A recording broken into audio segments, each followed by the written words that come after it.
Hello and welcome to the February finals for E4E. I am your boy, Crotez, and I have my man, Bestoko, with me. Bestoko, how are What's up? you? What's up? What's up? What's up? I'm doing amazing. As we've been talking off stream right now, like this is the most exciting tournament for me because right now we are in epic era, right? And this tournament is epic, so I'm really excited to cast. By the way, my name is Bestoko. I stream on Twitch, and that's what we do. Of course. And we got our wonderful sponsors today. Obviously, the organizers, E4E, keeping everything together, running these tournaments nonstop. We have our swag from Elite Metalwear. Our community gaming is handling all of the tournaments, brackets, and everything esports related. We have our two big boy guilds, YGG and AxiGG.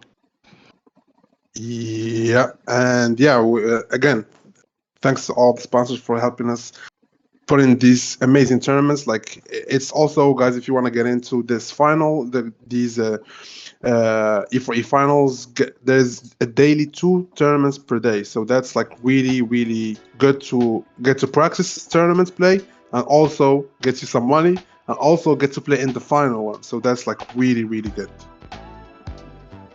Absolutely. And you always have to get in on these tournaments. You get your experience, you get to see what the meta actually is, and you get to see when everyone has everything unlocked, just exactly what people can actually come up with. And yeah, so like the brackets is quite good. Like I think I've checked the brackets a little bit, and there's some exciting plays. And here we go. We have the brackets for you guys. We have like Arjimenene is a legend in E4E, man. Like I've checked, like whenever I want to play, I check who's playing. This guy is every single day, like the daily one, the night one, like any tournaments, he's there. So he's a grinder. I'm pretty sure I saw Karakyo. Here we go. We have Daddyman, which is a legend in this too.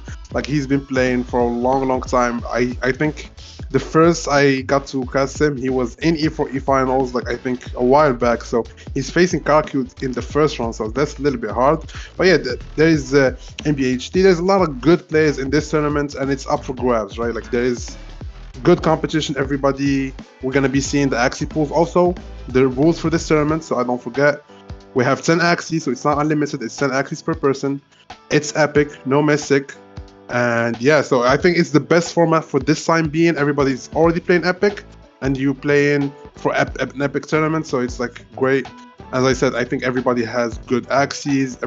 There's really good players. Cash, as I see right now, there's a lot of good players in there. Luisito, like all these players are consistently grinding. And I'm pretty sure all of them would like to win. Exactly. And the biggest thing, like you said, is that consistency, right? Because getting into E4E, you don't just qualify and get in. You have to keep playing every single time, accumulate your points. So these people who got up here, they earn their spots to be here competing with some of the best. Yeah, for sure. And like that exactly. So you play every day, you get 20 points, and as much points as you get, so you guarantee your place in the 64 player tournament finals, which is like even in the dailies, right? You get money, and this one even there's a high price. So that's like really nice. And it depends. I think like in the future maybe it would be Mystic depending on the era where the tournament is played. But right now we're an Epic, so we play an Epic tournament. So I think that's I really like that. Like it's perfect. Yeah, exactly, right. And it's a good mix, right? Because when we saw the pools, we actually had a pretty beautiful diversity. Yeah, we'll be seeing that for sure. But I think the thing is like for these tournaments, like sometimes there is too much tournaments in 1 week or in 1 weekend. But right now there's this big tournaments only in this weekend, and I'm pretty sure these players been prepared, trying to get the win, get the right axes. We saw like there is all Topaz teams, Jinx teams, Shielding teams, Poison, like anything you can think of is in the pool. So we're gonna be able to see a variation of axes. We're gonna be able to see a variation of everything. So I'm not even gonna lie. I'm so excited for this. Yeah, I'm ready to see it. Does that look like we have our round one match, Bestoko? Yeah, let's go. Let's see who are we gonna be. Let's see, let's see who it is. And here we go. We have the first. Interesting. Let's go. So I'm really excited for the first one. We have Leon first and oh, that's a great name. Vuvun Lap. How are we gonna be calling this girl? Lap? We're gonna just be calling Lap, I think. Right? Vuvon. Vuvon. But yeah, so we got with the accent. With the French Gotta keep accent. it spicy, Okay. yes. Okay, got you. Is that Italian or French, by the way? We'll work with either or. I don't want to get cancelled. So looking at Leon's team, this is at least the bracket that I'm familiar with. The Winghorn, the birds, the AoEs. Most of these birds do have the Winghorn, right? It's got a Beast, it's got a Dawn. Healing Force is huge for an AoE team. Winghorn, obviously, very abusable. Do you still think Winghorn is viable, considering the nerf? No, it is. It is still the best horn card you can get. Like there is literally nothing else you can play just because it gives so much value. Like it used to be so much, like it used to be so broken. Now it's like decently broken. It's not broken, Yeah. but it's semi-broken. Exactly. But I think the fact that people use 3, right? So like you see every Axie has Winghorn, it's just because sometimes your backline get backdoored, or they one shot like an Axie, so you need your front to be the carry, and if they kill even the front and the back, your mid can be the carry with the Winghorn or the finisher, I guess. So that's why we see like triple Winghorn. We see a Kaku team that I'm very familiar with. It's like something that I think is really, really broken. And also we see, I think from the opponents, we see Poison, maybe, right? And I think this matchup gonna be it depends. Let's say you choose poison, your opponent like uses AoE, it's gonna be hard with AoE, of course. It depends on matchups. And we have the game ready, so let's see what the players are choosing for game number one. All right, Let's hopefully see. it's not Here we bird go. versus bird. Ooh, the cuckoo, like you mentioned, versus the Yeah, bird. nice. Exactly. So we see the rune choice. We have Sacred Feather. We have Healing Force, and we have it's usually, and we have Moonlight Thief, right? So people usually don't go with this rotation, right? People usually go with the damage, like let's say Sharp Talon, or they're gonna go with even the new one. Like there's a lot of good options for damage, but he chooses to go with the like the tanky one. So what Sacred does, if you die, boom, you get revived, and also you do 20 damage to the entire map. So that's like a really good rune to use defensively. But in the other side, the principle is with the Cuckoo comp is people do damage to you, right? They keep doing damage, but you just apply Cuckoos, then you use one Piranha, heal back your full HP while doing like 300 damage, which is insane. The only problem is there is no way to kill summons. And as we see, a Robin is getting dropped, so that's going to be maybe a problem for Leon. Oh boy, yeah, it's going to be non-stop stacking up the value. Robin did get toned down from 4 to 3, so it does take a little bit longer. How balanced do you feel like Mhm. when you get the cuckoo stacks up, you get the piranha hit? Is that going to be Here devastating? we And go. here, Ooh, ooh, he went would with the you? cold. Oh my. So I think he was just so that was one hit, guys. So now he actually is gonna be able to kill before the axe even sacks any feather. So the value out of sacred feather is almost like nothing. So he got 21 heal. That is not much. So that was a great hit. I think Leon would have loved, right? He would have loved to be able to wait until Piranha. I think he would have one shot with only one energy. But he didn't have a choice. He had the koi, so he was like, you know what? I'm just gonna send it. Just send it, baby. And he worked out. He killed the bag, but he just got revived with the rune, so it's still surviving. This round gonna be big. Right now, he goes with the feathers. He's gonna be second there. Robin's 227 on the front. The backline is on 18, if I'm not mistaken, right? Still one Hmm. energy to go with the use of God's and Tail. I don't know if healing the back was the right idea, but I think he had no other option, right? So there's no other option to heal, but I think it's still gonna be killed with one hit. I mean, he still has to Here we commit, right? go. Because those Robins are actually going to absorb hits. It's going to be quite frustrating because his team can only hit front or back, right? Mm-hmm. Yeah, true. But we Look see at the all these triple piranha. piranhas. Oh. We see the triple, but one is not going to be able to heal at all because you need to kill, then the healing part comes after. So here we go with 15, 19. That's quite nice. And we go front now. I don't think he's going to kill that Robin. We go front 62, 24. So that's like almost 86 value, right? That's for one energy. That's amazing. Plus heal. So the heal is also 100 something value. It's amazing. Piranha is really, really good.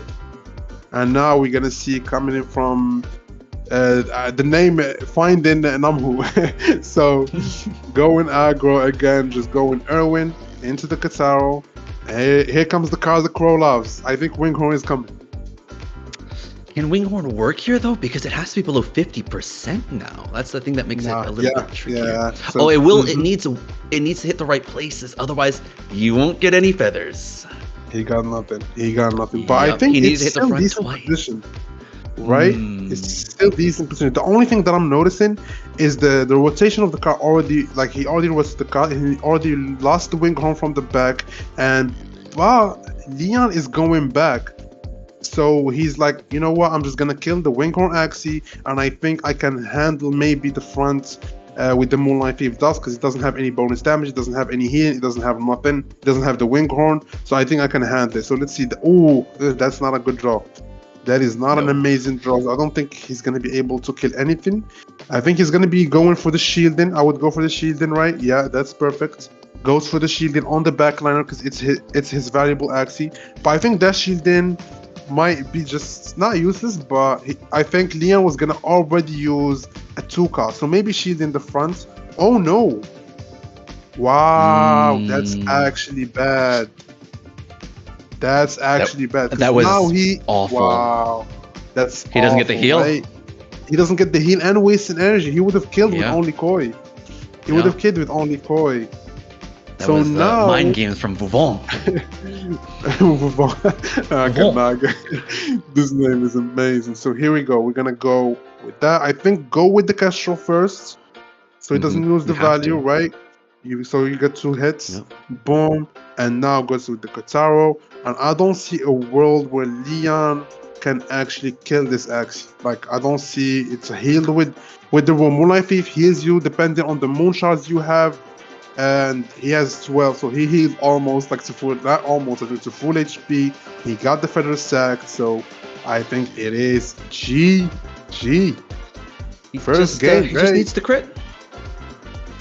To crit.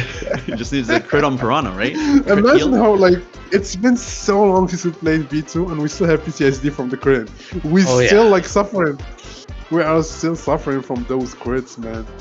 Here we go. I Yeah. think right now he just needs maybe Anything. even Tri triple feather sword, can right? clean it. Yeah, try feather. He's doing 37 Yeah. per hit. That's amazing damage. What he used the Oh, two sword just to flex. Just to flex on him. You know what I'm saying? the chop. And boom, game number one. That was actually a new matchup that people rarely see. So that's quite nice. So we saw the Piranha versus the AoE. I think from my experience, the Piranha is actually quite favored a little bit if you play it right or if you draw it right. So I think those double cocoons and not getting the Piranha at the right time is like costing him the game, and also costing the game, and also the fact that he misplayed at the end also maybe costing the game too. So I think right now Leon needs to get in the right mental so he doesn't get bounced in the round number one. Especially like you just be you just get ready by the axes, then you lose round 1-2-0. You're like, oh no, man. Oh, it's gonna be a rough weekend, for the Yeah, for sure. Especially because that was going to be a tough match no matter what. It cost him 1 energy with that Piranha, cost him the heal. But even then, that Moonlight Thief Dusk was at 100% HP coming into it. That's really hard to bring down. Especially because that backliner, it's not Hardy Ward. The backliner is Calcium Armor.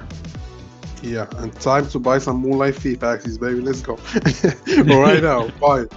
But yeah, so I think if we saw the axes, I think for sure Vaughn gonna stick to AoE. And I think from Leon, I think he needs to go maybe with poison. I don't know if he had, no, I don't think he had poison. Maybe just even front to back might be able to do it. I don't know if that Piranha team is good enough. Like he doesn't have the right cards. He doesn't have any vulnerable, like no sleepless, no like Babylonia to backdraw with. I think those cards help that team a lot. He doesn't have a lot of cool with innocent lambs, stuff like that. So he does, like, it's not the perfect team.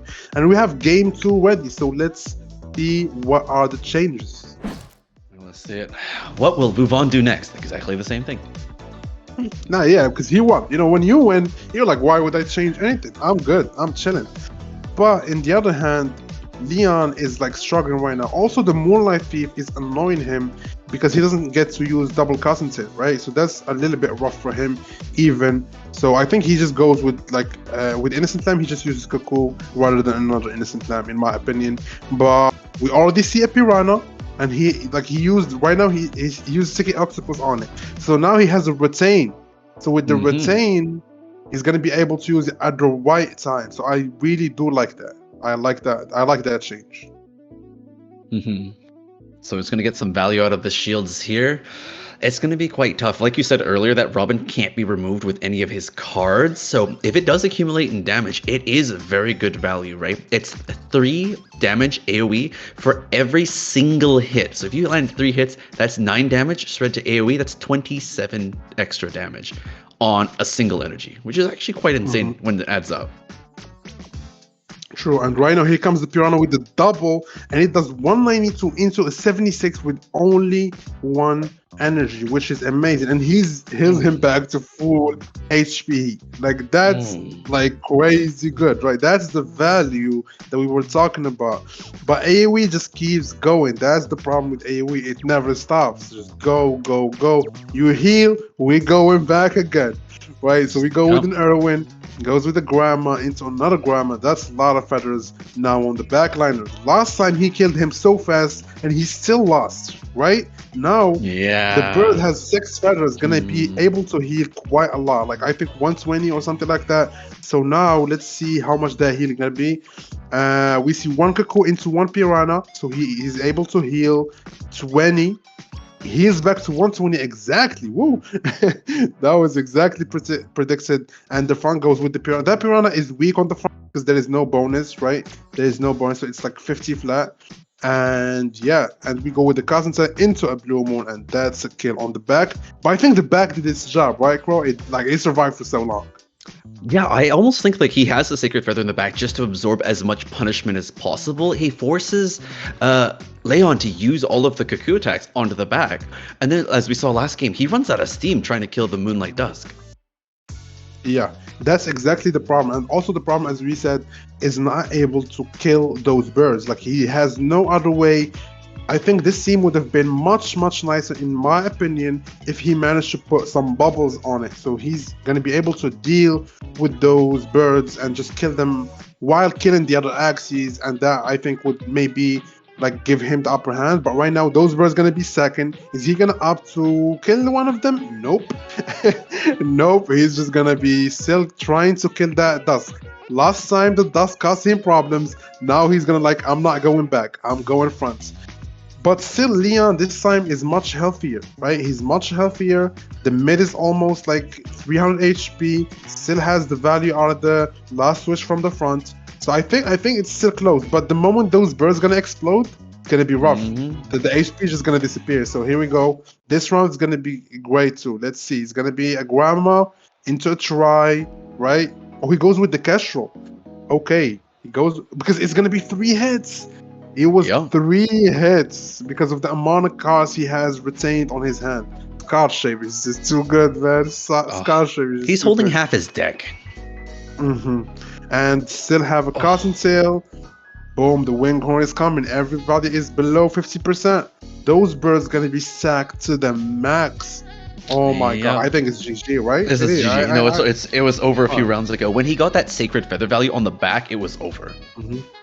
Yeah, the only problem is the birds will never die. Like actually, you know that healing force. Like, the birds, so he won't get the value out of them if we think about it. But if he gets the last wish, they're gonna explode. Oh, the last wish will explode those birds. Yeah. And by that, he's just gonna kill everything. It's over. And it's GG, this is just right. Death. Here we go. Oh, he's gonna actually kill his own team. Yeah. This is tactical Sudoku 101. And the surrender comes in, I think. Or they just died. And well, no, he's dead. He's dead. Oh my god, that was amazing. That was, you rarely see like a self-exploding. So he exploded the last switch to do damage, but he ended up killing his entire team. So GG's to Vivant. Right, really nice AoE. He brought, perfectly played. He thought about the matchup, played the Robins at the right time, played them like I think it's just amazing how he played it. Right, he did like almost no mistakes. I think from Leon's side, he tried to go front to back, front to mid, then front to back. Tried like everything he could, but I don't think that was enough. So, GG's to Vivant. I like seeing this name. Vivant, yes. I mean, it's an army of birds, right? The Robins keep accumulating value, but do you give away energy to try to remove one of them? Especially because if you do have Cuckoo, you can't hit them. And even without it, you hit a Piranha on it, it's not great. There's no card you can expend on it. You can't play a Koi either because that's 2 energy. You just kind of get locked out because of those birds. Yeah, true. And like I think AoE is one of the toughest comps to face just because of the reason of you need, like, I think one comp that deals with it right, which is shielding. If you don't have shielding, anything you have will struggle a little bit against AoE just because it's just too good, like at this meta, like in any meta, like where Epic, Mystic is just too good of a comp. And we have the second matchup on our hands, so let's see the axes used by these people, by these players. Silence, sure, and the names are these names are crazy. Go ahead, bro. I'll let you say the name. Oh, the second one, that's my boy. His name's Warrenus, actually. All-purpose life. And then yes, we have we'll call him Alpha X. We have to have the X included in there. It's a multiplier on his skill. So as we see, Winghorns galore, right? That's going to be a very, very common team. Do you think if they both have Winghorns, would they opt to play the mirror match with Winghorns? Because I see Warrenus running a Dusk with Rosa, and Rosa's actually quite nasty if you can get the double sleep, right? Yeah, I'm looking around and seeing the problem with like playing AoE against AoE. It depends on who is going to be able to get the custom save first, or who's going to be going first. First of all, whoever goes first has a huge advantage. Second, I see from Silence or Alpha X at the top, his axes don't have any Kataros. Kataros are great value. Like Sequinox on leaderboards, he's been playing it and just gives you that, like you just go to either for energy fast, or you use your custom save so fast that your opponent still didn't use even one custom save, and your team is dead by like you didn't even do nothing. He already killed everything. So it's like I like the all-purpose life version. I think better, but I don't see any Winghorn on his beast. But he has Belieber, right? If I'm not mistaken, that's a Belieber on it or not? Yeah, I don't know. it's Yeah, well, am I tripping, or is that a Belieber AOE team actually? It is a Belieber AOE team. Wow, wait a minute, wait a minute, wait a minute. I've never seen that. I've never seen that ever. So that's the first time I'm seeing that. And actually, the Rose is the problem with it. It needs to go first. Like they nerfed it. It needs to be yeah. initial. So with initial, playing it with AoE, it's like doesn't fit in my opinion. It's just not a good fit. So I think for all-purpose life, he just got like I like the Believer AoE. I want to see. I want to see how it works. It's like something that I've never seen ever. But other than that, yeah, like his axis seems a little bit weird. I don't know how he's Yeah. gonna make it work. But I'm rooting for him. He's your boy. I'm rooting for him. Let's go. Yeah, it's definitely going to be a little bit of a tough one, right? Because if you looked at the axes, the parts and their synergies, a little bit off for Warnus. Alpha X does have like the clean Winghorn birds, so it's definitely going to be a little bit of a uphill match. But it's okay to be the underdog, right? It is, and like let's just go. Let's just go game one. I just want to see these comps into action, baby. And we see a Wildcat passing by.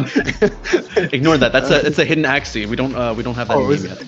like the screen was just, but it's not believable. I was like, no, there's no way those. It's errors. No, It's no, no, no, errors. no. We're not that crazy, Right. right? So yeah. So it's normal team against normal team. We have a Sacred Feather again, and not any aggressive rule, which I think is in the mirror is actually gives you a good amount of survivability for that back to be alive for the entire game. So I really do like that. And here we go. It's Aqua front. So there's options. So Silence is using the Aqua as a front, right?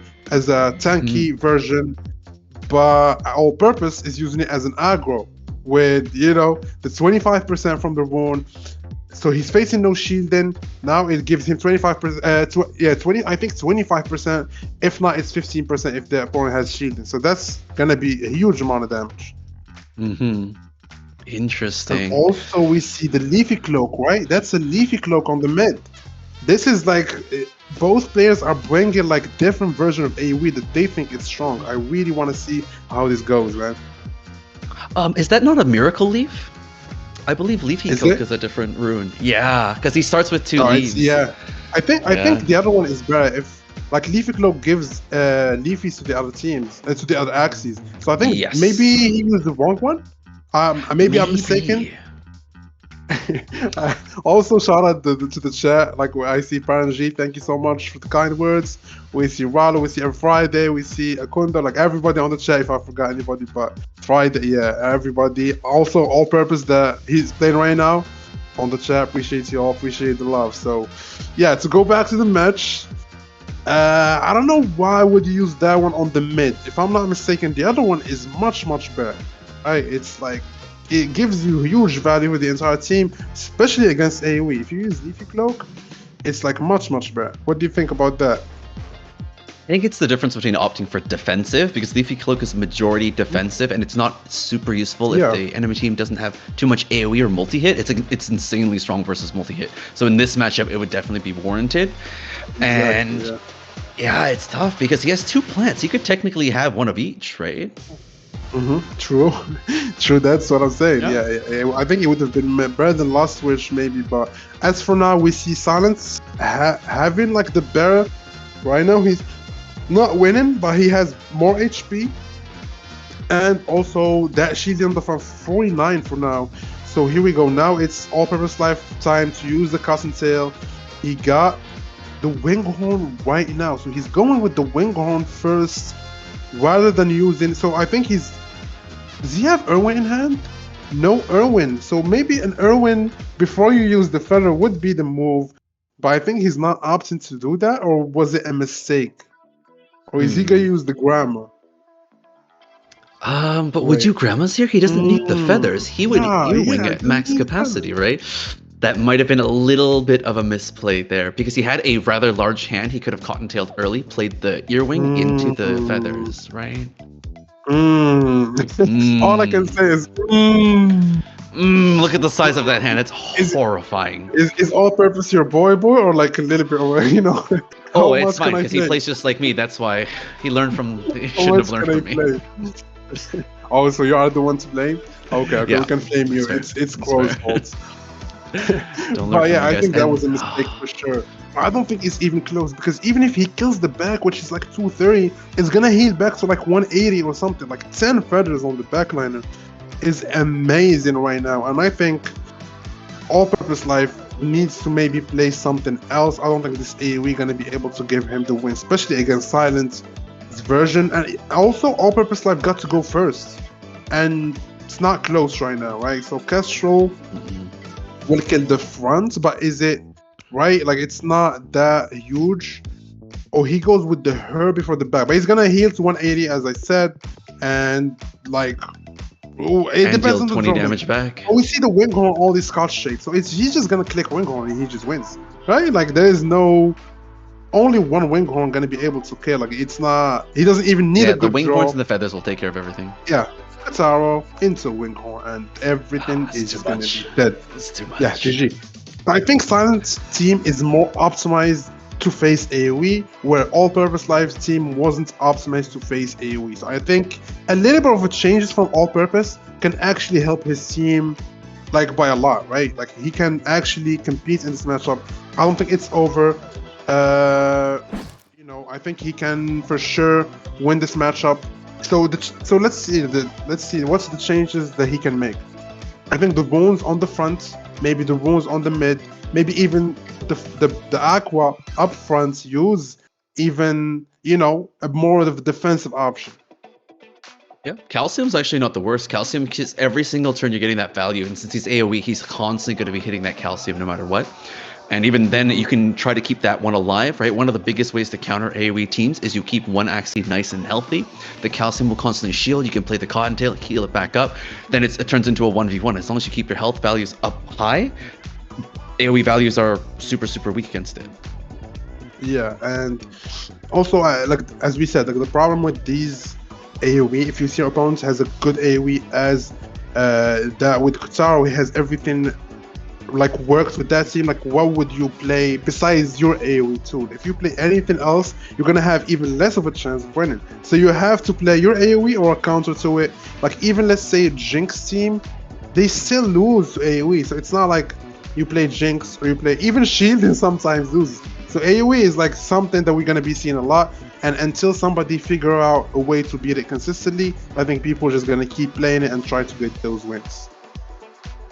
Yeah, it's just such a strong archetype, right? It's always going to be Yeah. strong as long as we have the flat values from. Like they're trying to use the value there with the Miracle Leaf from the leaf itself. We have the values from Rage that people are trying to run. We also have Feathers, of course, and it just keeps piling on. And when you multiply that by 3 every time, over and over and over, it actually gets kind of ridiculous. Yeah, I know but because the, that's the the team I only play. the only way to fight fire is to fight like fire. You fight fire with fire, I think, right? So right now Yep. we go to game number 2. Let's see, are there gonna be changes? Are we gonna see the same team? So we see the same teams, but Leafy Close comes in. Here we go. Finally, Oh, Purpose listens to yeah. us, right? He's like, let's see what Bestoko and Crores are cooking. Let them cook. Let's let them cook. And here we go. Let's see if if it doesn't work out. We're gonna be like, oh no, we didn't say nothing. I ain't saying nothing. That one No, sucks. adapt. No, we adapt. We improvise, adapt, overcome. Okay. True. And yeah, so right now I don't think the axis changed.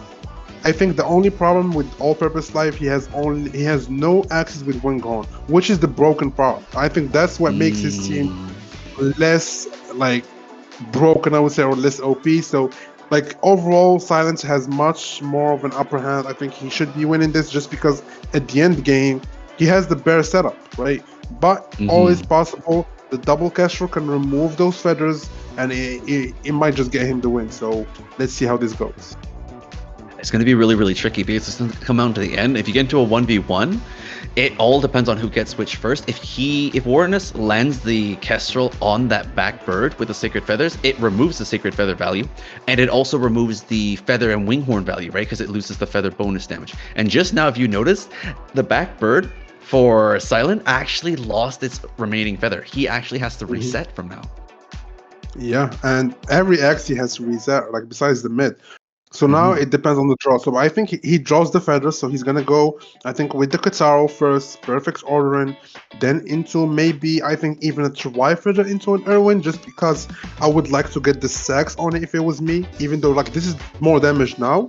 But I think for the future, right, you would like to get the sacks going already. But it's not that big of a difference. Good ordering. And right now, let's see what Purpose Life gonna be doing. Actually, that is the right ordering. It depends, right? Because the problem is with Tri-Feather hits one Axie, I have this problem. You only get the one feather. So if you hit it one and he's forced to play Earwing, he would get the stacks and immediately lose that one feather. And that's the annoying part about that. So he'd rather play Tri-Feather last to guarantee the feathers.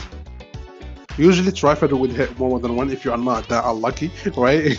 I don't know if you play this game. It will curse you. Right, like usually you play the odds, like at least it's gonna hit two. But at the end of the day, all of that discussion, Purpose Life just Kestrels and removes that value. So the Kestrel is coming in clutch right now. He has one already still Scotch on his hand.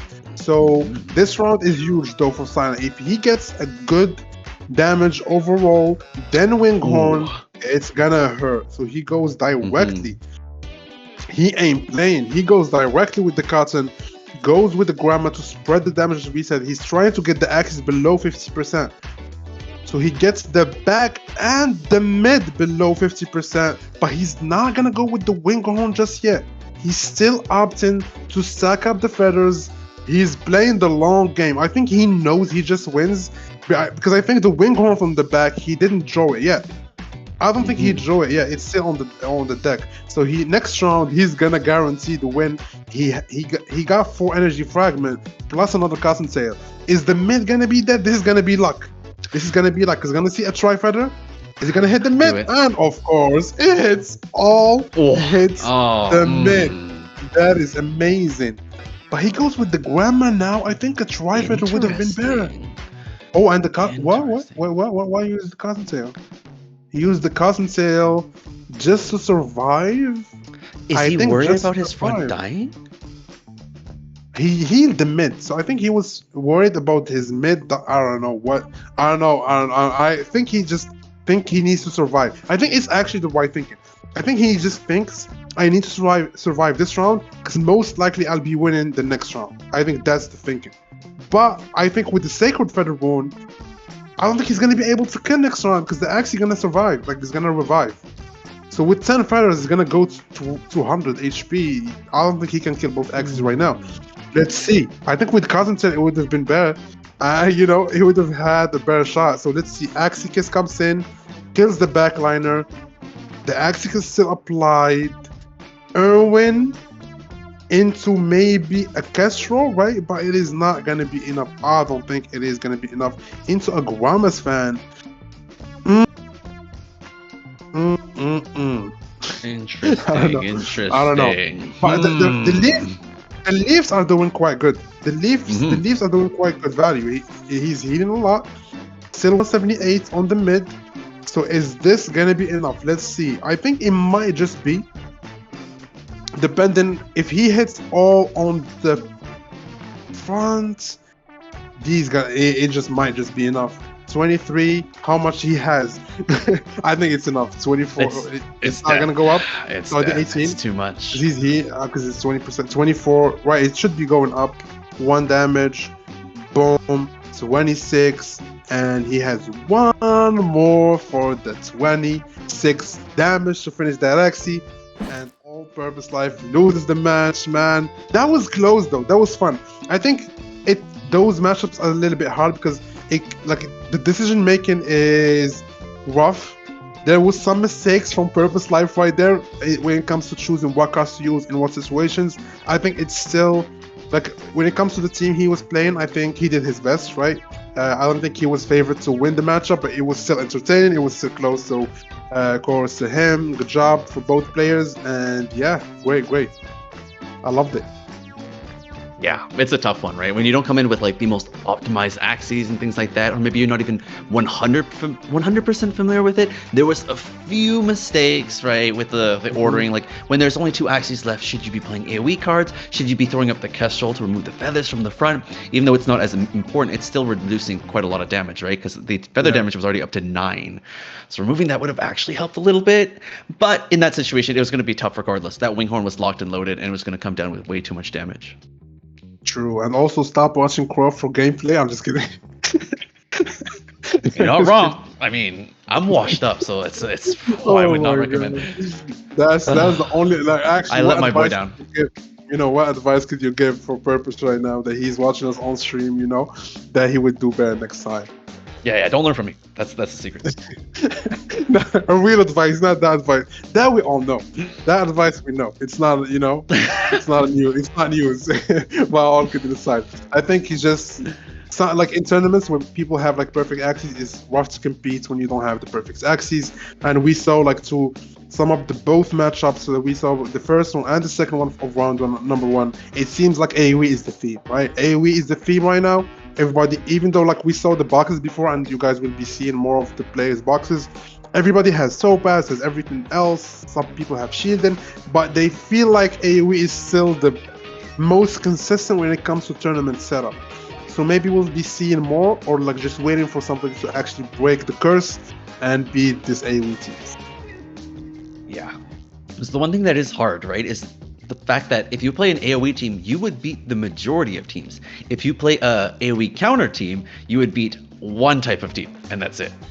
Right? That's the awkward trade-off. Yeah, and next round we're gonna be going to round number 2, and then the Axie like quality gonna be going up when it comes to boxes, and we're gonna be seeing more extended matches. And I want to see something broken so I can go buy it, you know? I want to see no, really nothing broken. If you see me go silent, just know what I'm doing. I'm already shopping on the other screen, buy it, you know? But all kidding aside, we're just going to be going to a short break, and we're going to be coming in with the heat for the next round number 2. Stay tuned. We'll be back soon.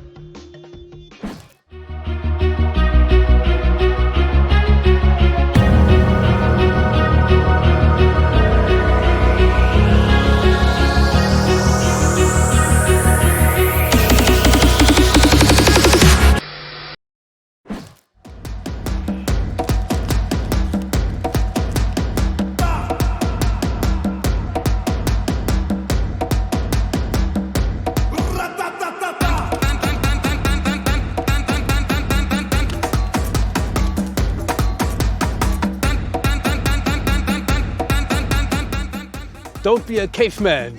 Play to earn.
All right, welcome back, guys. Long time no see. Hope you guys didn't disappear. We got some very fun wing horning coming up. I hope we get a little bit different variety coming into the next ones. Bestoko, give me your best bet on the next match.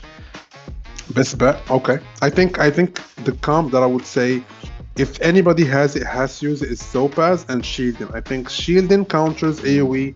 Topaz is broke. Like, I don't even know what is that, right? Like, you face it, you just blink, team disappears, right? They use Nemo, get to 4 energy so fast, then start using, banish everything, start using Topaz every time. Like, it's insanity. Like, you just cannot win. It's impossible almost. So those two teams are hard to make perfect. Like Shielding, not many people know how to like make it right. I think playing it is easy, but to make the perfect version is hard. So I know people don't like Shielding and Poison when it comes to tournaments because it takes so long, right? But seeing 1 or 2 just to see the vibes, just to feel the vibes of the team and how does it fit in the meta. I don't think you agree, but I would like to see 1 or 2, not too much. I'm not asking for a lot, but just 1 matchup or 2. Yeah, 1 or 2 is not too bad, right? As long as it's not the whole tournament, and we have 20-minute matches, no big deal. But yeah, it would be fun to see like some counterplay, right? Because I think the one thing that does happen a lot in tournaments, because it's only 2 out of 3, most people go with a comfort pick rather than a counter or an outplay sort of pick. Mm-hmm. Yeah, for sure. And let's check the brackets, I think, to see what players are we still have. Like right now, it's going to be 32 players left. And Karakute is already out. I'm pretty sure Wallo is like crying right now. He's the biggest fan, of Karakute. But yeah, Karakute, she was the champion of the last one, right? Like I casted that. Yeah, she was the champion of the last one. And now she's eliminated round 1. Sometimes, the tournaments can be rough, but that demand is not that easy for an opponent. Like I've casted him. He's been amazing. He knows his comps. He's pretty good, I would say. We have him still, right? MBHT is going. Luisito is the next match we're going to be casting. Really excited to see him. He's always grinding too. Give him his props. Always grinding E4Es. He's always trying his best. And we have a lot. We have a lot of good players. And also, the exciting part is to see maybe a new champion, a new name, a new face. You know what I'm saying? I do like an underdog story and seeing somebody that maybe win this one, give him more motivation to win the next one. Ohil is still in here from Pyrian. We met him in the Philippines. Great guy. And yeah, there is still really good players. So this bracket is looking nice. I'm loving it. Maybe we'll see, as we said, a new name that can win this tournament and start winning everything. You never know. You know what I'm saying? You never know. It's just need a little bit of momentum. When it comes to Axie, you just start rolling. Get a little bit of price pool. Use it to buy better Axies and just keep moving and winning more and more and more. And here you go. You got it. You got all the wins. Yes, it'd always be fun to announce a new challenger, right? See a new face, get some people in, because it's like, we always have the top dogs that everyone sees, the streamers, the tournament winners, the best of the best, and then we have someone come out of nowhere and he says, okay, I'll just take on you, Karakute, you're gone, Rollo, you're gone, and just knocking people, and you're like, who is this guy? Right, and that's exciting. That shifts up the meta. Because the thing that I think is the most boring coming into tournaments is it's the same people every single time. I'm like, okay, I get it, you are good, but let's switch things up a little, right? Let's throw some spice in there. True, and right now the match that we have is Luisito versus Rods. Luisito, I love the name, and we have the Axie pool. So let's discuss. Let's see what are they cooking. Here we I hope there's no wing horns. What? No, of course there's wind cones. There's Yeah, no way. yeah. Oh, actually, Oh, we see something different. Rods. Right? He's bringing Okay. the poison. So the Okay. poison is a counter to is a new counter, Mhm. we could say. It used to be a counter, but it's not like 100%. But now with poison touch and how it works, it's multi-hit. So every hit gets you poison. That's insane, right? So like by turn 5 you have 20 something poison sacks. It's too much. And also we see shielding. Shielding is great. And we see a Kaku Piranha team, same as the first matchups from Vivant. And yeah, so Yep. he has 3 good options to beat the Wingon. If this doesn't do it, I don't know what will. I don't know what will, man. This is it. Shielding should beat him. Also, Poison should be him, and Piranha should do quite good. Like, and we see that Luisito is only bringing AoE. He doesn't have anything else. He Like doesn't I just care. noticed. I literally just noticed. So if Rods loses this series, I think we doomed. I think AoE Yeah. just winning this.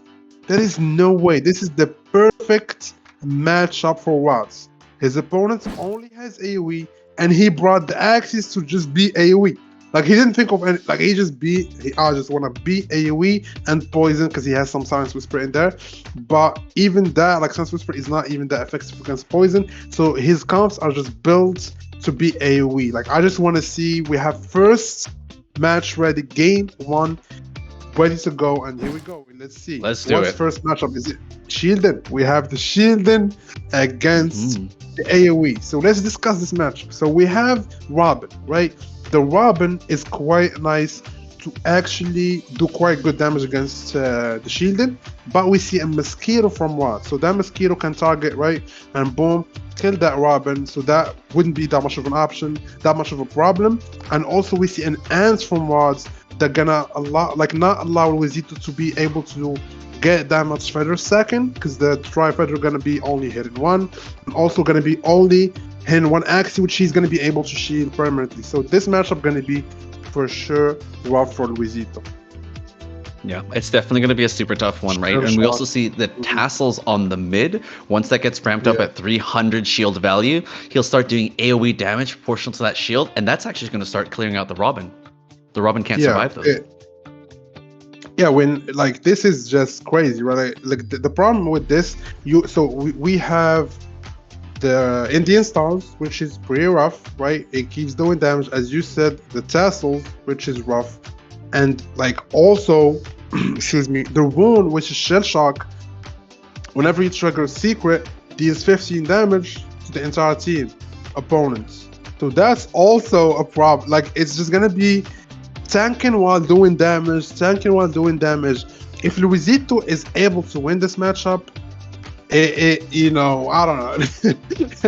It's crazy with the, you know, Scaly Spoon just now removing all the feathers from the backliner.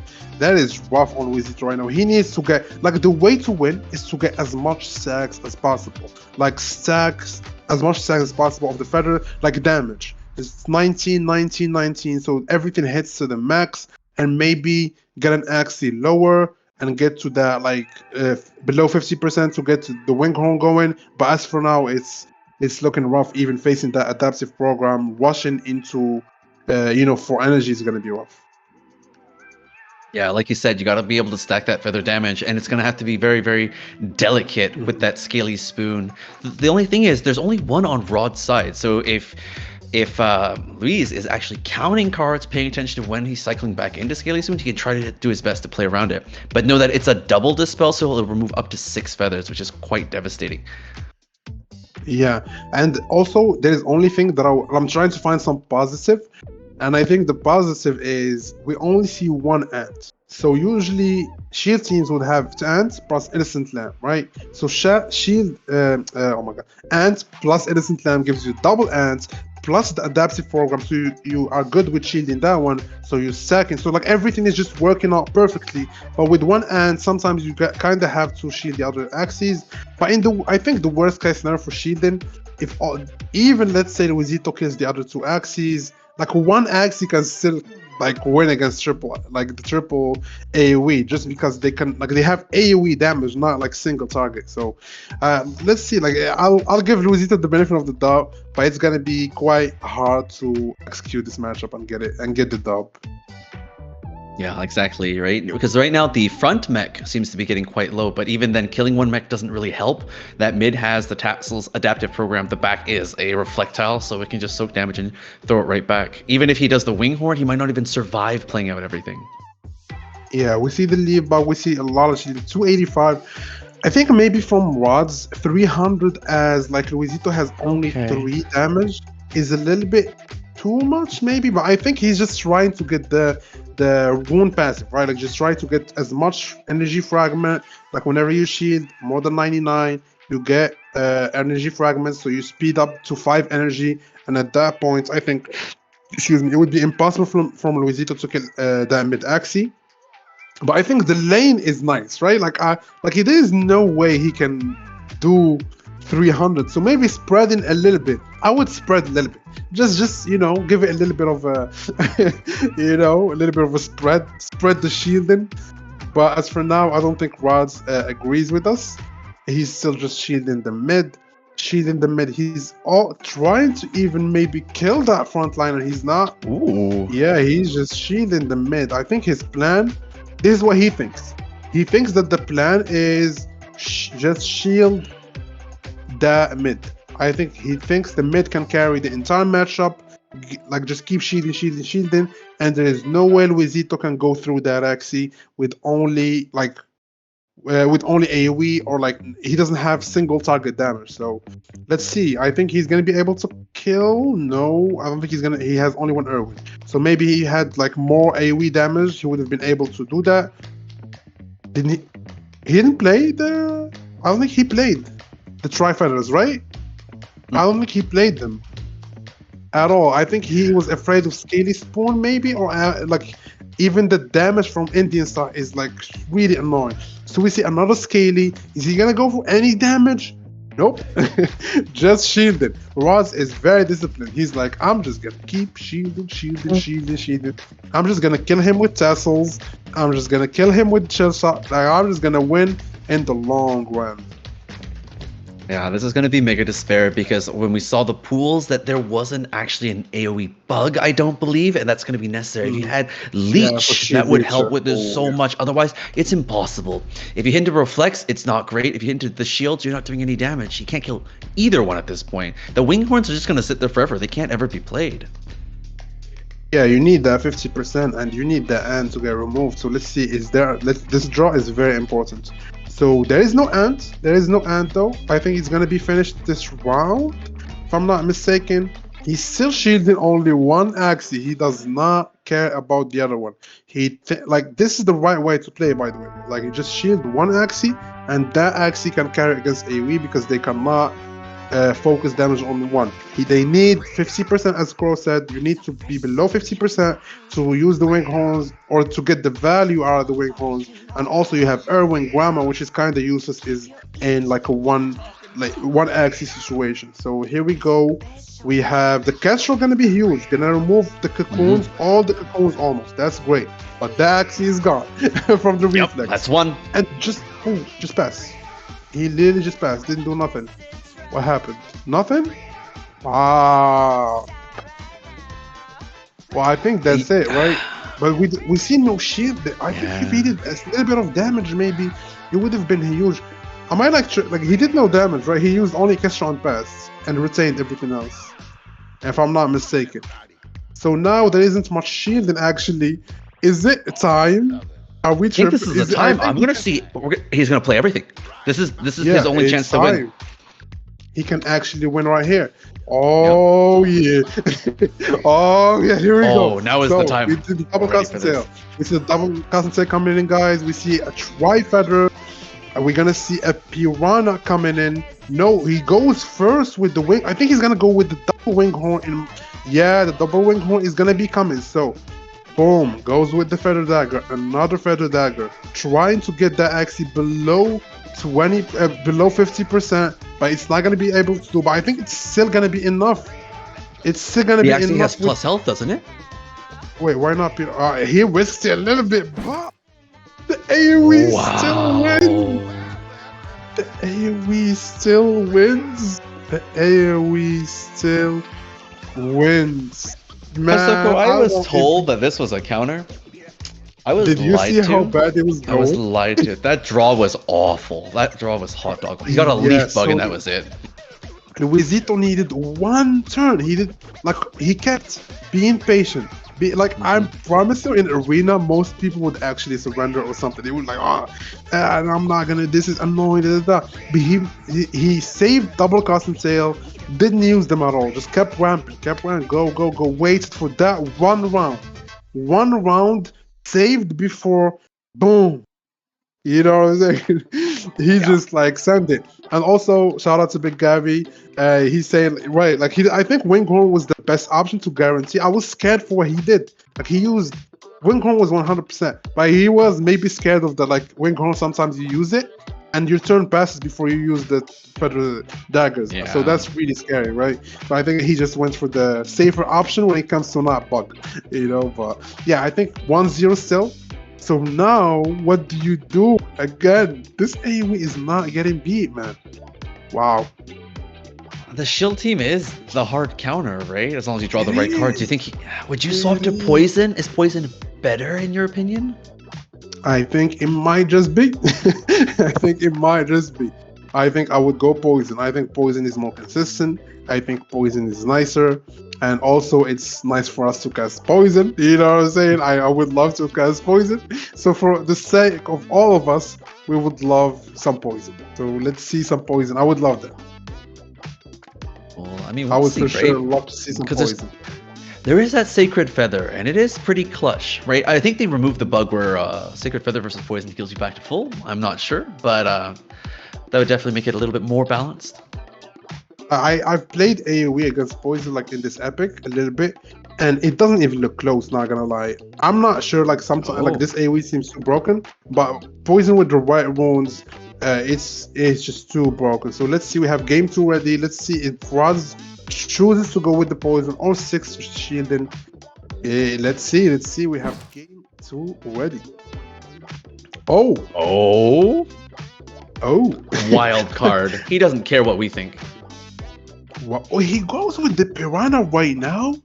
I would have actually used Interesting. Kaku then and saved up the piranha right with the free keep you get into the turn 1, then use the piranha after that.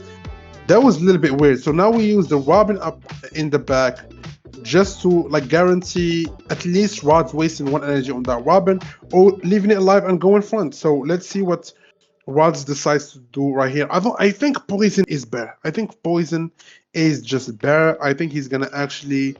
So he uses the clear, boom, gets 2 piranhas. So I don't think that's a good idea either. So he loses 1 more piranha. He could have used just Blood Moon, but maybe he would have drawn it either way. So boom, here we go. Goes with the double piranha. That was a lot of damage from 1 card, actually 85 That's and not he bad. got 20. Right? That's almost like 110 value It's from the 1 Hardy energy. Warrior. And plus healing. Yeah, Hardy Warrior is really broken. But this round is huge. We see the Irwin coming in. Boom. I think into a Gramas fan. Right? Perfectly played. And also we see the Leafy Cloak. As we said, it's a really great rune against AoE. Because you when you have Leafy, when you have the leaves, you tank 20%. Plus, when you don't have them, you give your you give your friends 1 leaf, 1 leaf, 1 leaf each, so they stack up to 10, which is free healing against AoE. They do AoE damage. So I do like the adaptation from Rods, but I would have still liked the poison matchup there. Yeah, but maybe he'll swing it back, right? We saw in the first match that the Piranha team with Mhm. Kaku actually struggled against the AoE. There's Ooh. just too much value. But here, Yeah. maybe Rods will play a different style. He's not stacking all of his Kakus at once. Mhm. He's just putting one up, attacking, putting one up, attacking. And it's going to be a massive And Kestrel. yeah, it is a massive question. And Wizito already lost his back passive. So right now he already healed. So the next hit on the back, it will be dead. There is no revive. But I think his front and mid are almost full HP. That's the problem I'm having, right? So Rod's been attacking and like it's already turn 7 and haven't even killed one Axie. When Luisito already like almost everything is almost 50%, just need a little bit of a push. We see the Winghorn already in hand for the Dawn on the mid lane. And yeah, he just needs just a little bit more, and he's going to be able to go all in. But here we go. We see the Koi going into the back. It's still a close matchup. I can't, as for now, I don't know which one going to be winning. Not going to lie. It's still very, very close. Oh, this is going to be tough. Yeah, the damage numbers are going to come stacking up, right? Because these birds still have feather stacks. They still have their attacks boosted. And the front also has that Moonlight Thief. Like we saw in the first match, when that Moonlight Thief is sitting there, it's healing and healing. Also getting value from the healing force here, non-stop. So he's going to have to get these guys all the way down. And we see no Cuckoos, no stacks, nothing saving up for the next round. And here comes the Chubby with the bleeds.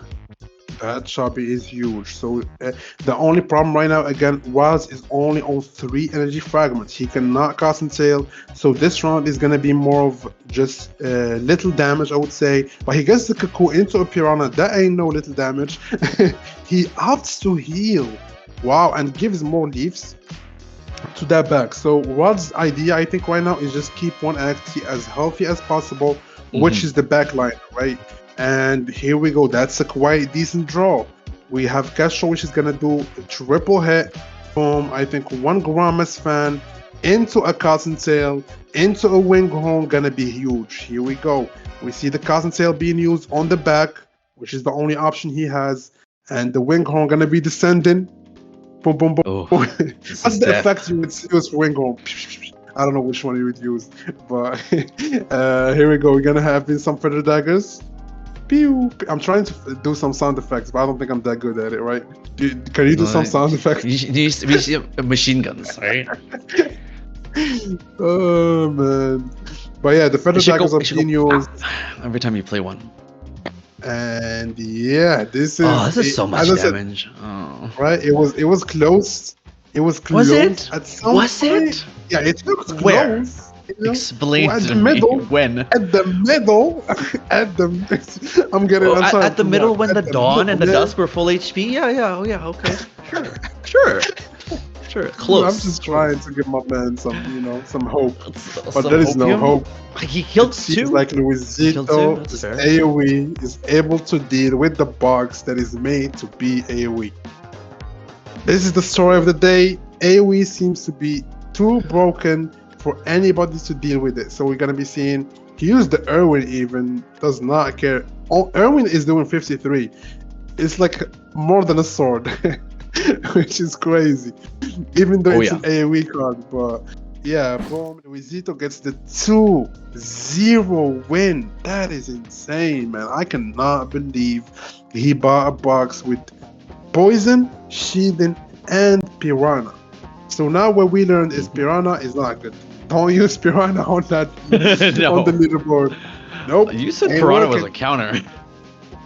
Well, when I was playing it, it looked good.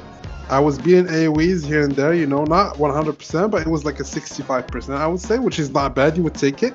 But for today, it's not doing it. It's not even looking close for these matches.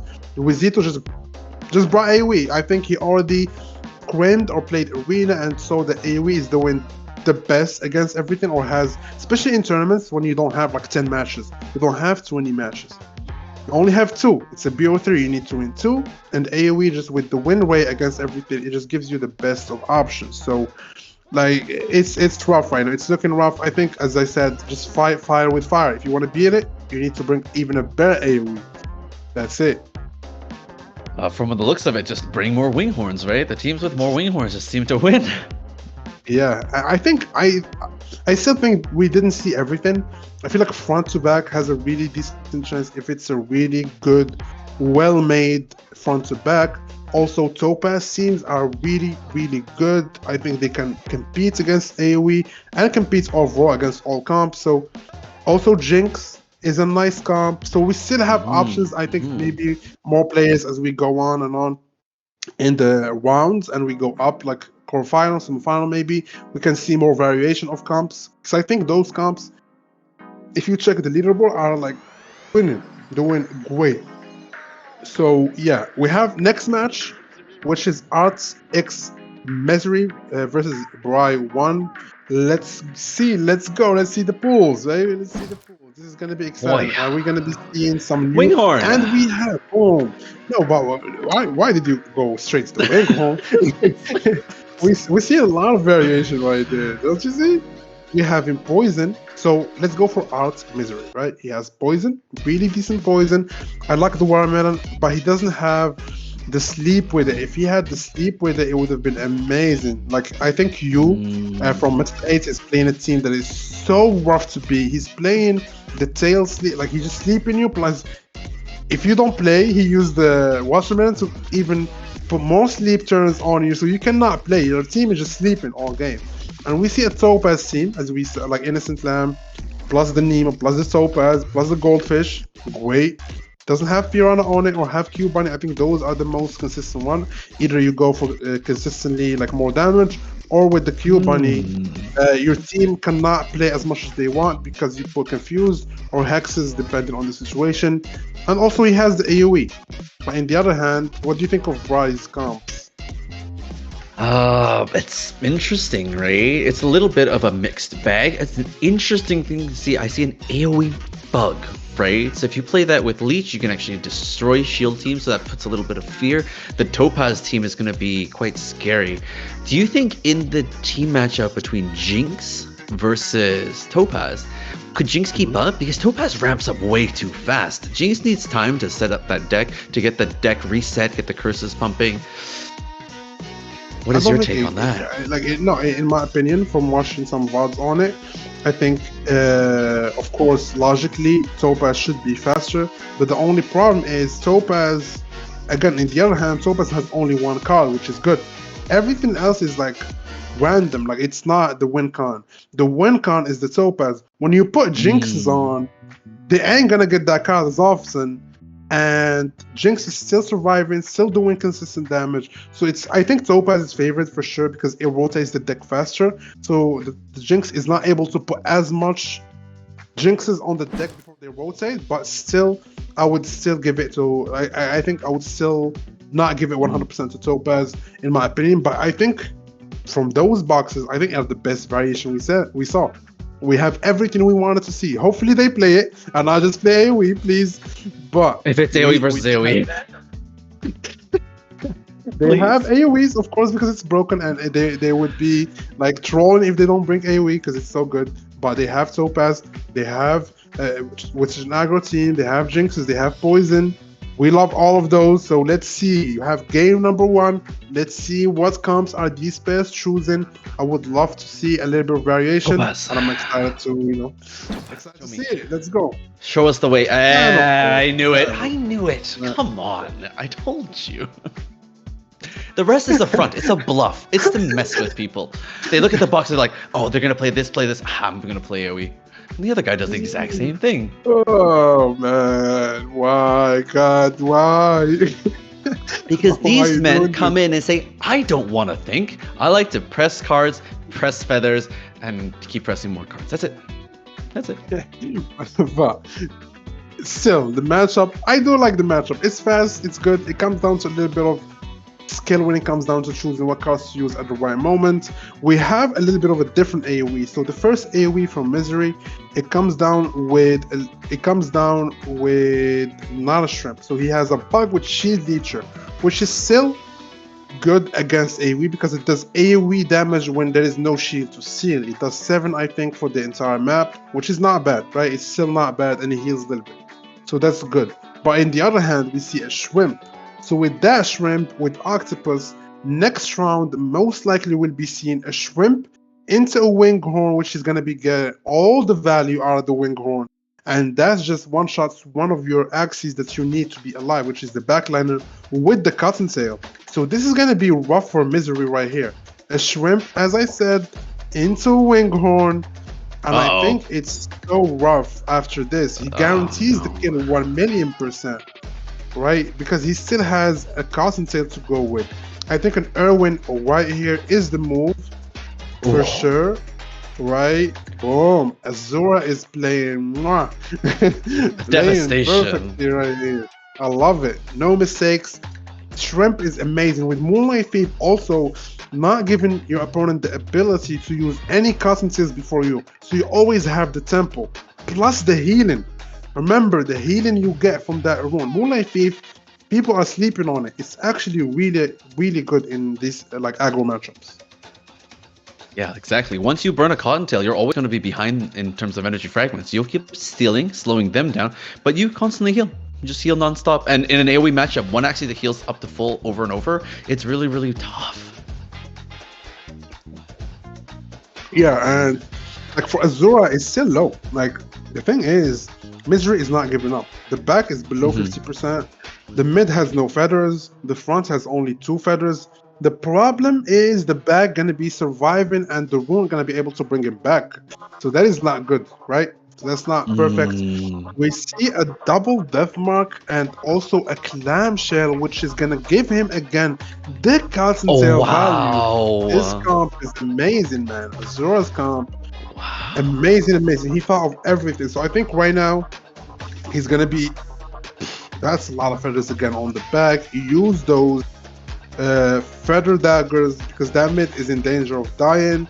And right now for Misery, it's only Misery, man. Only Misery is coming. I Yes. don't see anything he can do right here. Maybe some Yeah. miracle happens, but the backliner is still gonna be surviving. So let's see somehow he one-shots that back. He's gonna be brought back by the rules. So Sacred Feather apparently is that good in this matchup. It just gives you a huge advantage. And yeah, right now Misery gonna go with the Irwin. Really nice damage. Winghorn is a must-use. Hit on the mid maybe. Decent. Not the full potential. Still got the kill on the mid. But maybe, just maybe right here. No, Scar shape on the Winghorn just makes it impossible, right? If you just gonna play by luck and wait for the Winghorn to come, maybe that bird won't be able to do enough damage. But with the Scar shape there as like a saving grace on Oh, that yeah. back bird, it's just there is no way he's not killing. He's just gonna click Winghorn and he's just gonna win. Like there is no other way to do it. And let's see it. Nevertheless, try feather most likely, or just directly when going. He's just gonna flex. He No. doesn't really care. No, kill is Right, kill. and yeah, clamshell or alright, yeah, each one he can No, use. no. Gonna be able to get the kill, and that's 1-0 for Azura. Boom! AoE versus AoE, baby. As Friday said, what's the best way to be AoE? Bring a better AoE. Yeah, this is fine. At this point, like, you can just kind of face roll on the keyboard and just play random cards. And at this point, it's just too good. It's too good. You accidentally hit Also, I Winghorn and think- do too much damage. Yeah, and I think Azor's version of AoE is actually the best to face mirrors because the moment you go first, you're almost guaranteed to win. It's like an almost 100% win with Moonlight Thief because you have the shrimp one shot at the back, kill their option like the win count, which is concentrated, which should never be put on the back, by the way. Putting the concentrate on the back was a huge mistake in my opinion. Should have put on the mid. I think that switch will be made of putting the concentrate on the mid. Put maybe Yes. even the casual one on the back or something like that, or just to confuse him. He would be like, "Oh wait," to confuse him or her. I think Azura is a her, right? If I'm not mistaken. But yeah, boom. Like I think just a little bit of a switch up. Maybe try because we saw a lot of different comps. Let's go. You lost AoE versus AoE. Try something. Switch it up. Yeah. baby. Switch your Switch it AoE up. with a slightly better AoE, right? Change their position. You know, That's not what I swap meant. out a rune. That's it. That's not what I meant, but Adapt. We don't do that here. That's unacceptable. What's adapt? I don't know what's that. I don't understand Yeah, English. is that a rune? Is that an AoE Oh. rune? No, then I don't know it. Oh my god.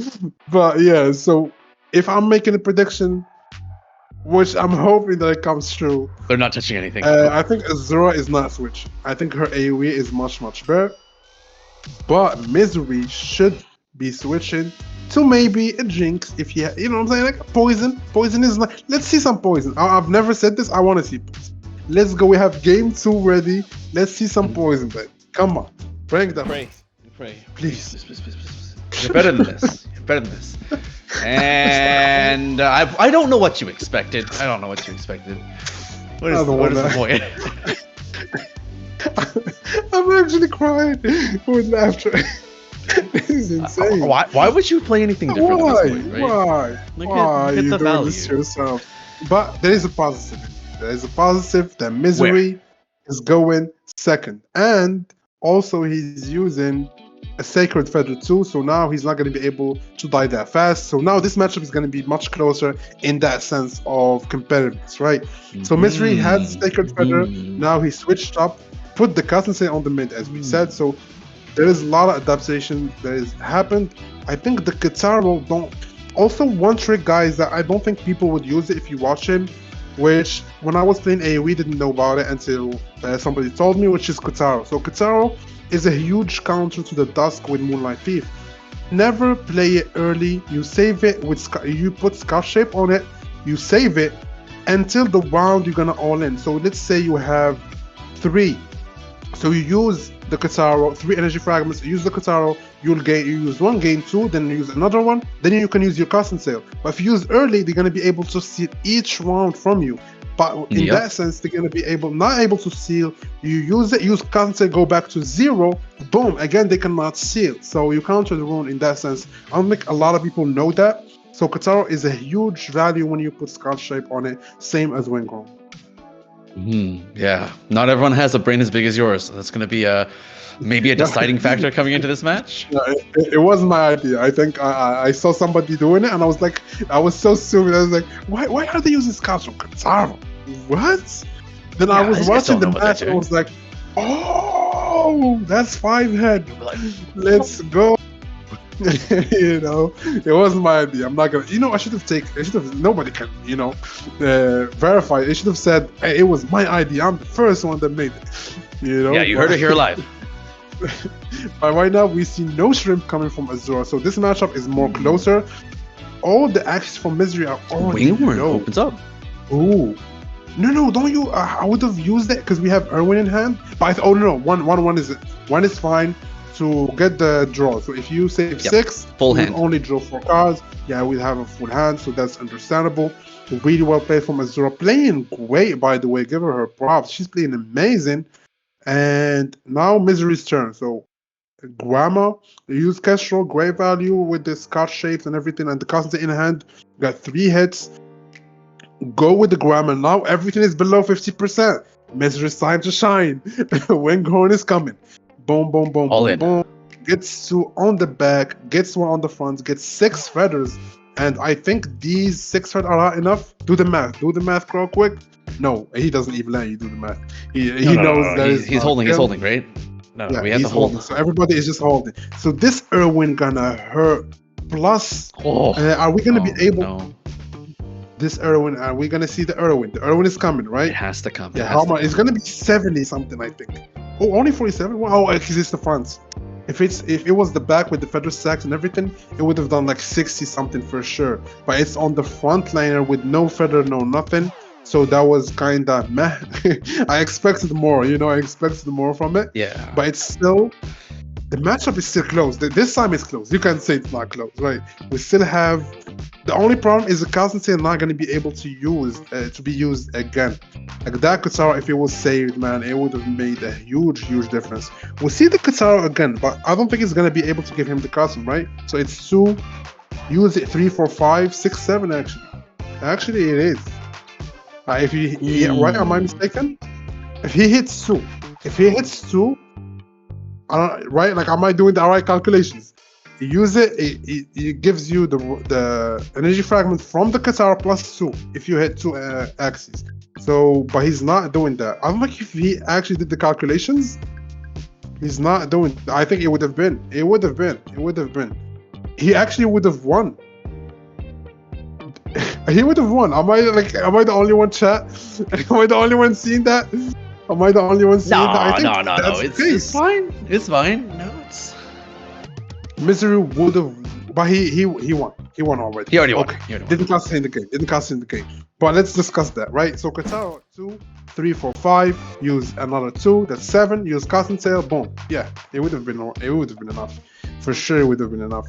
But nevertheless, it's a 1-1. And again, Misery did the right switches. You would Sacred Feather on the back.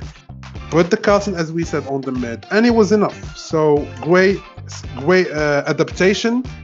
Still in the limits of AoE, but great adaptation. You know, good adaptation to get the win, and now we are 1-1. So what do you expect, Mr. Quotes? They are going to swap their positions a little bit. Maybe one rune swap, and we're good to go for the next one. But like one, yeah, One rune swap. it's a tough thing, right? Especially when you're saying about the Kataro. I don't know, Bestoko, you lean a lot on this thing called RNG. I don't trust it. I don't believe in it. And you know when you need it to hit 2 targets, it'll hit 1 every time. For me, yes, but for my opponent, never happens. They use Kataro. It hits 3 if it was possible. Me, I'm just it hits the entire board. You're right, but I think Kataro is just the card to counter the Dusk. It was still done. Because I think Misery wins first. I think first in these like aggro matchups or like AoE aggro, anything of that kind, it gives you the opportunity of going first with 3 energy, right? Which is huge. Because the opponent only use 2, and you just get 3 plus the Cotton Tail sometimes if you have Kataro, if you have anything to give you energy fragments. So all of a sudden your opponent is in danger and you still have 300 HP. 350 on some axes plus the Sacred Feather that they're using to give you the ability to revive. So please, again, we begging you guys, for the love of God, give us something else. It's not that we don't love AoE. Yeah, we just want to see something different, you know, because some of us wanna, you know, scout the meta and see what's good, what's not, and we already know AoE is good. So well, no, clearly they're showing you what the meta is. Not me. You know, some of us, somebody else, not me. But we have game 3 ready, so let's have some fun. Let's see what's gonna be the switches or not. I guess. Let's see anything else, the changes. anything different. Got him. I told you. Got it. I'm like a broken record here. I don't know what you expected. AoE against AoE again. Both players think they have the better version. Again, Azura this time Azura got turn 1. So this time, I'm pretty sure she's pretty happy getting turn 1. So when you have Shrimp, going turn 1 is really good because you don't allow your opponent to even get the value out of that axe. You just boom, boom, one shot, right? So let's see how this goes. Is Azura even gonna choose to go to the back because he has Sacred Feather? Or is she just gonna go AoE normal, like just normal AoE, not even option to go with the Shrimp?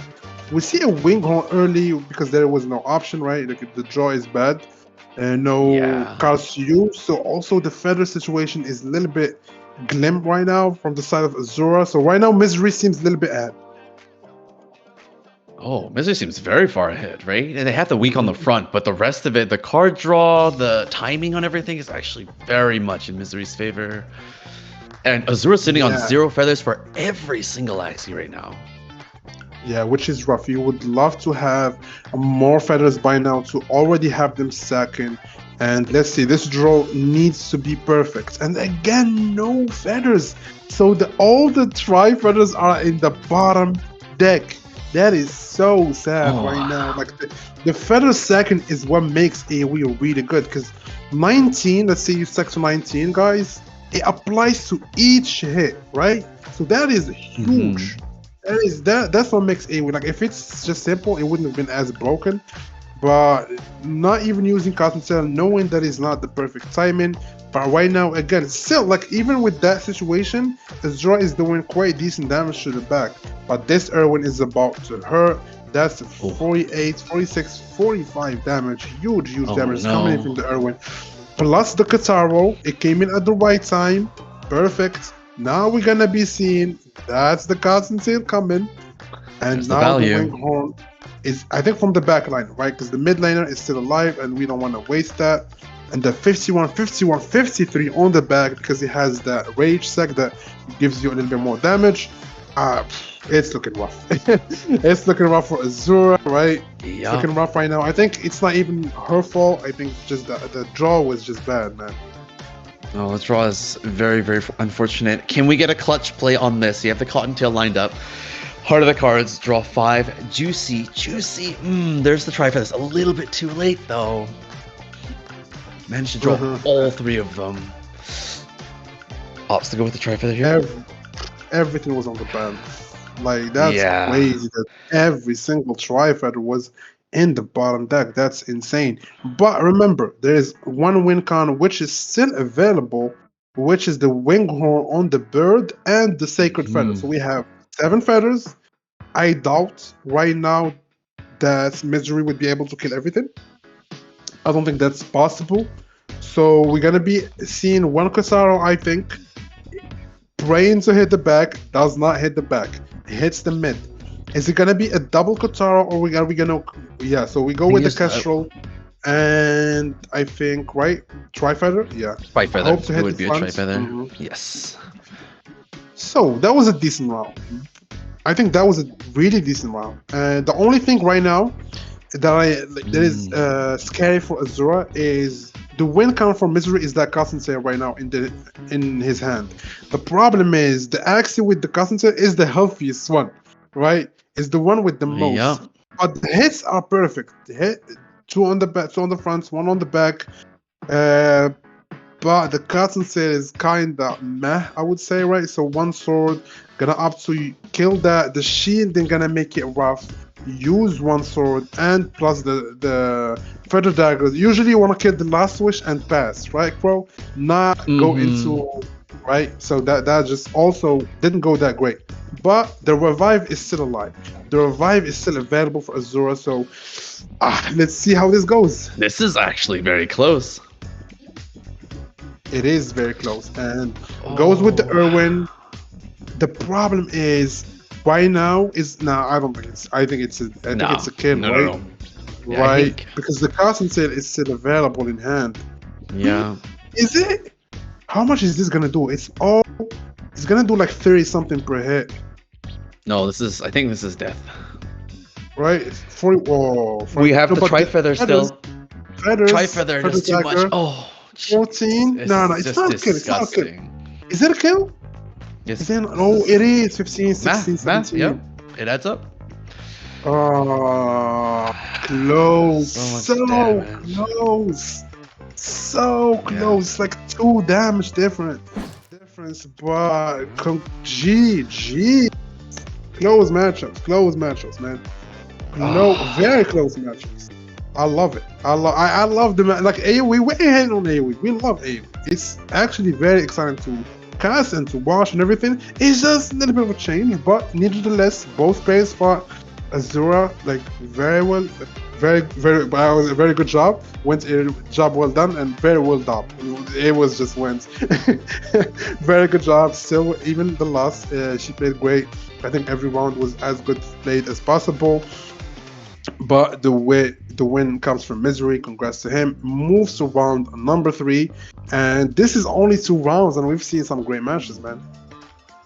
Yeah, that was a very, very tough one, right? Heartbreaker for Azura because she had the worst possible draw. Very bad luck with the feathers as well.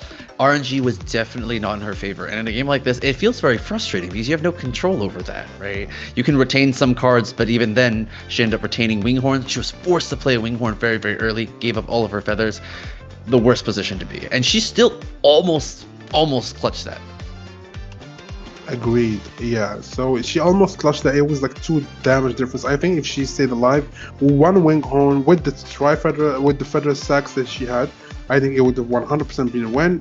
Unlucky, but at the end of the day, it was still, as we said, both players played great with their AoEs. I keep saying AoE. I said AoEs more than I said today, more than I said in my life. But we're gonna take a quick break. Just a quick break here to, drink some water, and we're gonna be coming back for round number 3. Stay tuned.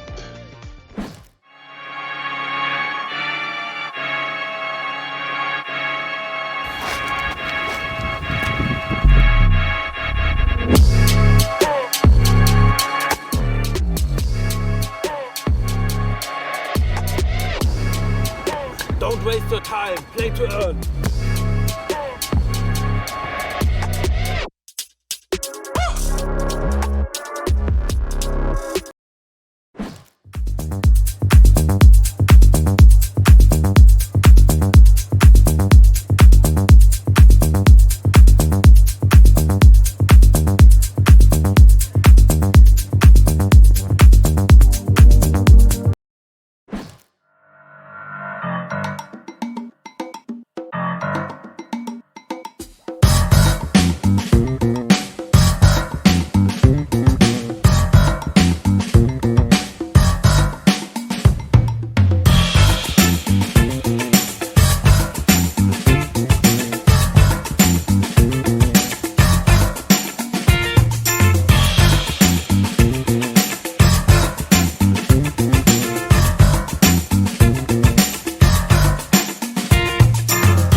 And we are back with our AoE only tournament featuring Bestoko and Crotez. Casting feathers galore. Why would you have to say that? It's not that bad. It's not that bad. Yeah, Yeah, we'll yeah. see something No, different. we love it. We love it. We loving it. You know what I'm saying? I wish the entire tournament is AoE. Just play AoE Yeah. the entire tournaments. We do not care. We do care. I'm lying. We do care a little bit, but we just, Yeah. just give me. I just want to see Jinx. I want to see Topaz in the works. I want to, like, why would you bring Topaz and play it? It's like an insult to the comp. The comp is feeling sad. It wants to be played. When you buy a toy, it's sad if you don't play it. I'm saying random stuff right now. I'm losing it, but No. we just want to see something different. That's all. It's the mind games. You run these crazy comps. You're like, wow, no one's running a Topaz team. No one's running a weird shield team with a leech bug, and no one touches it because it's just there to mess with people. True. But like right now, I think it's gonna get tougher, right? So now round number 3, and there is a fan favorite that is gonna be playing right now, which his name is Daddymon. His name is not Daddymon. I named him Daddymon. Like his name is right. Like it's pronounced differently. But I saw like the name. I was like Daddymon. I'm gonna just this is his daddy. That's it. That's our daddy right now. Imagine the hype that happened that tournament. He ended up going to the finals. That tournament. So it worked out. Me hyping him up, ended up working, and he became, he watched the stream and stuff like that. So he's a friend. But like right now, I'm pretty sure he's round 3 already.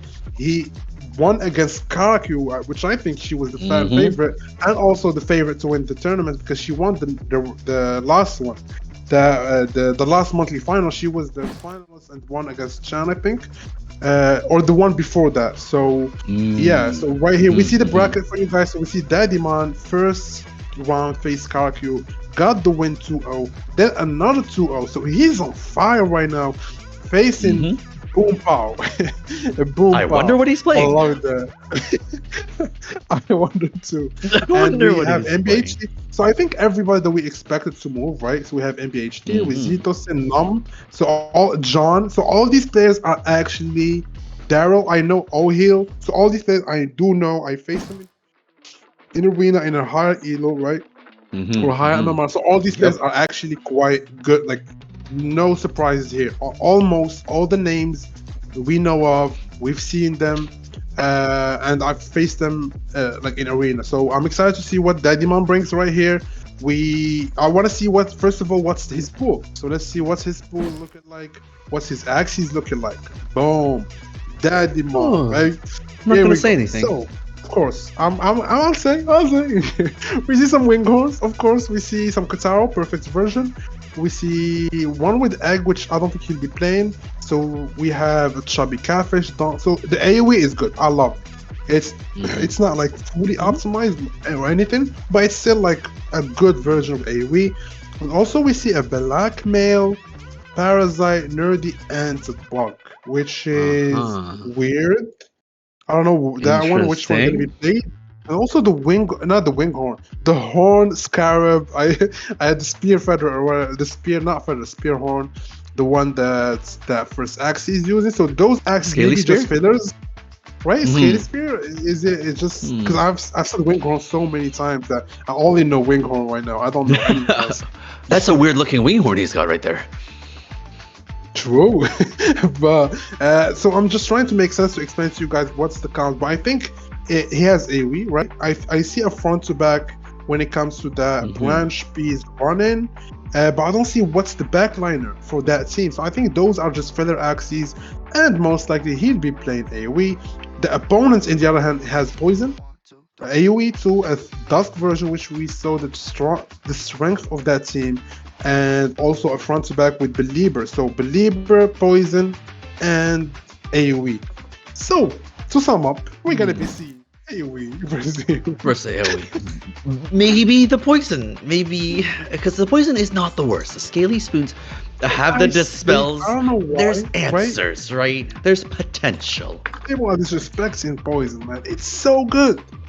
I don't see no science whisper. If I had poison, a really good version, my opponent has only AoE. I'm playing poison. I'm playing poison all day. They cannot beat me. I promise you, there is no way. If I know only AoE is the one that's going to be played, it's such a good option. But people are not opting into it, I guess. And we'll see. We'll see what Daddyman will bring. We'll see what Bump Pow. Is he gonna opt to the poison, to the front to back believer, or to go with the AoE 2? We have game 1 ready for you guys, and here go. Do it. Please, please, please. Yes! Oh, here comes the new challenger. Oh, so happy. We did it, guys. We did it. We did it. Yes. Yes. All right. So you think it's totally in poison favor? We haven't. He has an interesting bug he has up front though. It's not leech. It's a last wish bug with very interesting parts. So I think the one that is to notice is the front axis for poison. It has a wound that is so good against AoE, right? Prehistoric. Oh yes. So good. Like it heals every hit.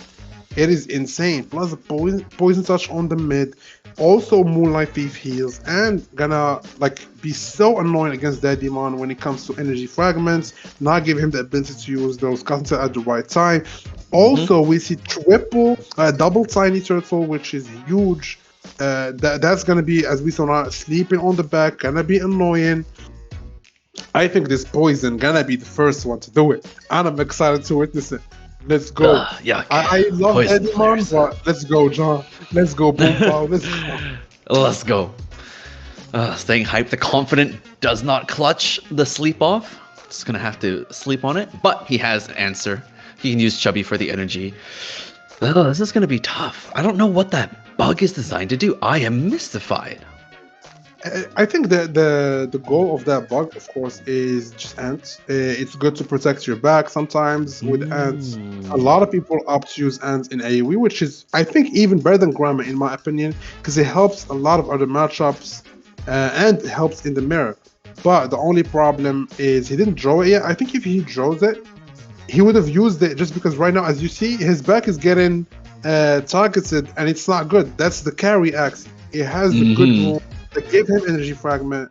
Like energy guru is so good. The guru, that rune is nice. It got buffed in this season. It does more damage AoE. It gives more. It gives energy fragments. It's just nice. But the axe is already 50%, and with 10 It's poison, going down. So that's rough. Yeah, it's rough. Is he gonna use the innocent lamb? Because he has only ants. Does he want to use the ant right now? Ooh, I think he confident. does. So let's go. He used the ant. Boom. I don't think he had any. Because I was thinking maybe use the Kazansa into Winghorn, but he didn't opt to do that. And right now, still, I think it's not looking that bad, just because only 5 poison 6 on the front. And John's axes are actually almost 50% besides the mid. The problem is that mid has poison touch. And as long as the game goes, it's going to be harder to kill it. It's just going to be harder to kill it. So yeah, it's rough. It's rough right now for Daddymon. AoE finally is not looking as the strongest team. But here's the thing, as we've seen over and over again, we've been consistently proven wrong. You see that back, it's building up rage. It's clearing a lot of the poison. It's only 8 stacks on the back. And that ant will buy him some time, you know. And when we see the Winghorn, it's going to start raining pain. True, but I think if it had Sacred Feather, I think it would have been better, in my opinion. Isn't Erwin first there? No. Go with Ant. So he's trying to save that backliner. And also, I don't like the fact that Daddymon is not using the Cottontail with the, what's it called? With the White Sage, because it's going to remove the poison. And as long as you leave the poison, it does more damage. So as soon as you can remove it and cleanse it, it's better to heal early. Now 31 on the mid, 22 sacks, and the axis just keeps healing. It just looks, that's right, because with the healing plus the damage, plus one Gila and this team is gonna explode. Like next round is not looking great. We have double Gila stacks up. We're gonna maybe have double Gila next round. I think that's actually what's gonna happen, right? Double Gila, both not Scotch shape, but both retained in hand. So next round, we're going to see a boom, bada boom, explosion of the team. Here it comes. Okay. But we still, Daddymon still. He's going to go all in. He has everything locked and loaded, right? Boom. Yeah, Winghorn coming. Yeah. This is a lot of damage, actually. He won't get too many feathers, though. It is a lot of damage, but the Gila axes are still alive. That's the problem. It's the back and the mid. Yep. And here it comes. It's okay. This won't hurt. This won't hurt. It's fine. It's Gila into Gila. He has 4 energy. Boom. Woo! That's 100. This is fine. Is he gonna? Yeah, it's double Gila. It's double Gila angle. Jeez, this is over. No, it's over. No. Both axes are just almost dead. The bug, as you said, it is not built to be a finisher. It has like only 2 attack cards, and yeah, it is just no even feather dagger value. The axes are either above 50%, and that is what we call night. Finally. The king has been brought down. No more Winghorns, no more AoEs. Okay, what kind of adjustment would Daddymon make here, right? Do you think do you think the poison would come back, or do you think they would switch it up as a mind game? I think the poison should stay, right? Like I didn't see anything from Daddymon. He just got AoE. Like even the front to back axis that he had, it didn't look like it's good to fit anything. He didn't have the finisher. He had like 2, without like the believer or like even a bird with aggro or like anything mech or anything, like nothing to go aggressive with it. So I don't think Deadman has anything to answer the poison. And also, if we're talking about the switches that Deadman could be making, I think Sacred Feather at least, right? It's a good counter For against sure. poison. So Energy Goro is not the best in this situation. Also, he didn't get Ant early. So I think if he got Ant early, it would have been nice to not get stunned. Plus, Grass Snake that doubled the point. It was just a lot of stuff that happened to that bird, which is the carry.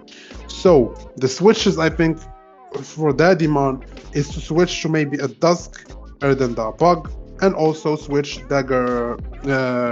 Oh my god! Switch the Wound from Energy Guru to the Sacred Feather, and I think those are switches from the poison side. Just keep it as it is. It's good, working. Didn't look close. Let's keep going with it. Yeah, exactly, right? You force your opponent to switch, right? Because if you won and they stick to the same thing, you have a good chance of winning, right? That poison team wreaking havoc. It was so much damage. It didn't seem like it at first, but when those stacks got up to 20 and 30, that is too much. The double kill on the 4 energy was insane. Yeah, it was insane. And also Friday, shout out to our boy Friday on the chat. Appreciate you for this.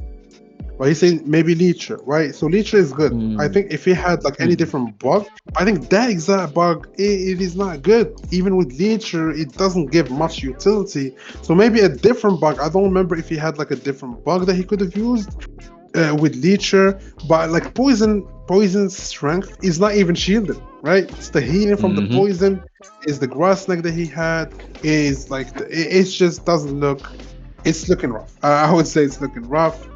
And yeah, we're gonna see like the next match is gonna be if it goes 1-1, I think Daddyman gonna be feeling he's gonna have much more confidence. But if it goes to 0, it's just GG, right? And at that point, right, everybody else, if they saw this matchup 2-0 poison, nice. Now poison is in the mix, so yeah. Alright, is Poison gonna dethrone all the Winghorn players? No more AoE allowed? Yeah, we're gonna see. We have game 2 ready. Let's go. Okay, they're running it back. Interesting. The Leisure does come out though. How much do you think this would help? Yeah, so the Leecher, as Friday said, proposed to use, and Dadimon listens and goes with the Sacred Feather as a change. Good change. Goes with the Leecher. Good change. Are these changes enough? It comes down to the timing of the ants. In my opinion, he got double confident, which is a cleanser, so that helps against poison. He has ant to save that back, helps. Has an innocent lamb with a white sage, helps. But is it enough? That's the question. It is still a lot of poison, regardless. Right? And yeah, so this is the challenge. This is the best shot that Imam got. I think this is as good as it gets with his deck, right? His deck is not as optimized as other decks that we saw. So now he's in a rough position. He got 2 with ants. So he would love to use the ants, but at the same time, I think he's going to use the ants. Doesn't have to go with Chubby. With the Robin, that Robin is meh, I would say, right? Because no sex on it. Usually and poison will just randomly kill it. Usually you would like to use it, right? Then sack it right that round, then the next round, and the final round get it to around 70 something. As for now, it's just gonna die with only poison, and it's not gonna get much value. So not a great start for that Demon as for now, but for John, I'm pretty sure he's very happy about that start. Oh yeah. How do you think that blackmail will help here? It slows down 1 card draw, but it's not really the biggest deal because you don't mind splitting up the damage, splitting up the taunt. And taunt doesn't really affect AoE to begin with. Yeah, no, blackmail is not that big of a deal for poison. They even love it. They love like spread switching, as if you are helping them actually with the blackmail. I wouldn't use it against them. They like either draw for them is good. So they just need some poison to use, and yeah, so right here we're gonna see an Aranda, even perfect to remove any feathers or anything. Then we're gonna see the mosquito, the tiny, of course, the mosquito. Then use the blackmail, perfect. And like right now, AoE, right, already took some damage, took some poison, and if you see the poison side, It's full HP almost. Not They're almost. too It's healthy. literally. Right, they keep healing. You need to be bursty. Like against poison, you need to rush them as fast as possible. And AoE like is not able to do that until you are below 50%. As long as you are not like low, Winghorn is useless. Is like as same as any AoE card. So right now, Daddyman goes with another and doesn't opt to get confident. I would have actually opted to get another confident maybe. Not opt to get another ant, in my opinion, just to like run my chances. Because like this way, I'm still losing. I believe he is trying to avoid the tiny turtles, right? Would the ant not be a good answer for that? Yeah, it is. But at the same time, like you lose damage. Even so, you are avoiding something while giving up something else. So let's say you take more poison, you're doing less damage, but you're saving the pack. So it's like give and take type situation. I'm not mad at it. I think it's still a good play. And also, like let's not forget, he still got the win con from the Sacred Feather. So we got that's a nice Irwin. That's a really nice Irwin coming in. Now we see the damage kind of coming in from Daddyman. He got his good draw. Good front is 156. The back and the mid are taking some damage now. But the problem again is John is already gonna next round gonna be at 4 energy. So that is not great. Right, for Daddyman. And Daddyman is going to 4 energy too. Is he gonna have to use the cousins at any time soon? I don't like the fact that he saves it for a long time, because like you try to use it as fast as possible to remove the poison, right? With the white sage from the cotton tail. We see a heal, that's good, that's really good. I think he needs to kill that front. Parasite maybe, just use Parasite on it, or maybe even use the Winghorn right here.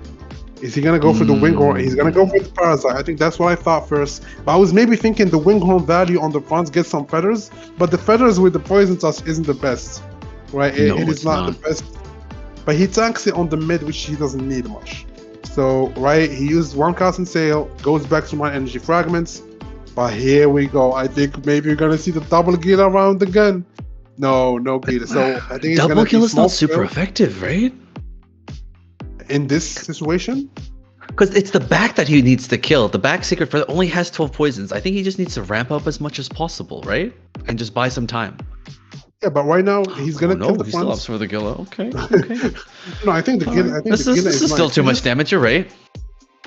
It's still like AoE damage. Right. It does way too much. It's like almost 300. That was a lot overall.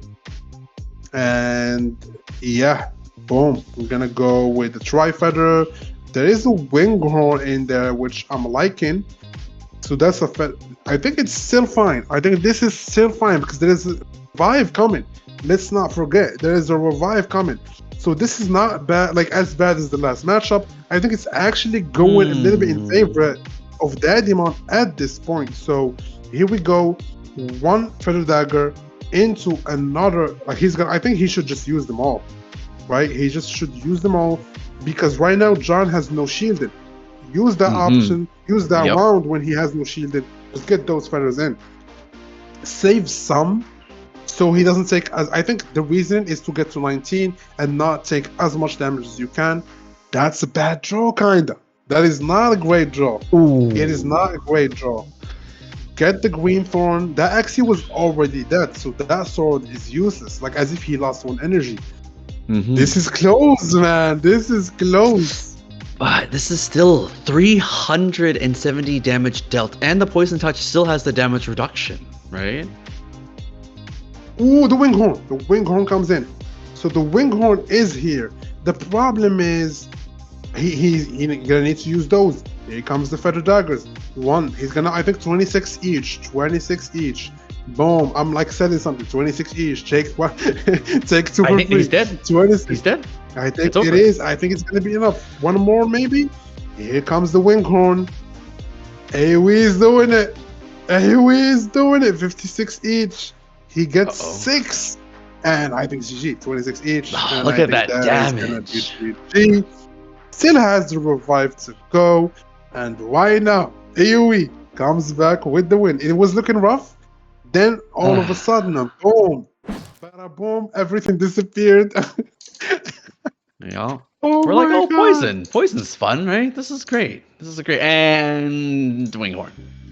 Winghorn. It's okay. It's okay. Okay. The word of the day is winghorn.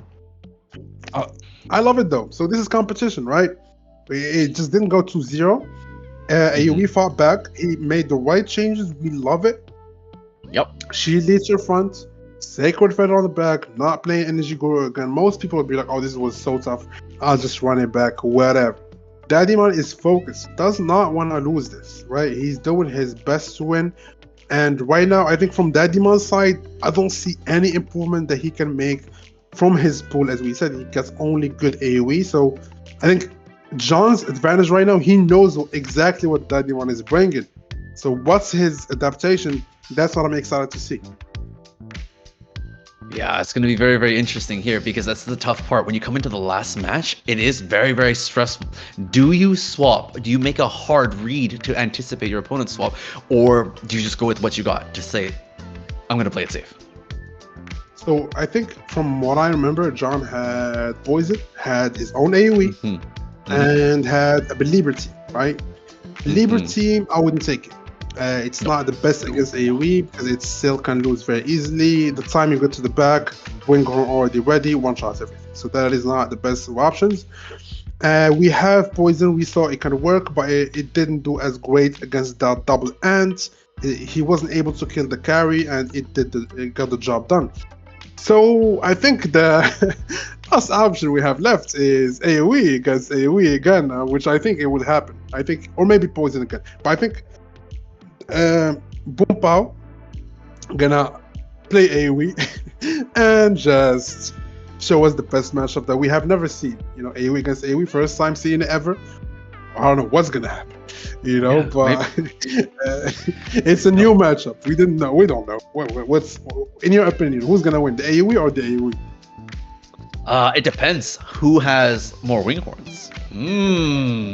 True. Because that's actually something we've seen today, right? There's teams that when they lack a winghorn or two, like you said, when that carry dies with the winghorn, you lose a lot of value. That's why triple winghorn is the best move. And saying that, we have game 3 ready, and let's see, is there any changes from John Boom Pow? I mixed both the names or not. So let's go to game number 3. See the mix up, and we're running it back. Running back. I think it's a good choice. I think John's AoE wasn't the best, and he knew that's against Daddymon. But we see Daddymon actually making a switch up front, thinking that John gonna switch to AoE, remove the shield leecher. Is that gonna be? I think that just might be gonna make a difference. I think that might make a difference. We see actually John going into the mid with the stun, not the back with the stun, which is weird. I would actually stun the back because it's the axis that has more cards. But I already see a Parasite Caps, we see a Catfish, so that stun was kinda didn't do much, right? Yeah, I think it's just he wants to just land an attack. I wonder, Ray, would you need to stun the back? Because I think the biggest thing is he wanted to land a Ronda. He had no feathers left, but it's just always good to aim for that Dispel. It's pretty even. It's pretty even, because the sleep isn't a big deal, as you said. And it's all going to be about how many attacks you can get on the back. And that's actually why Dodymon is looking for those ants, right? Because if he doesn't want to deal with the sleep will actually mess up a lot of his timings. And here's that taunt. Right. He actually enjoys the blackmail, right? Yeah, he did. He loves it. And John right now, the last matchup, it's rough to actually. This matchup is rough because when I was playing AoE and facing Poison, a lot of all of my matches against Poison looked so rough until the end, when all of a sudden I'm able to use Winghorn, right? When they are below 50%. And use that Winghorn, you get that concentrate or double concentrate even value, as we saw from Daddymon, saving it up until the end. Boom, boom, all of a sudden, only one Axie from Poison is live. And Poison is kind of weak at the end because one Axie does not have that much of options, right? It draws a lot of swords, it draws a lot of shielding, like those 50 shield are weak. Even let's say they draw a small foil, doesn't do much. Green Thorn doesn't do much, so it's not that valuable to finish like as a finisher for poison besides Gila. So that's when it comes. So that's when Daddyman gonna be coming in with those wing horns, with those Tri-Feather, and those Irwins, and doing the maximum damage. Oh yeah, it's gonna be a scary one, right? We see the double Gillas retained, locked and loaded. Ooh. Dodimon still has a lot of HP to chew through. The back and mid are still over 400, and the front that is taking damage has prehistoric armor. It heals 10 every single hit, and those blood spikes actually will build up until he explodes in spikes. Yeah, you know what's the change that I would have done actually? I would have actually put the Moonlight Thief up front and put the prehistoric on the back. Like actually, Interesting. I don't think I Okay. think the prehistoric is the counter because it counters the feathers because they heal from each one. So like instead of doing 26 per each, he's gonna be only doing like I think 16 or something like 15. Also, it has like it stacks up that like the blood spike, I think, right? It sucks up the blood spikes with time. So as long as it's alive, it's great. So I would put it up back. I don't think double Gila is that necessary, in my opinion. Put that grass snake on the back axis or even on the mid, and I think that's the way. Maybe John didn't think about that. I'm not sure it would like give you the win, but in my opinion, it's just the better option. There is a tricky consideration with that, right? Because to get the value of the blood spike, the Axie has to die. So if you put the prehistoric in the back, the only time it gets value is if you're trying to force a draw, right? Yeah, and also like not just for that, it's just for the tankiness. Like prehistoric just counters AoE overall. It's just known fact that whenever you face AoE, prehistoric is a great rune.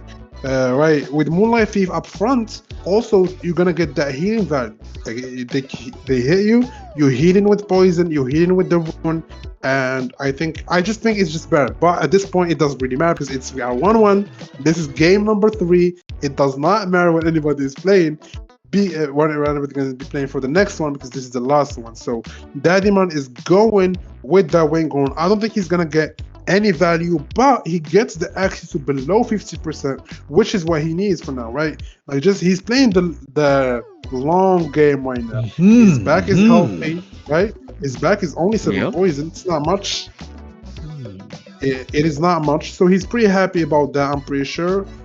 10 on the back, goes with the small friend, go with the green phone, only 12. So right now the distribution of the poison from John is not great. Everything is going on the front, on the mid. The back is chilling, and the back is the problem.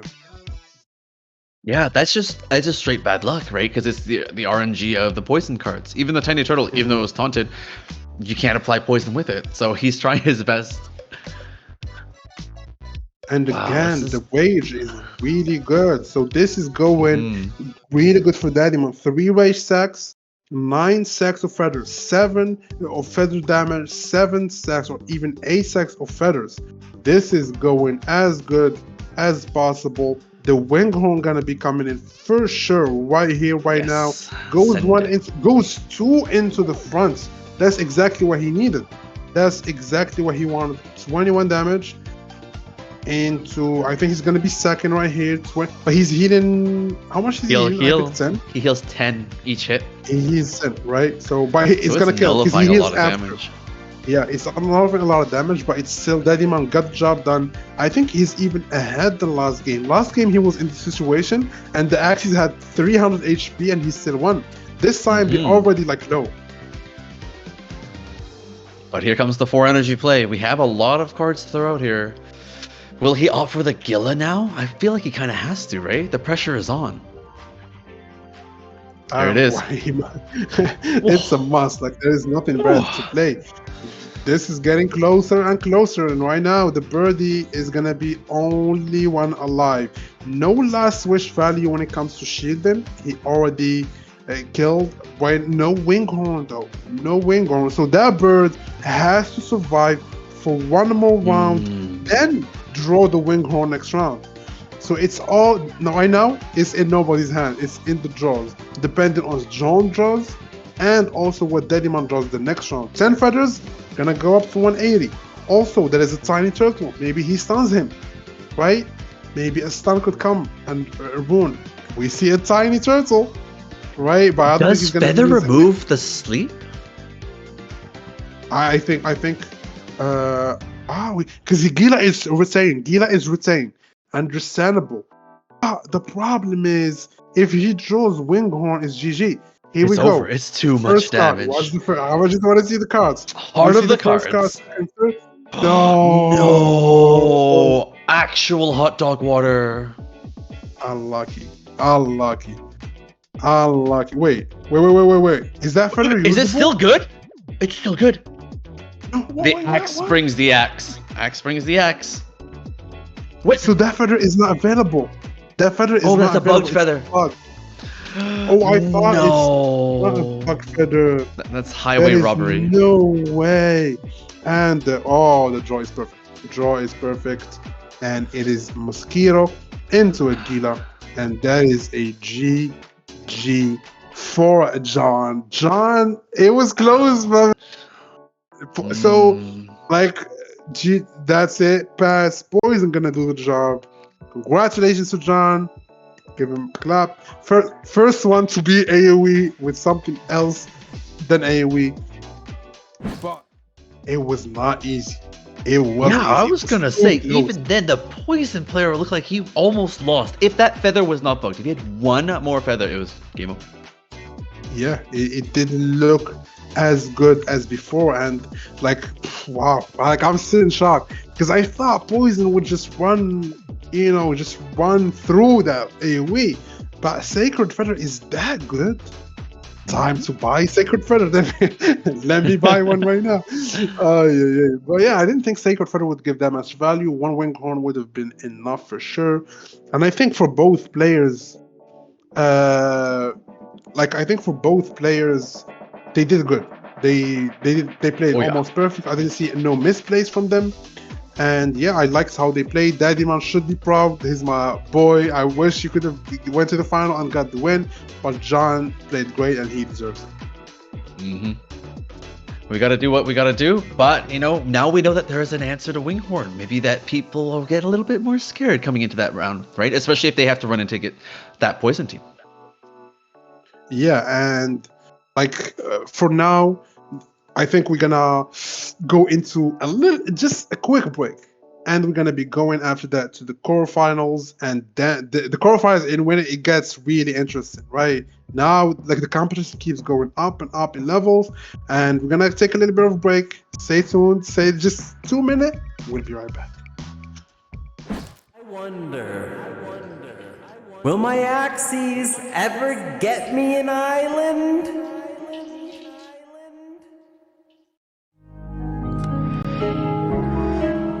Yeah, It's Axie Infinity, baby. yeah. You ain't ready. Let's go. Yeah. Axie gang, Axie gang, Axie gang, Axie gang, Axie gang, Axie gang, Axie gang, Axie gang. Just spent 50 racks on a big dip. My girl love reading mystics. Come and join us on the Axie ship. You would be crazy to miss it. Axie Infinity, come battle me. Hit me with an eggshell, that rattled me. Stuck on my last stand, sorted like a cattle bee. 5 XP, that stressed me. Slowing down the progress of my triple nut, pure breed. Moving to an offset, can't top it. Got my farm rolling, gravity can't stop it. Time to make a profit, champagne bottle pop it. Axie gang, Axie gang, Axie gang, Axie gang, Axie gang, Axie gang, Axie gang, Axie gang. Just spent 50 racks on a big dip. My girl love reading mystics. Come and join us on the Axie ship. You would be crazy to miss it. Axie gang, Axie gang, Axie gang, Axie gang, Axie gang, Axie gang, Axie gang, Axie gang. Just spent 50 racks on a big dip. My girl love reading mystics. Come and join us on the Axie ship. You would be crazy to miss it. Internet monsters graduate with honors as muggle money squanders. Just sit and ponder. LT's under, driving in his Honda. Now he's got Geenie sitting in his lawn chair. D-Live sponsor, content monster. E-girls just start going bonkers. E-transactions take a little longer. While we wait, we just get stronger. Axie gang, Axie gang, Axie gang, Axie gang, Axie gang, Axie gang, Axie gang, Axie gang. Just spent 50 racks on a big dip. My girl love reading mystics. Come and join us on the Axie ship. You would be crazy to miss it. Axie gang, Axie gang, Axie gang, Axie gang, Axie gang, Axie gang, Axie gang, Axie gang. Just spent 50 racks on a big dip. My girl love reading mystics. Come and join us on the Axie ship. You would be crazy to miss it. Ooh. Ooh.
revived, we're refreshed, we're repoisoned, and are ready to go.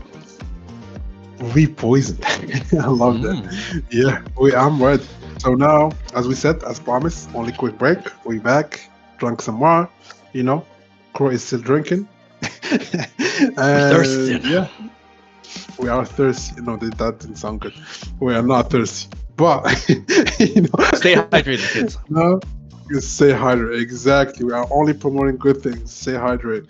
But to go back to the matches and to sum it up, we saw Poison finally break AoE. Finally, something was able to bring AoE in this tournament. It seems like the best or the team favorite is AoE right now.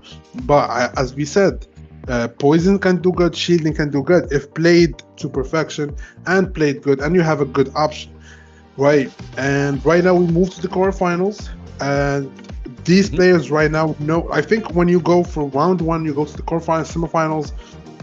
You've seen a lot. You faced a lot, right? You faced the first day, used it this, use that, use that. So you have more of an idea what's the meta in the tournament, and you know what to use at the right time. Yep, at this point, if you see AoE, be prepared for it, right? If you got a poison team, play it. It seems like a viable answer. It's still really, really tough, but it gives you a chance. Exactly. And to see the brackets real quick and to see who still with us right now from the players, we have RJ Menine also lost, like all the favorite, as we saw, as we said. Maybe we're gonna have a new champion, a new crowned king of E4E, man. This is exciting to have an underdog win it. So RJ Menine lost 2-0, Daddyman lost, NBHD still in it. So he's one of the good players that we have. And Num lost to John lost. All Heal is still in. All Heal is still in. So the players that are usually facing in tournaments and stuff like that. So All Heal, I think he's still in. NBHD can do it. So those two players to watch for, and the other 6 players, I'm pretty sure they want to prove me wrong and say no, we don't care about All Heal. We do not care about him. We don't care about nothing. We get into that finals and we win it. And I think it's up for grabs for sure. This tournament, like I've rarely seen this type of tournaments where all players have decent comps and they are all like they all can win. Yeah, it's anyone's game, right? Considering there's been so many of the veteran players, the OG players that have been removed. All Heal still holding strong, but he's going to be the one to look out for. And if he gets dethroned, right, we're going to have, like you said, a new champion. Yeah, and like the thing is when it comes down to like tournaments, like it doesn't matter the name, like you need to be in the meta. You need to be in the meta. If you don't have the meta axes, you're gonna lose. And right now, the next match, as Crows has just said, oh, he is one of the OGs. He's a great player. He's been doing amazing with Pyrian, and he's the next match in our quarterfinals facing Kinoman. If I did right, I said it right. And yeah, sure. Oh, it's misery. It's misery. So this is a different pool. Right? I think this is a different pool. And here we go. We have All Heal facing Kinoman 11. So, what do you think about this, Crow? All right, ignoring the obvious, we have beasts. We have is that Jinx team even a viable? What are those fish doing there? Right? I think those are just throw us off a little bit. Kinoman is running Winghorns, of course, but we do see a little bit of a shield team. So for shield and poison, is shield better against an AoE team or is poison? The shielding is better. I think with the protect sleep, I think the sleep gonna be coming in. So the new change is the way it gives it sleep. Whenever you hit that round, it sleeps, right? So against AoE, that's really annoying. Some teams even run 2, which is great. But the team that I think All Heal has that nobody had, which is the aggro team. So the aggro with Square Teeth, it's played with calcium armor, right, up front, with the custom sail on the mid, plus the Belieber on the back. So it's a double Belieber, cotton tail, Square Teeth, front, full aggro team, double running on it. It's really, really good. I faced some of them.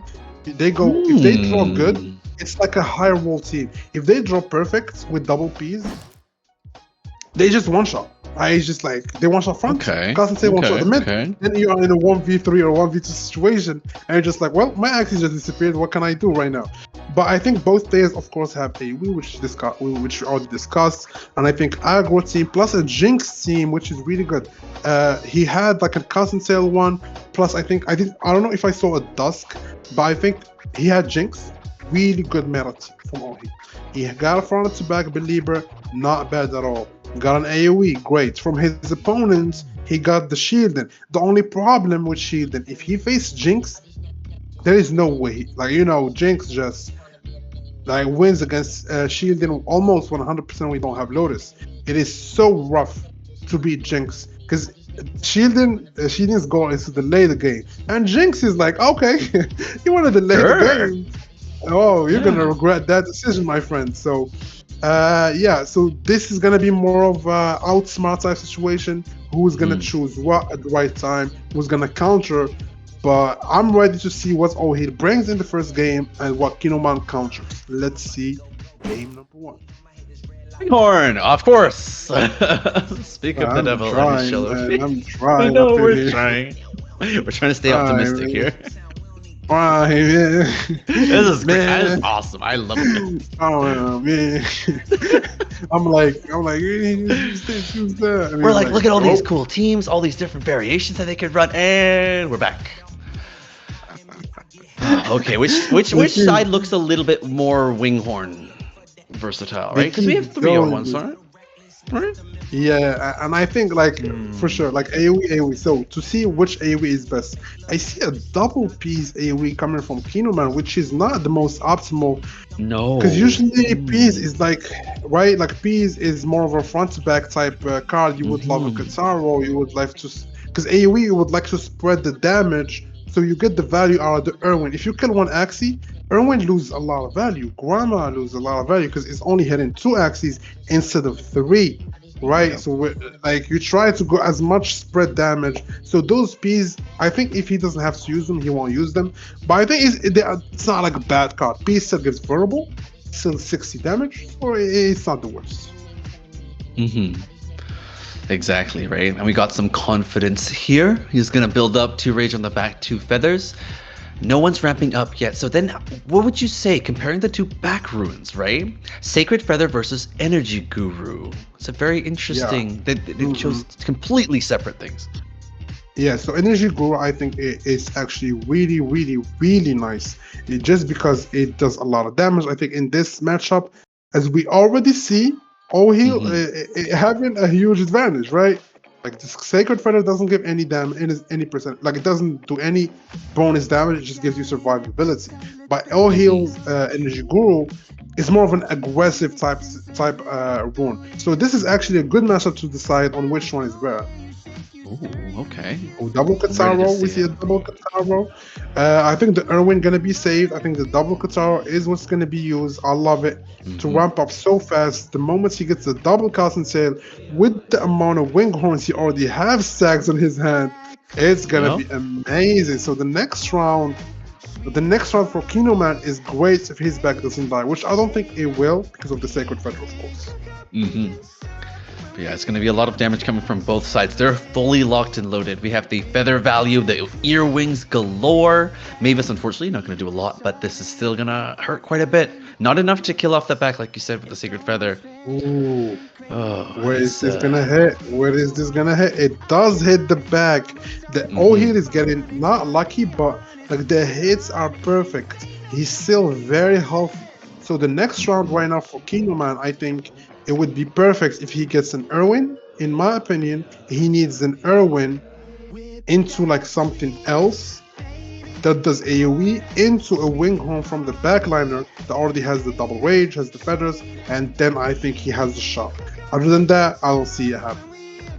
Oh yeah, especially because we have to look out for this Cottontail value on this turn. Oh, this is going to be a crazy turn. Oh, look at that. I think I would have actually not went with the Kataro. I would have went Irwin.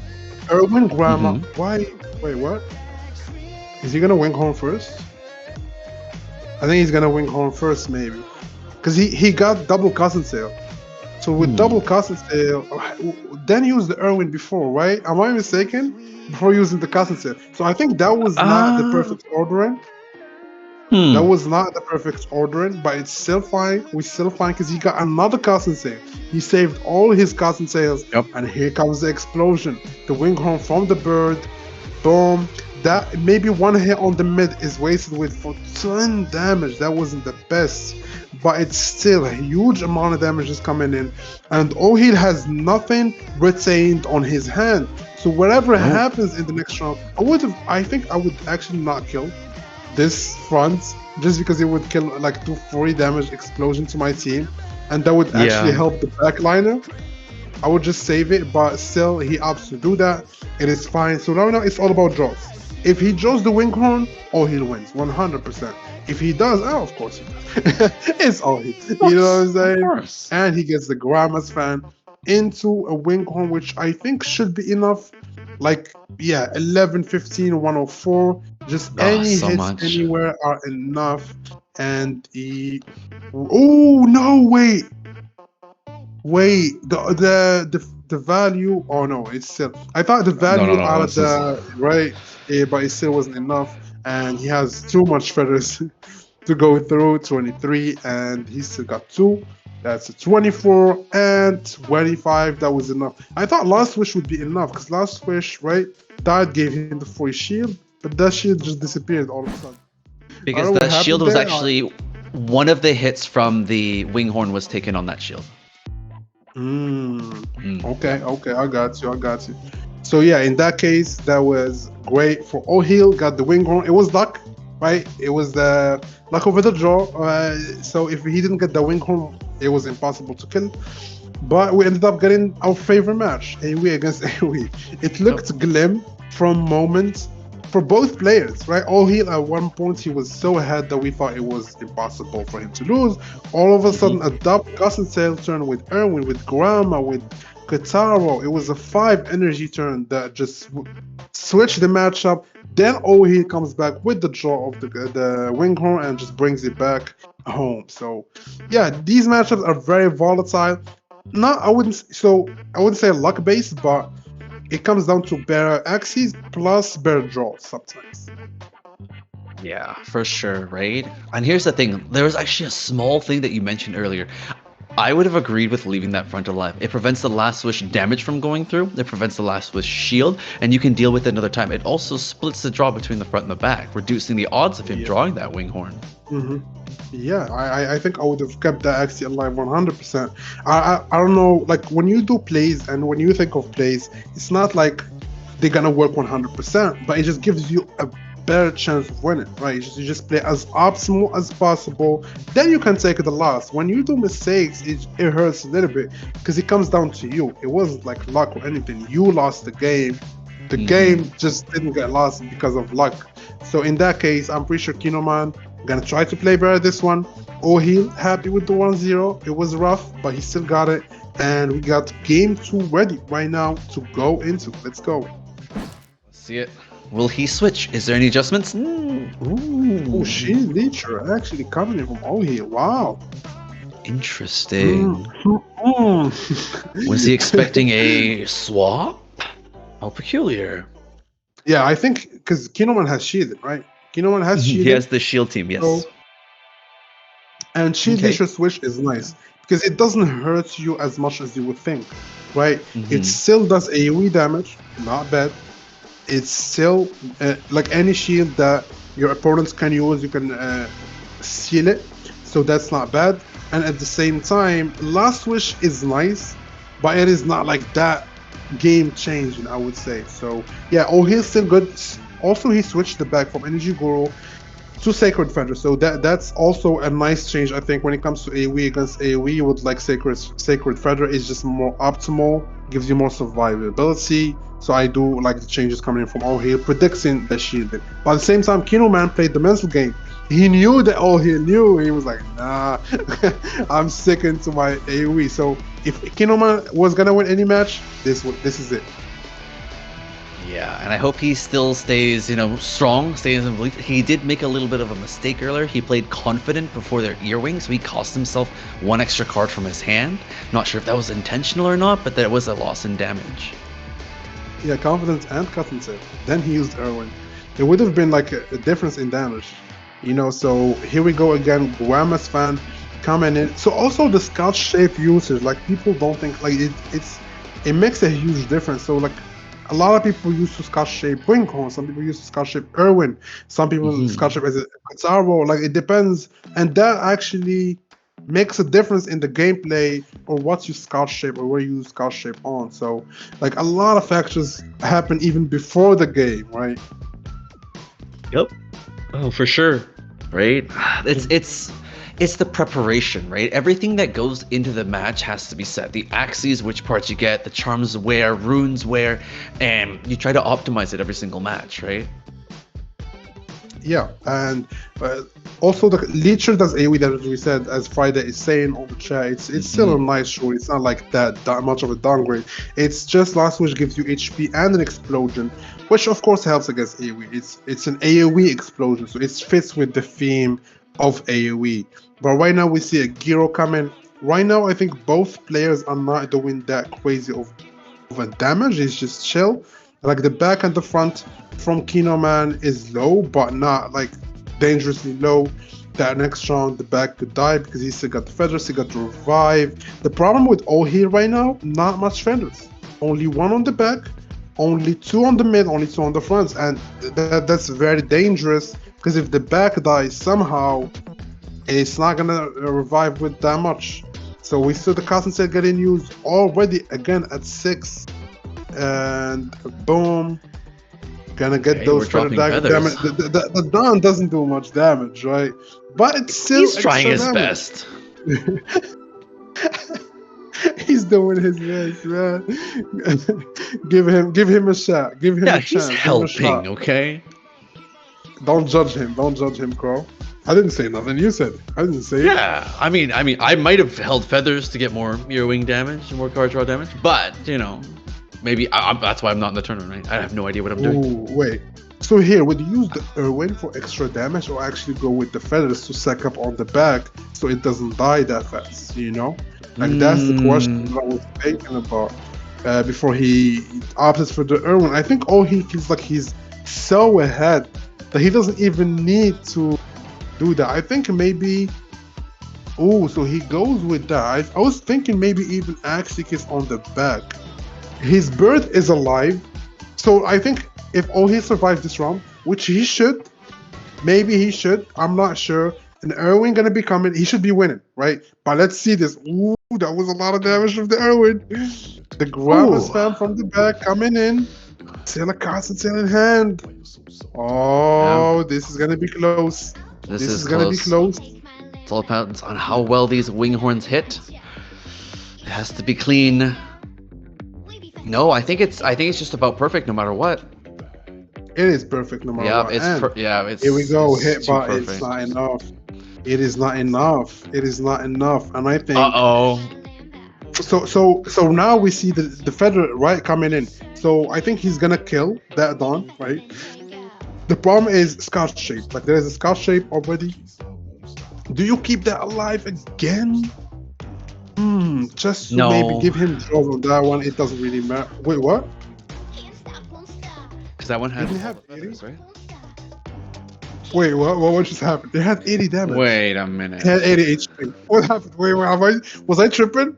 Was there more feathers than we thought? Was there more? Maybe it was just because of the stream delay. Yeah. I think maybe he had a few more feathers. Or he had 6. 1, 2, 3, 4, 5, 6. Wait a minute. No, I think he killed. I think he killed, right? Because the last 3 feathers would have totaled about 90 damage. Yeah, the last 3 feathers would have totaled to 90 damage. No, it was RIP. I don't know. Maybe I saw it because I saw 80 HP. I saw 2 feathers. The suspicious thing is it seemed like it just died instantly. But I think it was from the last round. I think it was from the last round. I think he saved up from the last round and used this round too.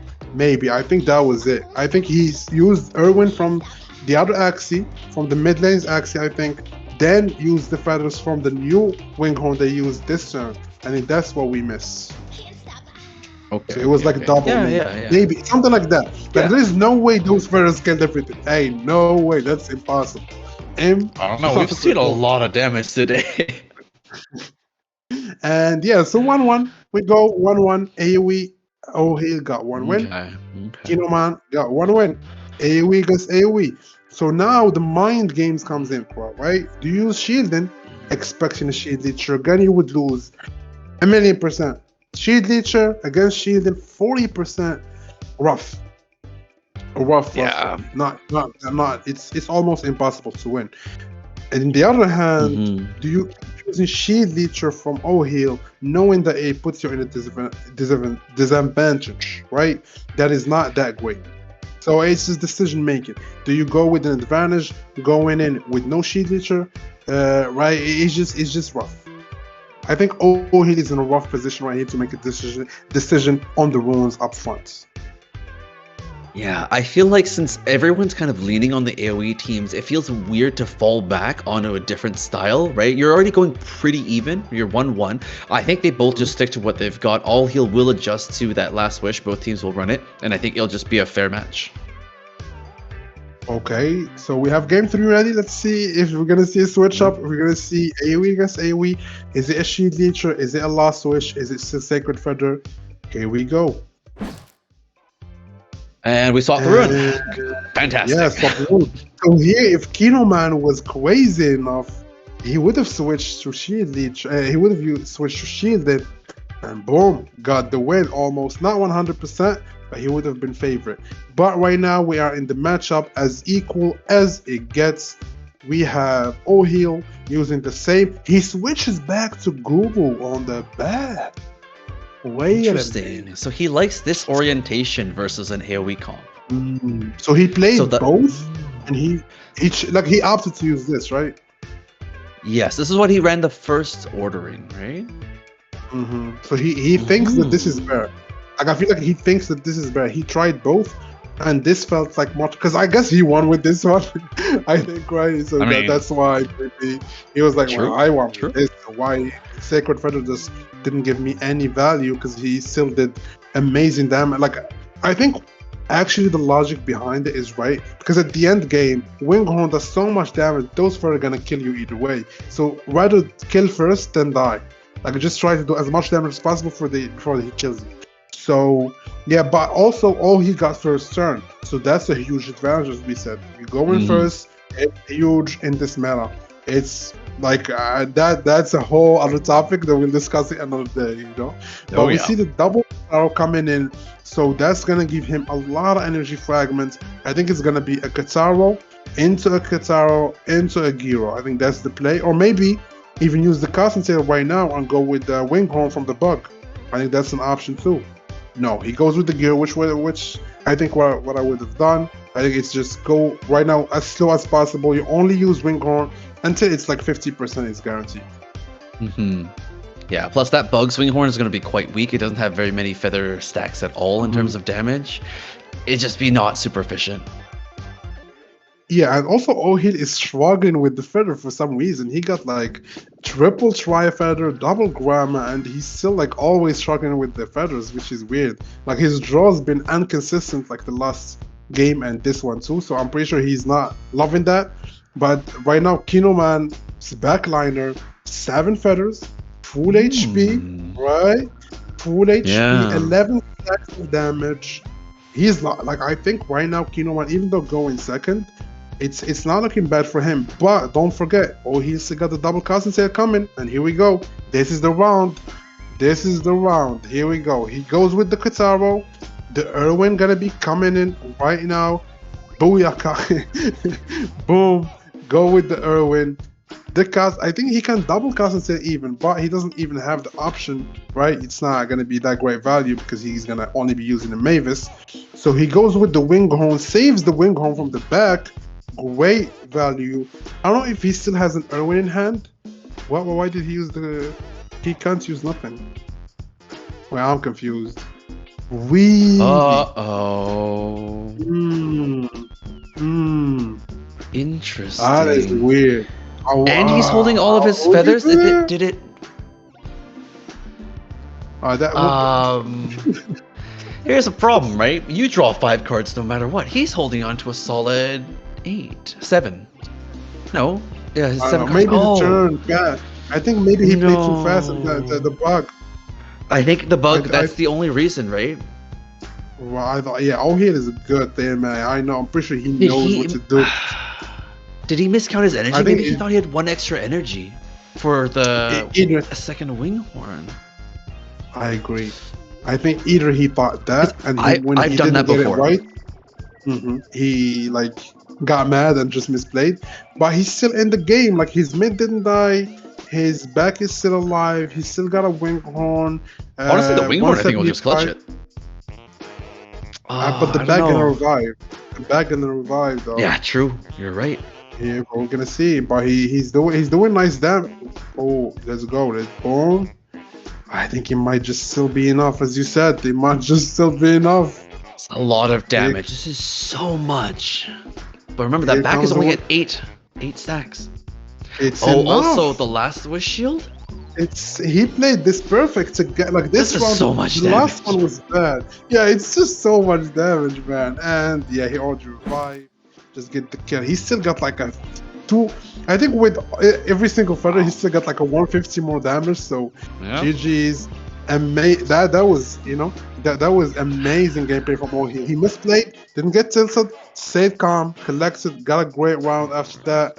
Boom, got the wheel. So we still have our boy from Period rocking his banner of his guild, trying to prove that the OG still got it. And yeah, so now he moves into the semifinals, which is amazing. After this game, it was a lot. We're gonna take a short break, and we'll be back soon as possible.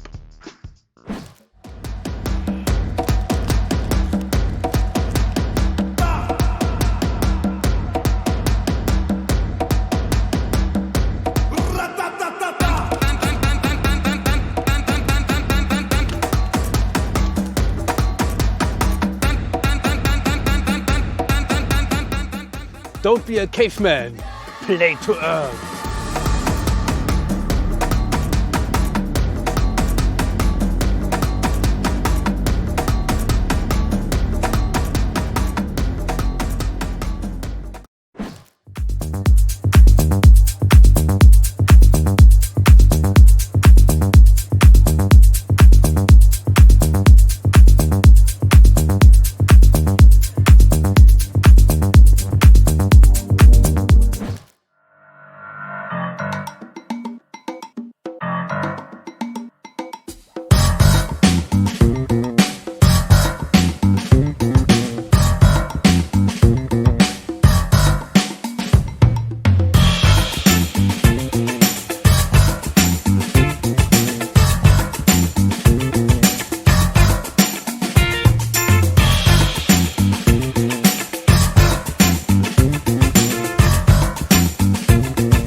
And we are back. Will the veteran hold the crown? Will all heal, take it all, or will he have someone sweep it out from under him with a winghorn?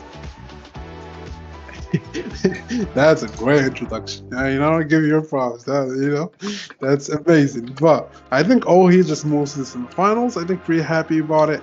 It was too close for comfort for him, I'm pretty sure. But right now we have the second favorite to win it, which is MBHD. I think he's from MVP, if I'm not mistaken. I don't remember exactly, but I think he's he's with the MVP gang, which we have a lot of friends from, Kaku, Logic, AmpQ, etc. So yeah, this matchup is very interesting. He's facing Art, which we've seen games from him too. So this is a very interesting match, and to see what these players brought, which is gonna give us more perspective. So let's see their pools and what they brought. What's their plan? Something interesting. Oh, we don't see winghorns. We don't see. Oh, we see winghorns. There's a few. There's a few. But yeah, we see poison. We see really good poison though. The snake jar poison. We see a snake jar. Do you think that is viable enough in tournament? Be honest. In tournament, yeah, it is. It is really good. But one is not enough. And also, I'm seeing a swirl. That's a swirl. And I don't know right. Man, I wish. What's the third axie? I wish he plays it because it's something new. It's something new. I would love to see how it works. Double swirl, snake jar, tri-spikes, axes. Yeah. And those are websites, so he's going to be using the prehistoric armor. I think for maybe one of them. The other one, something else to give even more spikes. But I don't see the third axis, as you said, that would fit with that theme. That is the problem. We have a Belieber team, which is nice, and we have an AoE team that is quite decent too. So double cottontail, plus a finisher without a winghorn. So I think MBHD right now, but like the thing is, he's in the quarterfinals, so there is no way he got the quarterfinals. With the bad axes, I'm pretty sure he got something for us. But in the other side, we have Misery, Poison. He has the Topaz team. I think we already seen from him. No, we didn't see from. We just saw AoE, but he got that hidden. He got the poison hidden. So maybe this is the time where we see Topaz facing maybe AoE. It's time to see it. Oh yeah, I want to see, right? Get some little diversity, a little switcheroo, and hopefully we don't see Winghorn versus Winghorn. But we're used to it right now, right? Exactly.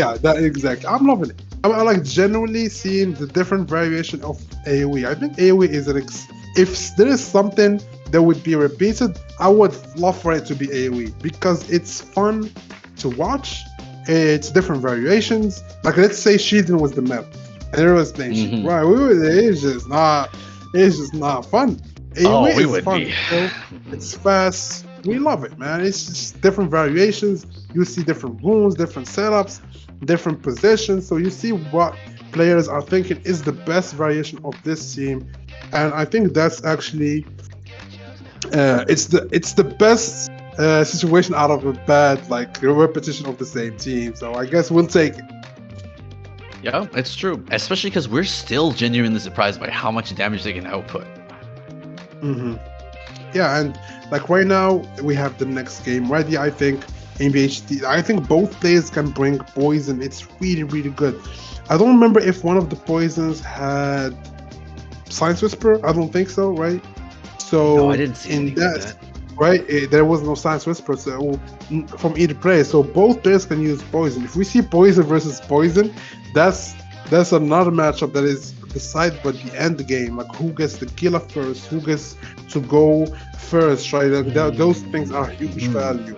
But I think if we go AoE against AoE, I think MBHD's AoE wasn't the best, in my opinion. He didn't have a good finisher.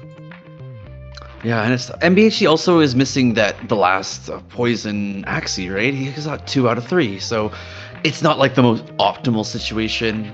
His AoE is not the most optimal, but I still think AoE is just going to be the most consistent, safest opening play always. Yeah, it is. It is the safest one. It's just, especially for game number 1, right? Especially for game number 1, it is the safest. I think if you really wanna, I would say, like just guarantee a good matchup and also a good read on your opponents, right? Because game one is a good read. Because sometimes you go down one, then you win the next two just by outplaying your opponent when it comes to comps. So going with AoE first round just gives you that consistency, gives you that a good win condition, gives you a good win percentage. So I agree with you. It's a good open. Yeah, it's better to definitely lead with that, right? Because when you come into the mirror matches, it's like your rune optimization, where you put your scotch tape, like we mentioned before, and if you actually fine tune that properly, it actually does make a very big difference. Like we saw in the last match, right? All heals swap back to the right runes and actually swung the match in his favor again. Yeah, and like also I want to talk about. I think I'm not sure because when you have 10 axes, right? Like I'm not sure if the players know exactly what's the counter of what, right? So maybe they don't think poison is a counter to AoE. Like sometimes I remember like in tournaments and even in like LANs, like in live tournaments.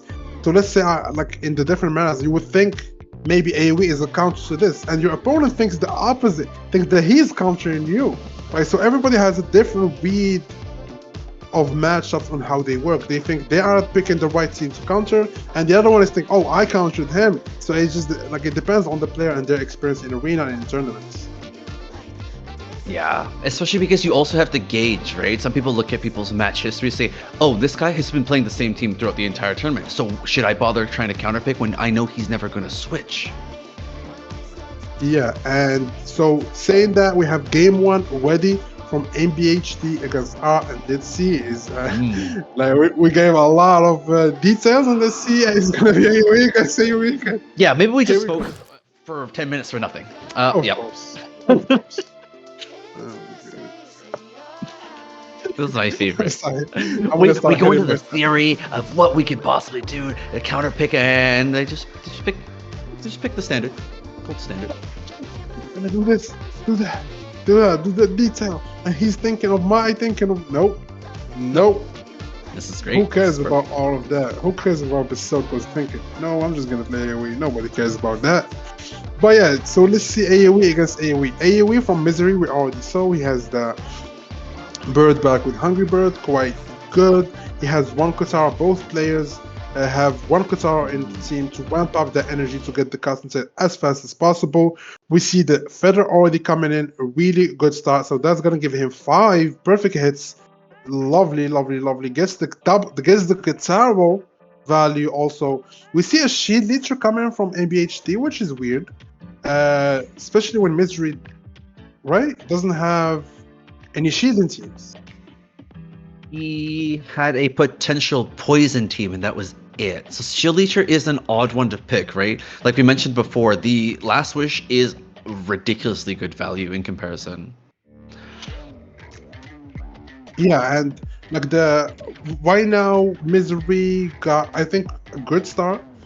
But looking at it again, like Last Witch, I'm like kind of indifferent about it. So it looks good, and sometimes it looks useless, right? Like it explodes at the wrong timing. It gets no value. It gets no value out of that shield then. And I'm like kind of indifferent about it. I feel like Shield Leader is still not bad, but like there isn't any other option. Maybe Leaf Cloak. I like Leaf Cloak. Leaf Cloak was actually not bad in this matchup. I definitely agree. Yeah, all those multi-hits, multiple feathers. We already have a bunch of wing horns locked and loaded. See, I think the thing that sets the caliber of AoE player is when you play the wing horn. Because if you play it a little bit too early, you actually play it when you have too low on feather charge. But if you play it too late, you might lose that axis that has the wing horn when they do a sudden cottontail, double cottontail turn. Yeah, and for Misery, he's playing. Right now, he got this round. This is the round when you explode everything, right? He gets the Irwin. Here we go. Irwin 53. That's a 150 value. Amazing. I think he's going to go with the Tri-Feather because it does more. I think maybe a Grandma's fan was nicer, but no sacks on that axis. So here comes the Winghorn from the birdie. Here comes. Oh, I know. I think he used the mid. That one is Scotch shape, saves it up for another rainy day. As we say, the front's most likely gonna die. Is it enough? Yeah, it should be enough. So that's 10, 11, and 12 should be enough. Exactly enough almost. Yeah, so exactly enough with the 4 feathers. And right now it comes to a 2v3. So now we already see the cottontail. We see the winghorn. So it's dependent on what's the draw like for what's the other cards like. And what's the distribution of the damage. So here we go. We have an Irwin. Is he gonna go for the Irwin? He goes for the Irwin. Ooh. This is Mhm. close, Crow. This is close. I know. But the thing is, we still have the last switch, right? We still have the sacred feathers that are gonna come through. That's gonna be tough, right? MBHD only has 5 on the back. Meanwhile, Mystery has a 9. He's almost fully stocked.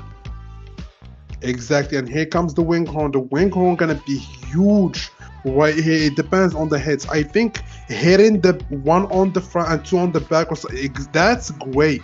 Not triggering the last switch when you don't need to trigger it. And if he maybe gets the kill, but those are the weaker Winghorns.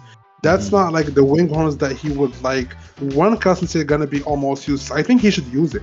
Right? Use that Winghorn, not Winghorn, use that constantly right now just to get healed, not wait until next round. Because I don't think there is a next round for that front. I don't think there is a next round. That Winghorn is locked and loaded, right? Feathers stocked up.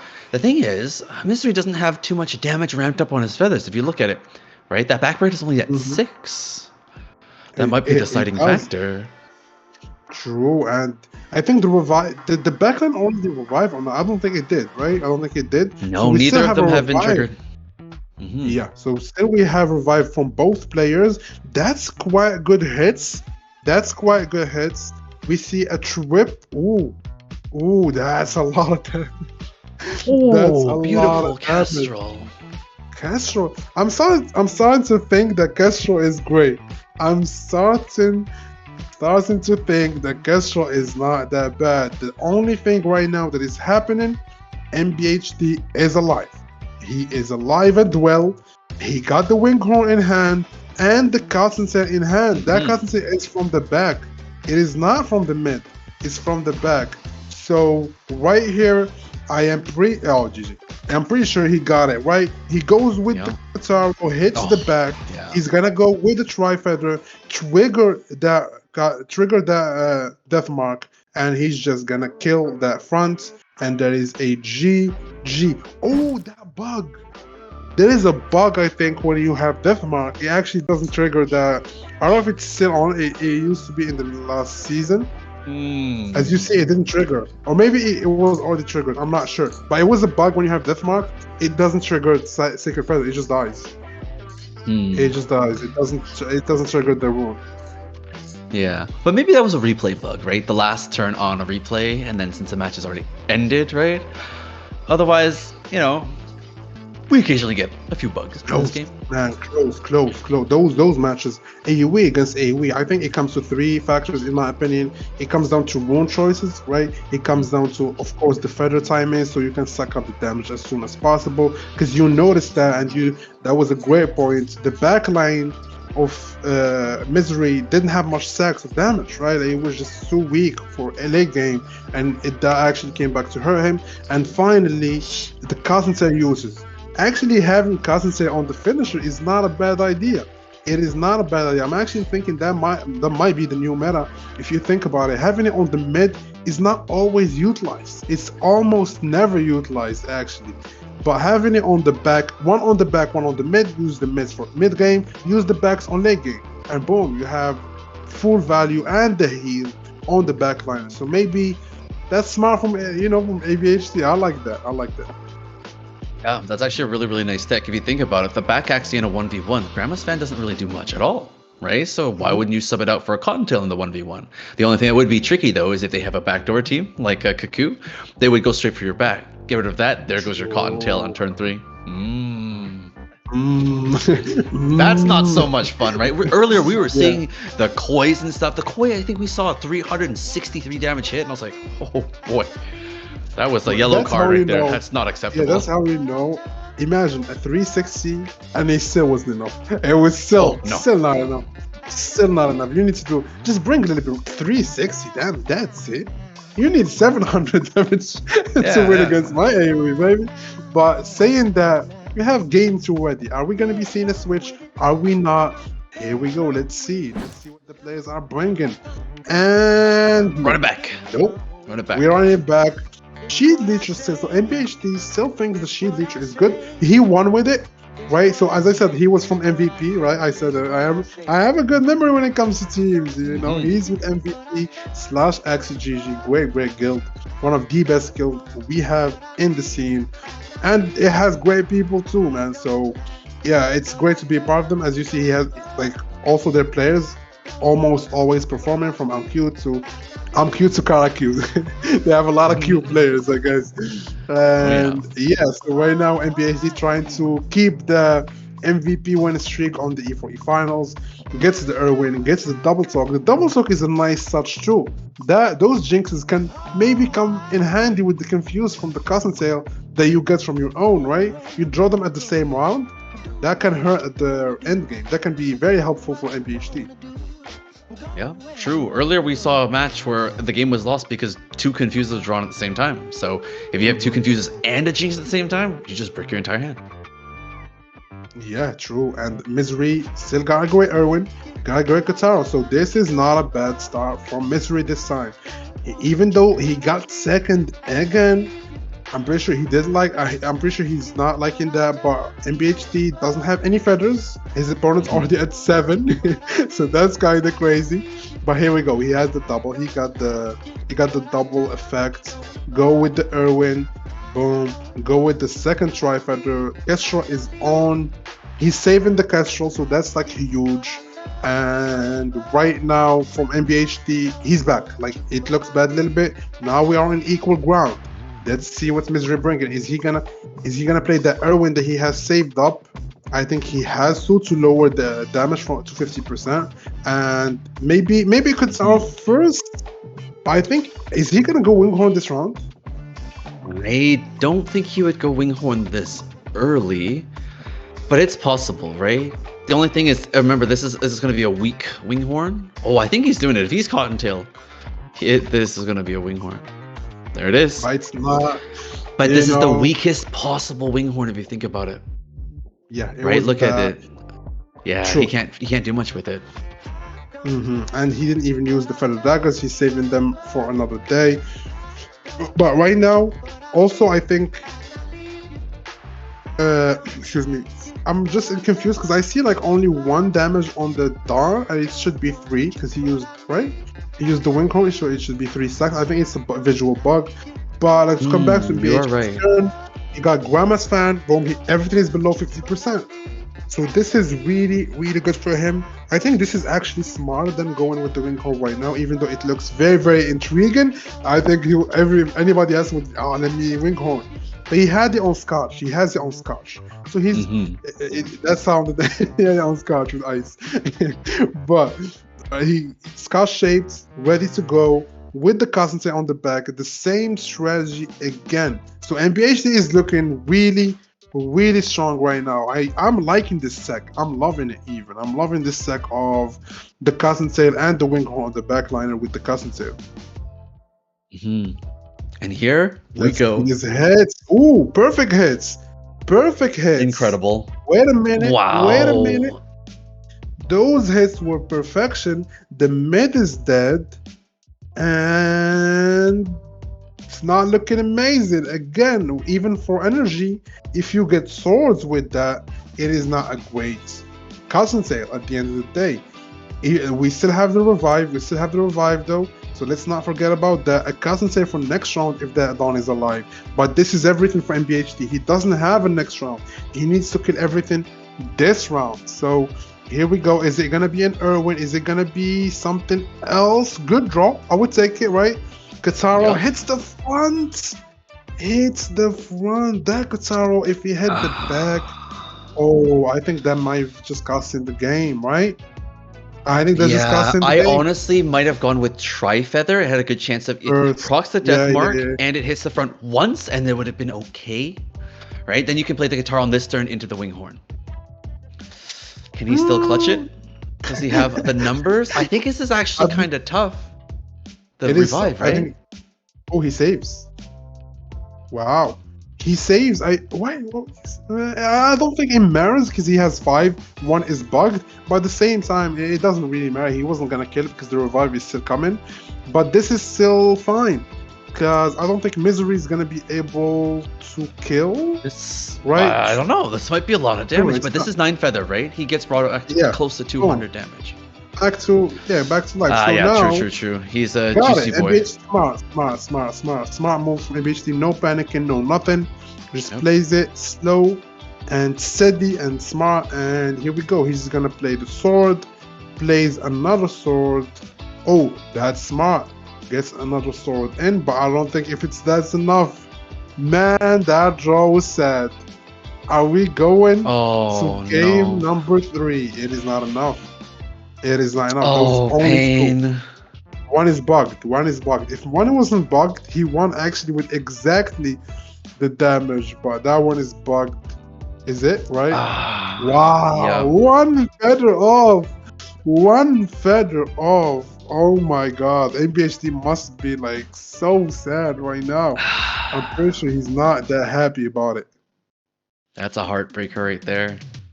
All right, especially with that. And he also draws the same as he also draws poorly, but he's 1 turn ahead, so it's going to be GG.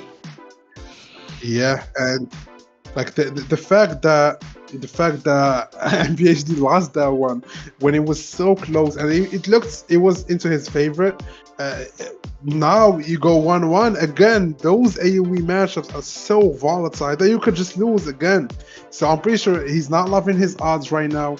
I guess he would have loved, of course, to win that one, just to win that one and just move on to the semifinals. But at the same time, it is what it is. 1-1. And now he has to go to game number 3, which are we gonna see a switch? I think both players feeling comfortable with the AoE. I don't think they're gonna be switching to anything else, in my opinion. And yeah, we saw a Topaz team in, I think, MBHD's box, if I remember right. One of them had a Topaz team, which from what it looks like, none of them thinks is that strong. I have a different experience with it. I blinked one time to drink water, my tea disappeared. So I don't know if it's different. I think it's really, really strong. We'll see.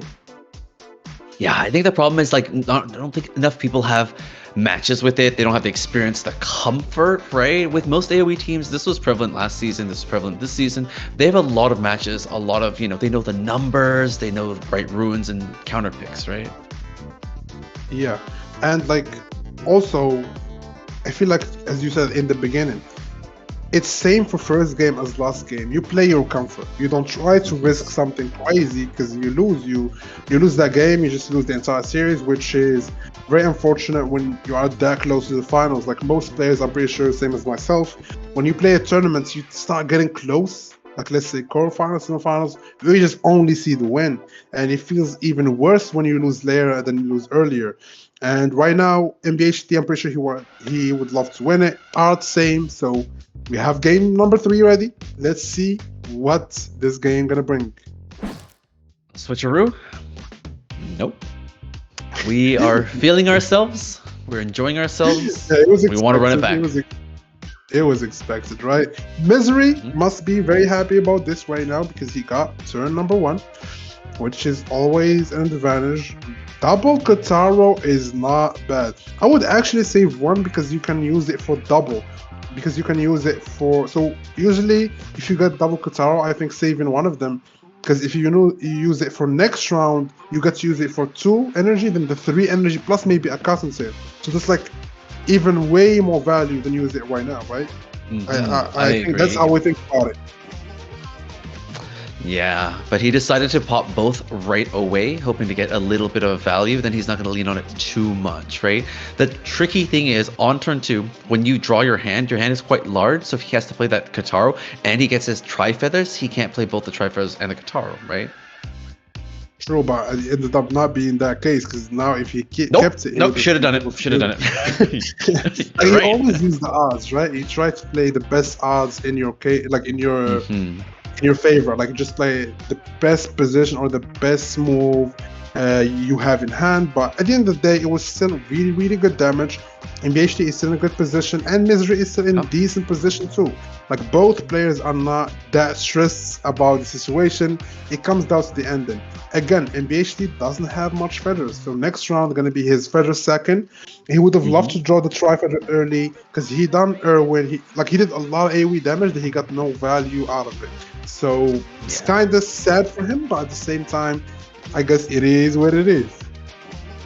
Yeah, that's always a tough one, right? As we saw earlier with Azura, getting the wrong draws, getting not enough feathers, not being able to ramp up really cripples the Winghorn and the feather damage, and that's a really big deciding factor. As we saw last game, one feather off, right? Just about 20 damage worth costing the game. Yes, and MBHD right now goes with the Irwin, huge value. He's getting Grandma's fan. Ooh. Is he gonna even go with the cousin sale? I think he is. In my opinion, use that Kotaro or maybe even the Kestrel. The Kestrel looks juicy. The Kotaro, he's going to save. Because maybe even what I was thinking, the Kestrel, because if you remove those feathers from the front, so that front becomes useless. But Kotaro just gives you that cousin sale, the value at the end that you guarantee. So that's like really good thinking. Mm-hmm. And one of the things to lean on as well, though, if he does pick off the front and mid with that Winghorn and his front is still alive, he can actually answer back with that Kestrel on the Sacred Feather, right? If you can remove all those feathers, you completely nullify the rune. Great point. I agree with that 100%. It's just gonna, like right now, I don't think Misery gonna be able to kill his back or his mid. Really good, and here we go. This is the round from MBHT. It's all in. Here we go. This is it, right? Like this is it. So you're gonna see maybe a triple tri-feather or maybe a Kestrel. I would have loved maybe a Kestrel because it would have done so much damage, but he doesn't opt to actually go for it. He's just gonna go with triple tri-feather, which is way less damage. Yeah, Tri-Feather got a fair nerf, but he is going to ramp up to pretty much max feathers on the back, which is pretty decent. Like maybe even Chubby, right? Maybe even Chubby would have been better. Because of the bleed value, he would have been able to get. I feel like it would have been better to do. Right now, oh, that's going to hurt. 54 on the back. Wow. That's just crazy damage. So he's going to go for the kill on the front. It's not going to be enough with those feathers. I think... not enough. He does not have those enough feathers feel kind of wasted. I know that one gonna hit at the Are we doing the same voice? That felt so bad because it was wasted. And it was that one hit can be huge. It can be huge. So that should be a kill with triple hit. I think even with that like the front staying alive with 2 HP, he's still in a good position. I don't think his back revived still. So this is MBHD's turn to again one shot everything. I'm pretty sure he's gonna get a good draw because he's sitting in a good deck. He got like 3 damage cards from his cards that he has to play, not swords. So he goes with the Irwin. I think he's gonna go with maybe double talk. Or I believe it has to be the double talk. I think double talk. Yeah, because Katara is too risky again. Ooh. Yes. Ooh, I love it. And now we're gonna go with the Winghorn, but I don't think it's gonna be. Is it gonna be enough? So Remember, we have the last wish shield, right? So this is we still have that. He survived. I think there is a bug. So last wish shield got procs by the second hits from the Winghorn, but is these hits gonna be enough? 19. I think it's enough. That's a lot of feather. That's too many feathers. 3. Are they bugged? I don't know. So we have one is bugged. One more. One is bugged, but he still has one more. But I think it's gonna be a draw because when you die, you already did the 20 damage. The damage was done before, and that gives. Wow! Oh my God! What a match by both players! It just came down to the smallest. I don't know what to say, but the smallest details. That deserves an applause. Both players should be very proud of that. That was as close as matchups gets. Congrats to MBHT carrying the MVP flag to the semifinals, making sure that if Karakyu ain't gonna make it, I'm making it. I'll make it. he should change his name. Maybe MBHTQ too. They will be the cute team. You know what I'm saying? Everybody has cute in the name. But yeah, so MBHT goes to the semifinals. So now we have Ohin, Brain Name. So the semifinal is already looking really, really good. I'm losing my voice. But to get a bit of a break, we're gonna take a short break. We'll be back soon with the semifinals matches. Stay tuned. XCGG. Play to earn. Ready, set, and begin. Axie Infinity, introducing play to earn. Changing our reality, let the old world burn. The future is here, there is nothing to fear. Internet monsters are the tip of the spear. Taking out poverty, let me put this simply. The revolution's here, it's called Axie Infinity. Farm is growing steadily, such great times ahead of me. Ronin wallet always full, I'm called the OG Permable. Too many sheeple, acting like people. Come and make some money, then leave behind a deep hole. We building communities, look into the future. It's your opportunity to buy a new computer. Axie Infinity, sir, scholarship please. Every day I wake up, I got 100 messages. How do I help this kid get his own scholarship? Onboarded, 3 Axies and a login. Split the profits fairly, because these people barely have food on their table, which makes their life scary. People take advantage, they cannot manage. The greed is real and I can't fucking stand it. Axie Infinity, and I can't fucking stand it.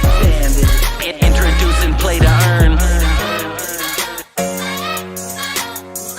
Spread the word, cause the gains are absurd. Coming through second round, backdoor burp, SLP in mounds. The word spreading through your town. Everyone talking about where's the action going down. Even granny's coming round, potential is unbound. Take a look into the crowd as the sun goes down. Axie in the air like you just don't care. We the revolution while the muggle world's scared.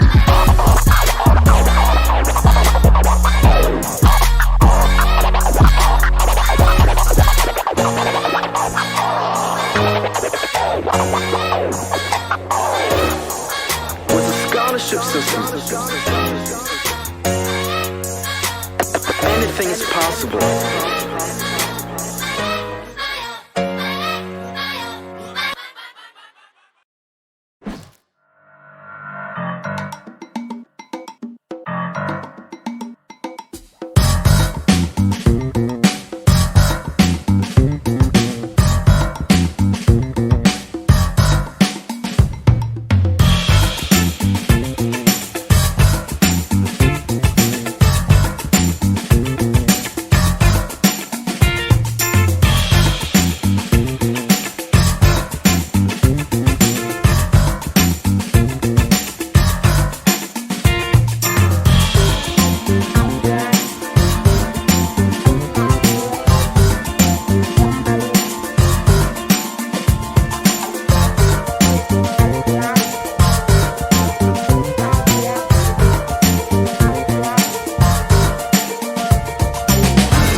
We are back. We got a few more feathers to get through.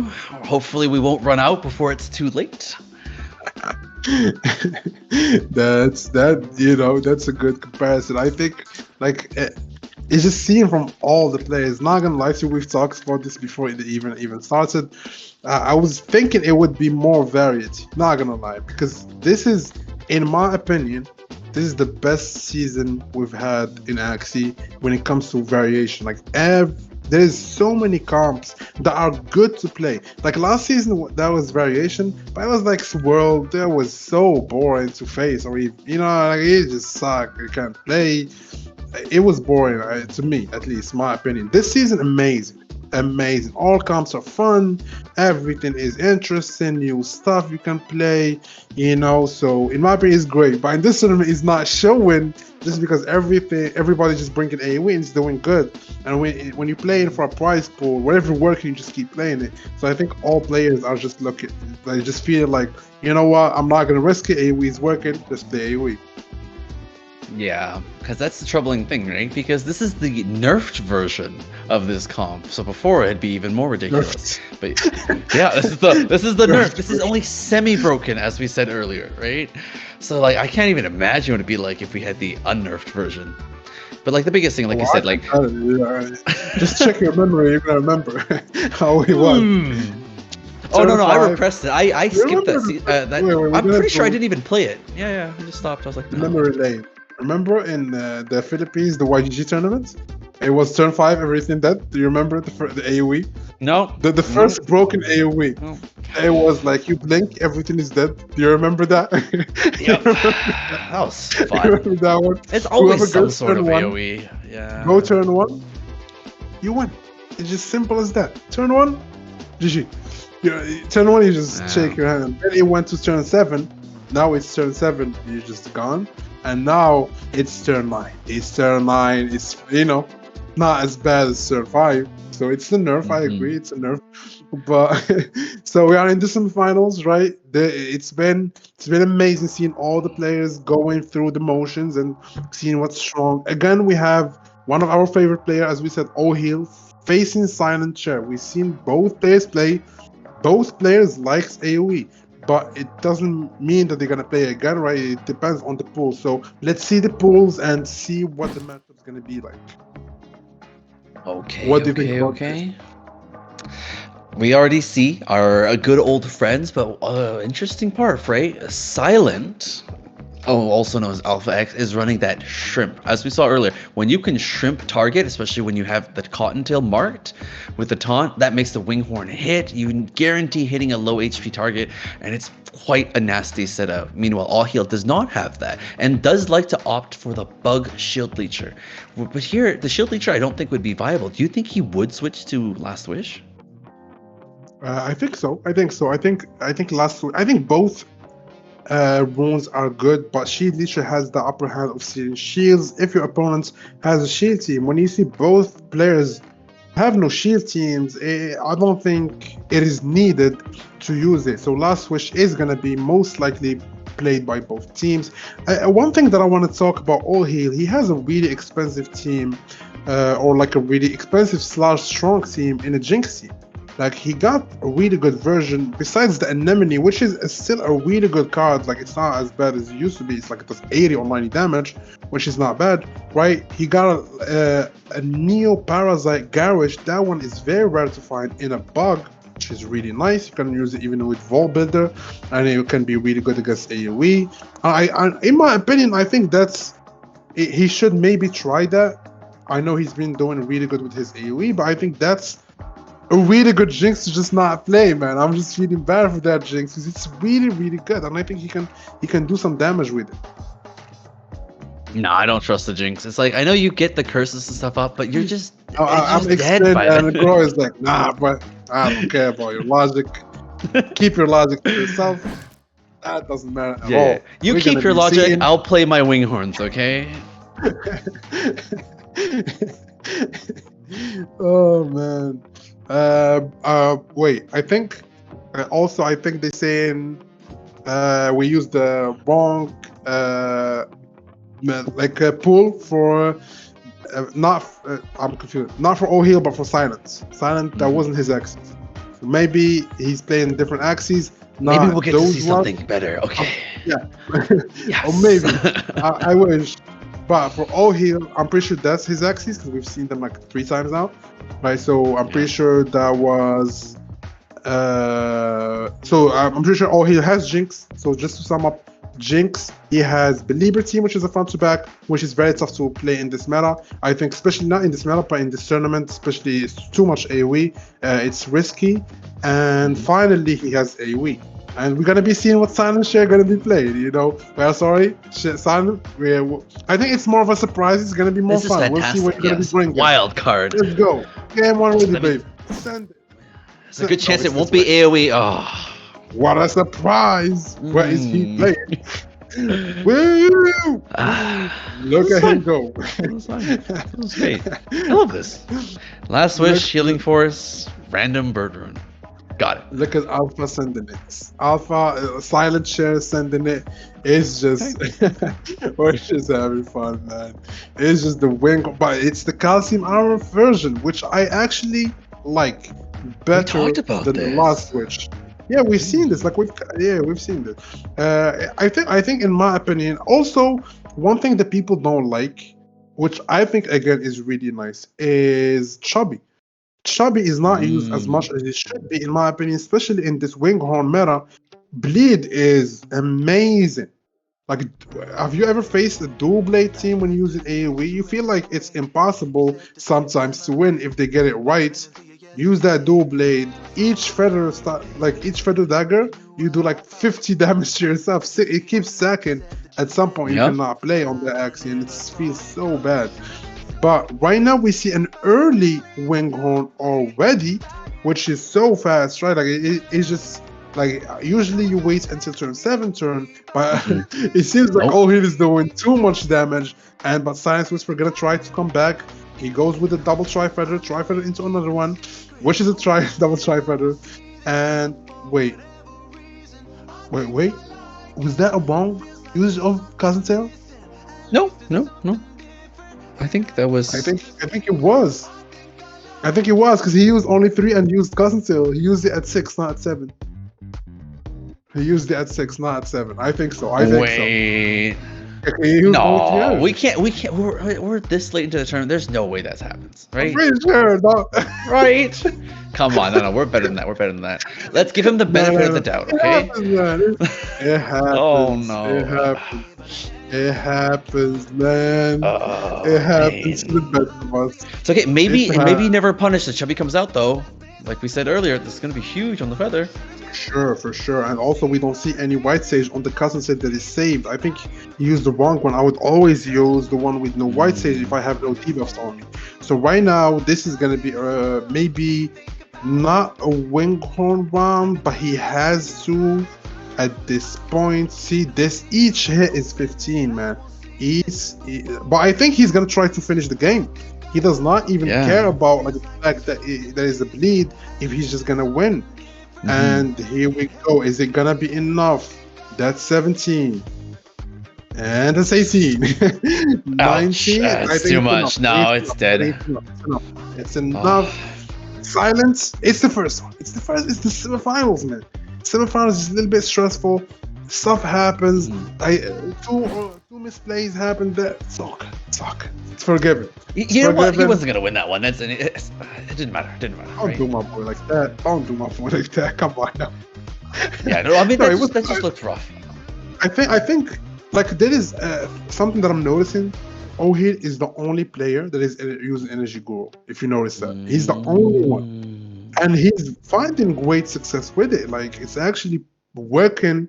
He used Sacred Feather one time, lost. Other than that, he won every game. Like he didn't lose anything, which is kind of weird because everybody else thinks the Sacred Feather is the move.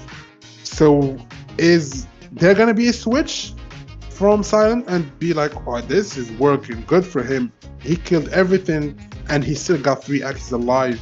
Maybe I should go with that too. You know, maybe try it. So I don't know if.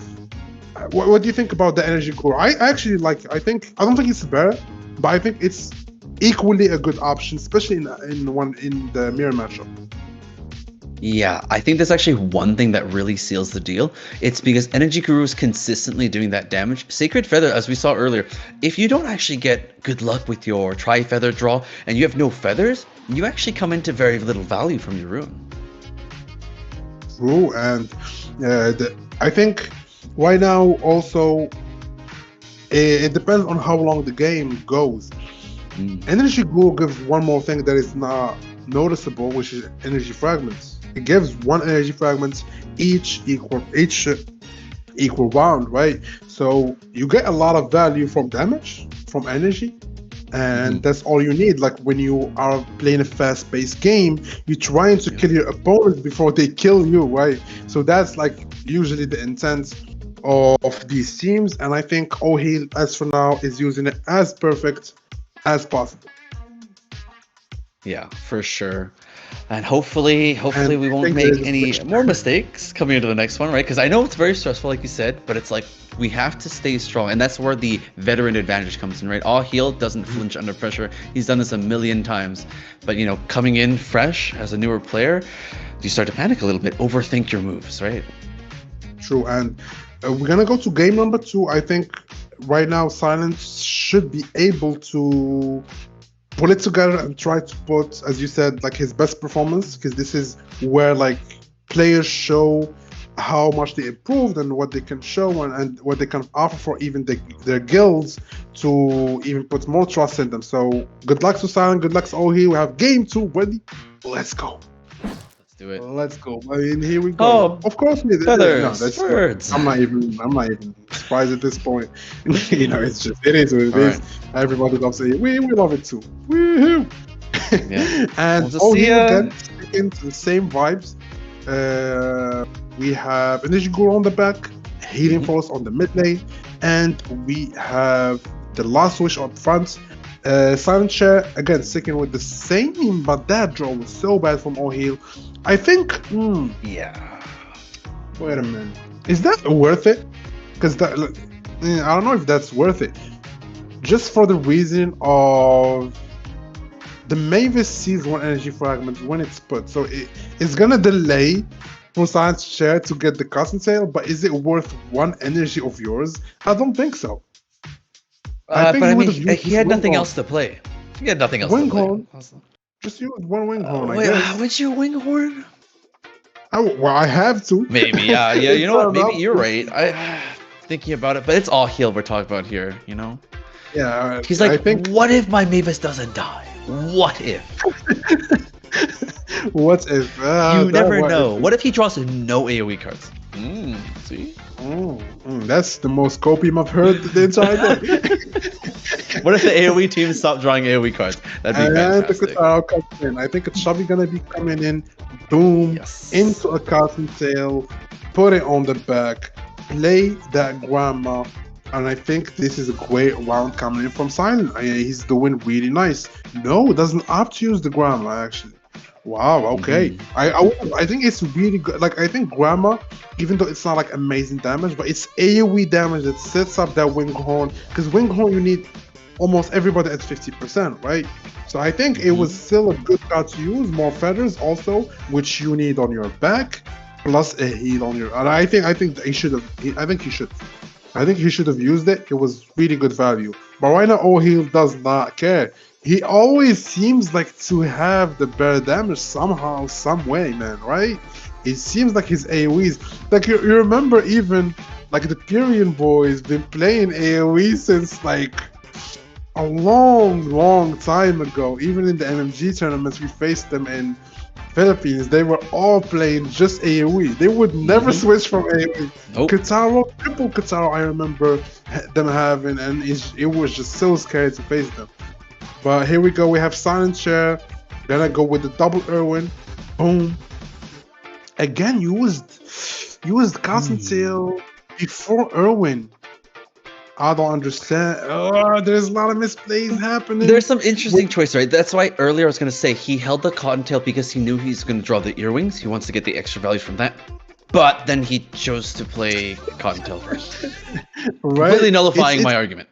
Look, Exactly. There's a lot of misplays, but he still looks really, really promising right now. It's just his Mm-hmm. front is 360 HP with Ooh. 29, and right now his back is dead though. His back is almost dead. I don't think it's gonna survive. One wing Mm-mm. horn gonna kill that back because of the death mark. So perfectly calculated by all heal, or perfectly executed. I would say gets two feathers, which is not bad, right? I think he should use them because the actually gonna die either way. Right? Maybe, what if he doesn't have AoE cards on his AoE team, right? You never know. Uh-oh, there they are. Why not? No, why not use Irwin? Irwin would have killed, right? Yo, I stop, would have stop. liked the Okay, earwing. I think Irwin would He have been can. maybe not enough, but here he would have just. I think he's gonna one shot everything. So Oh, very he well said I'm the played. earwing with all And of the yeah, feathers. That's perfect. Okay, He got okay, perfect okay. hits.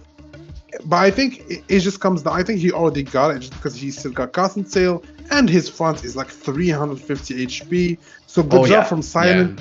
Good comeback, man. Played really good. Got great draws. Went first too. So the game luck, or the rock paper scissors luck, was in his side. And Mm-hmm. here we go. I think one more hit should be enough. Even if he doesn't kill, I don't see all hail finishing his team. So he's ahead by like 400 HP. So that's like crazy. He went from losing to being ahead with 400 HP. I don't understand. It's crazy. It's Yeah. crazy. Like, Well, how is that he got. impossible? It was the cottontail value, right? Even though he misplayed it just a tiny bit, it was the double earwing on the cottontail turn. He had the chubby bleed up as well. That chubby bleed really hurts the AoE teams, right? As we saw, even if you don't have grievous wounds, you're always playing cards. You're playing your cottontails, you're playing your feathers, you're playing all of your other cards. It adds up with the bleed. hmm And right now, when you go 1-1 in this situation where you lost very badly in the first one, right? It wasn't even close. And you use the same team against the same team and you win and it's not even close. So what do you like? What should you be thinking, right? Like I don't know what should you be thinking. I feel like you just run it back at that point, and I feel like in Ohi's hand, he's already in the semifinals.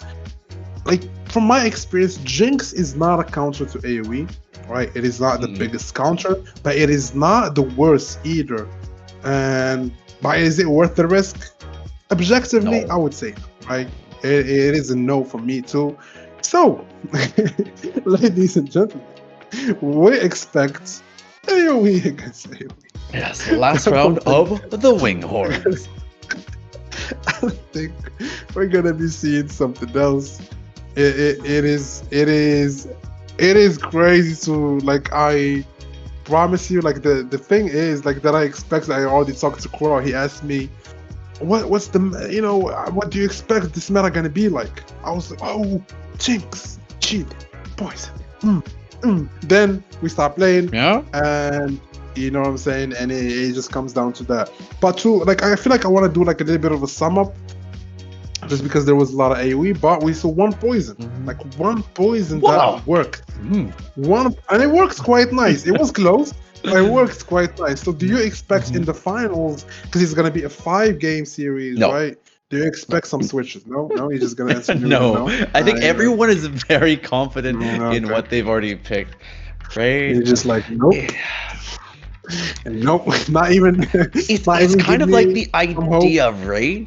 If you pick the same things, you're not countered. If they pick something slightly different, you're not at a terribly disfavored matchup because there's not a lot of teams that would hard counter AoE. And even we saw a shield team lost to AoE, a poison team struggled to barely beat an AoE team, right?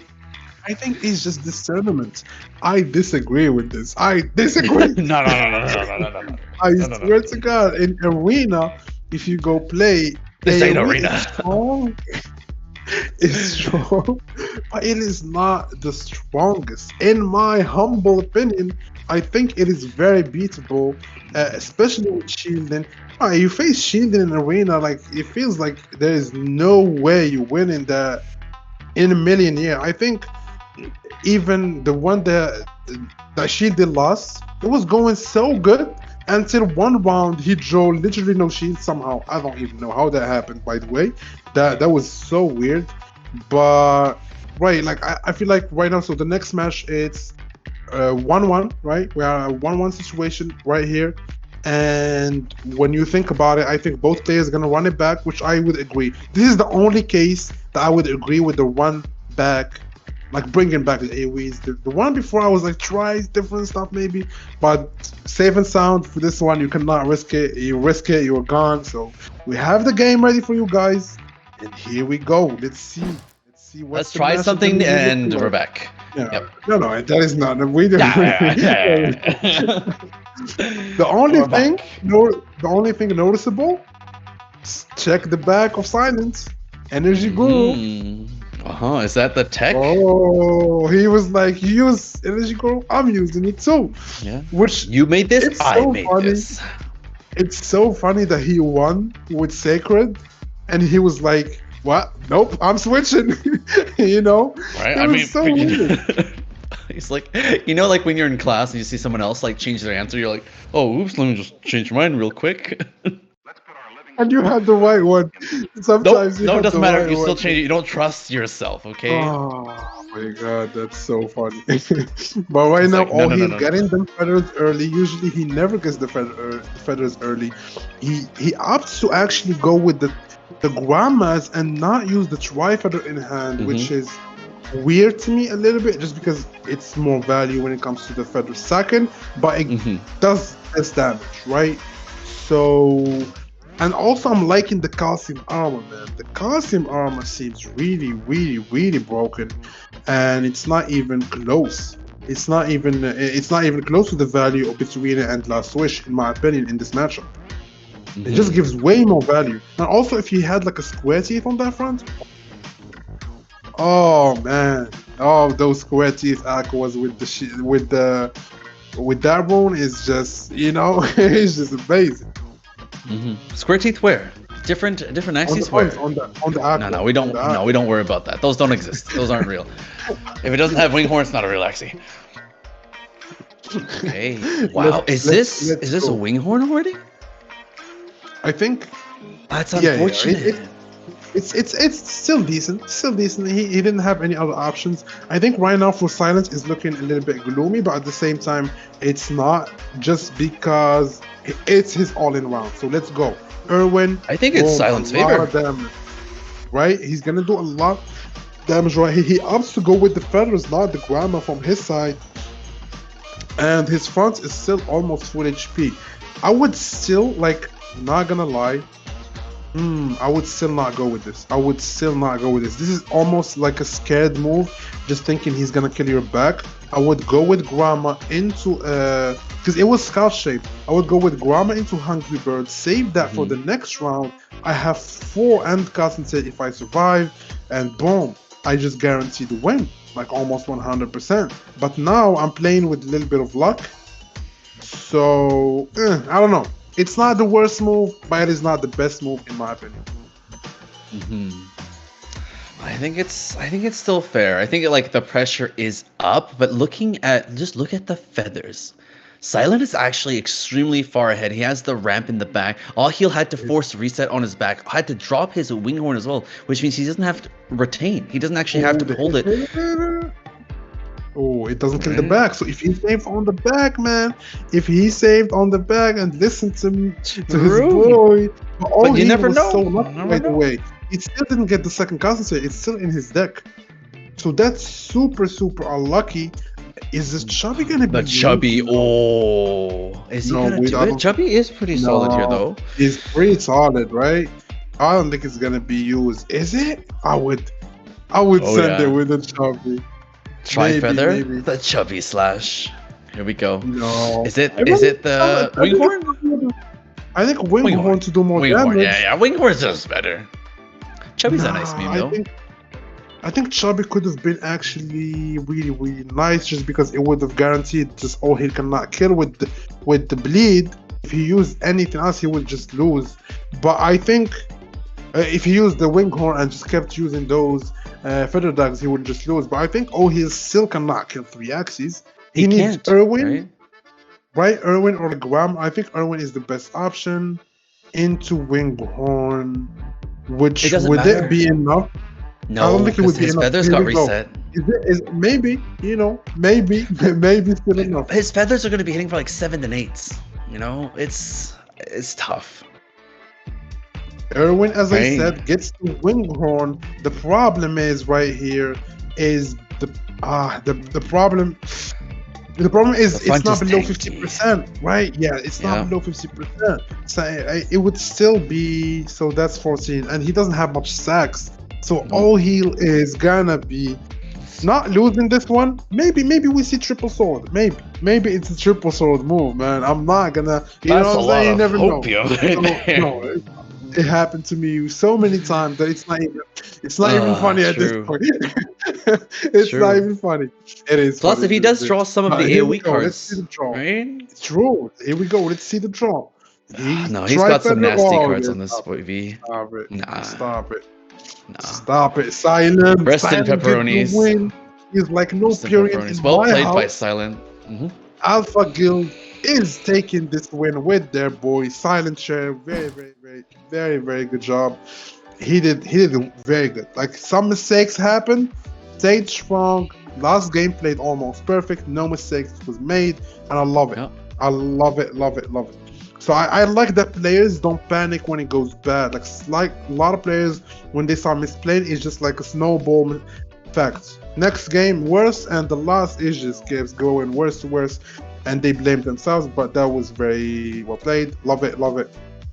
Moves to the finals. So we haven't. O'Hill was so close to going to the finals, but now we have a new name. Silence from Alpha Guild. I didn't hear from Alpha Guild, but I do now. I know of them now. So I love that. I love the fact that now they, I love the fact that they did good and they have one player that is presented them in the finals, and if he wins it, it's a good, it's a good thing for the guild and for the players for sure. For the player.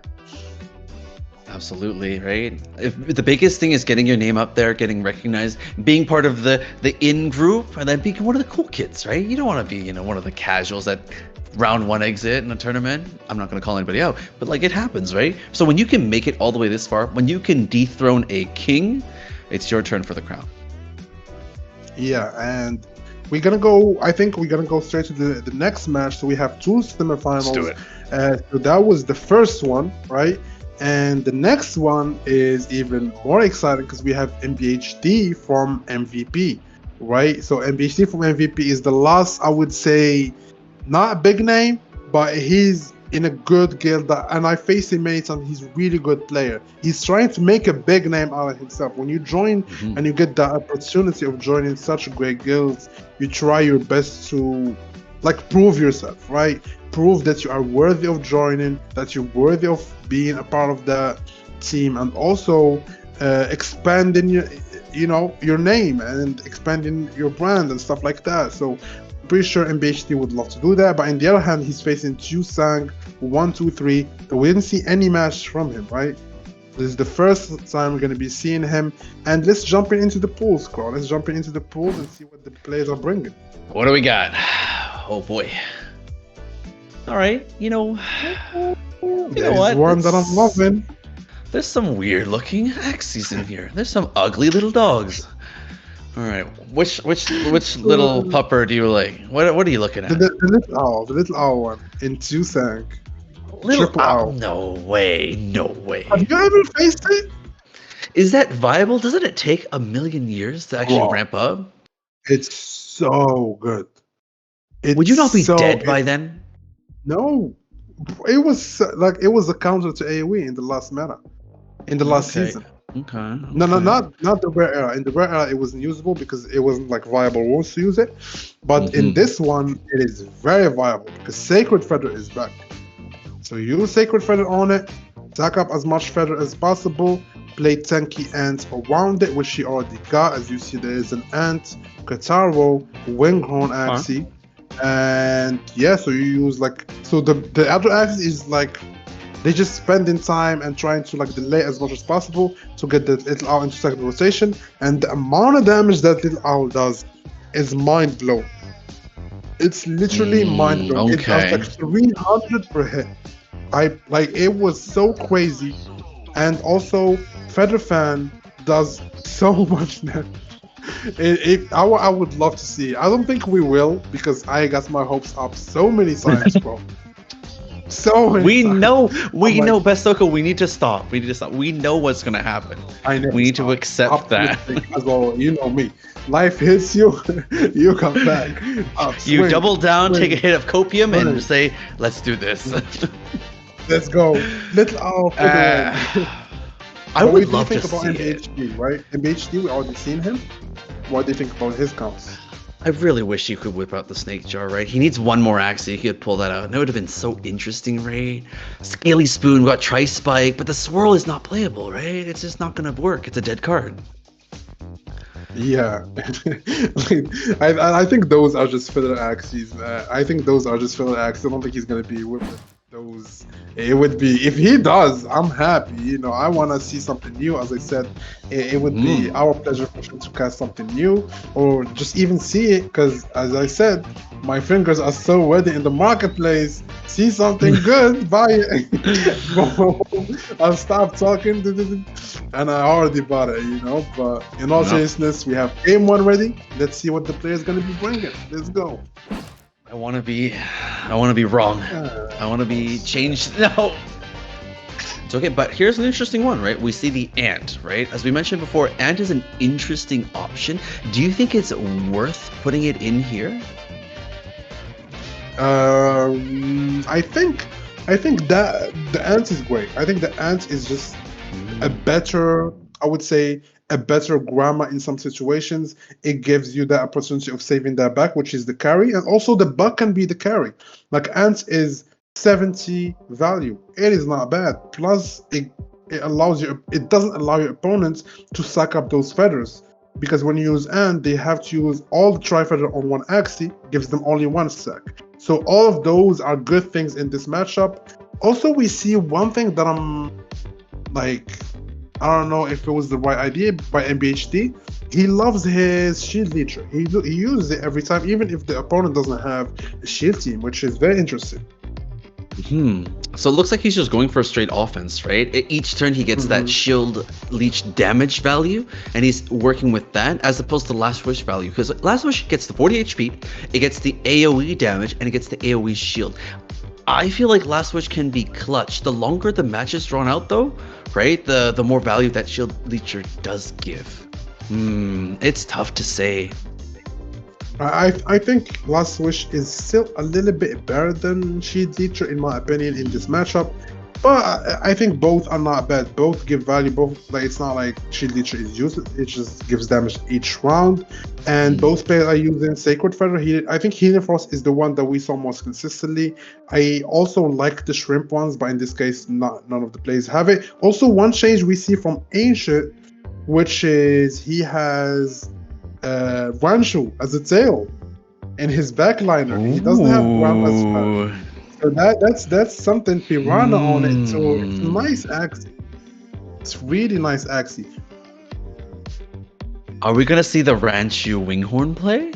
Is that's the I want to see setup? it. I want to see it. That's the setup. That's exactly the setup. But right now, MBHD is just going ham. Doesn't use the Kataro because he thinks he already got enough energy fragments, and he went from more of the sacking the feathers. And here we go. Sang is going. Sang ain't stopping. Siu Sang is gonna go with that Wanshu. Why he has here the it is. Oh, this Erwin gonna hurt.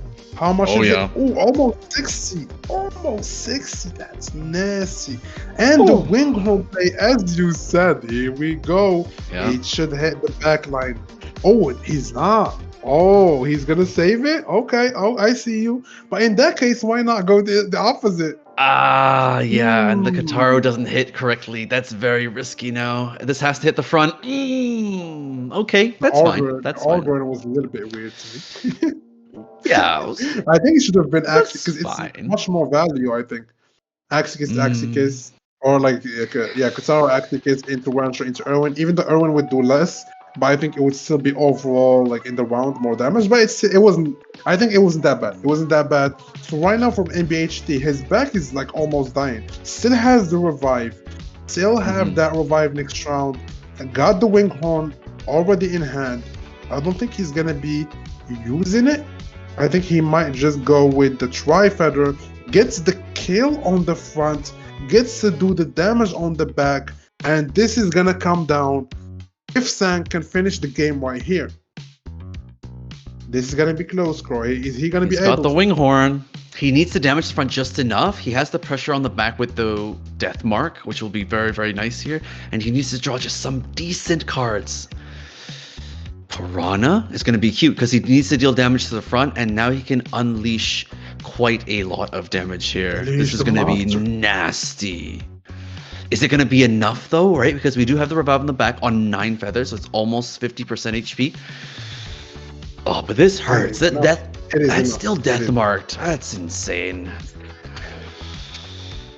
Cut my life into pizza. This is my feather storm. Man. Another one. And another one. I love that. A different type of hype. Man, that was, you know what I'm saying? He just got cooked. That wasn't close.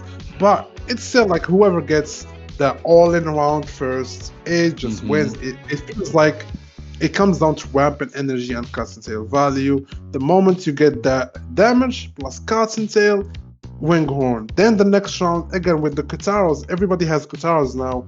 I think the first one that I saw doing this in my, like, not in my opinion, but that I saw in this season in the leaderboards, Sequinox been like tried it with double Kataro team. Usually it's only one somewhere, but now two. So with 2 Kataros, you just run to those custom tails so fast. Your opponent is like blinks and everything disappears. So I love it. That was an easy 1-0, right? So now MBHD is in a tough position, down 1. His opponent looks good. A really good AoE team, even though in my opinion, kinda lacks feathers. Like, I don't know how he stacks feathers that good, because he doesn't have a Grama on the front, doesn't have Grama on the back, so he got only Tri-Feathers, which can be enough, right? Triple Tri-Feather can be enough if it hits the right people, but at the same time can be risky if he hits only one with those Tri-Feathers. So we have game 2 ready, and let's go, Carl. Let's see what happens in this one. Oh yeah, let's see if we can ramp the feathers, right? One of the answers for feathers is slapping on a charm, right? When you get the feather fan charm, you get the energy drink, you can actually give yourself quite a lot from the tri-feathers. Yes, you can, and no changes from both players.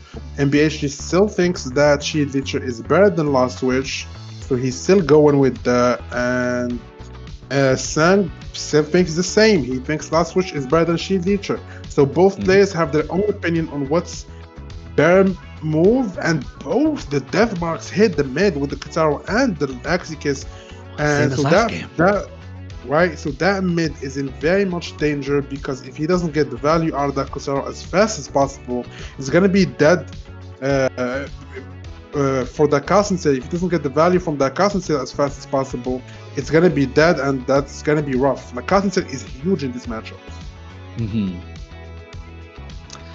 It's going to be tough. All right, so the Runchu is actually drawn a little bit early. I think a little bit more early than I would like, right? Because last time he got it at a very nice time, right? At a Cottontail turn. He got Octopus on it, so it's retained. Like, it's Yeah. Okay, that's going to be very, very spicy. Oh, like we have like 140 IQ. These guys are at 202, okay? They're way ahead of us. Whoa. All right, to be fair, when we play Arena, we don't have all of these charms to play with, you know? All right, Octopus, what's that? Scotch tape? Is that something that I can buy, you know? Yeah. I can't afford that. That's funny. You just put me like with in the mix. Oh, no, just me. My bad, just me. But here's the thing, Sang has no feathers. Is that a visual bug? Did I miss it? No. He didn't draw any feathers. No, he didn't. So now he draws two tri-feathers, as you said. He opts to go with the Ranchu. He used to be the old Grandma span, as you guys remember. He used to be the old Grandma span that used to put the vulnerable. Now it's the Ranchu. We have that tri-feather. Boom, boom, boom. And I think right now it's looking a little bit worse for Sang the last game, but at the same time, he got 7 feathers all of a sudden. Mhm. So it's not like the end of the Is this an world. ant? I would say. I think it's an ant move. No, it's an ant for Mhm. sure. He wants to save that back Yeah. as much as possible. Mhm. This will be quite decent. Look, he went from 0 feathers to 7 in the back.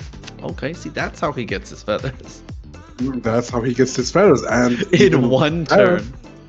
and even better situation, MBHD got 10 feathers on his backline, so he's maxed out. Like Yeah, that's the he's max done. you can put.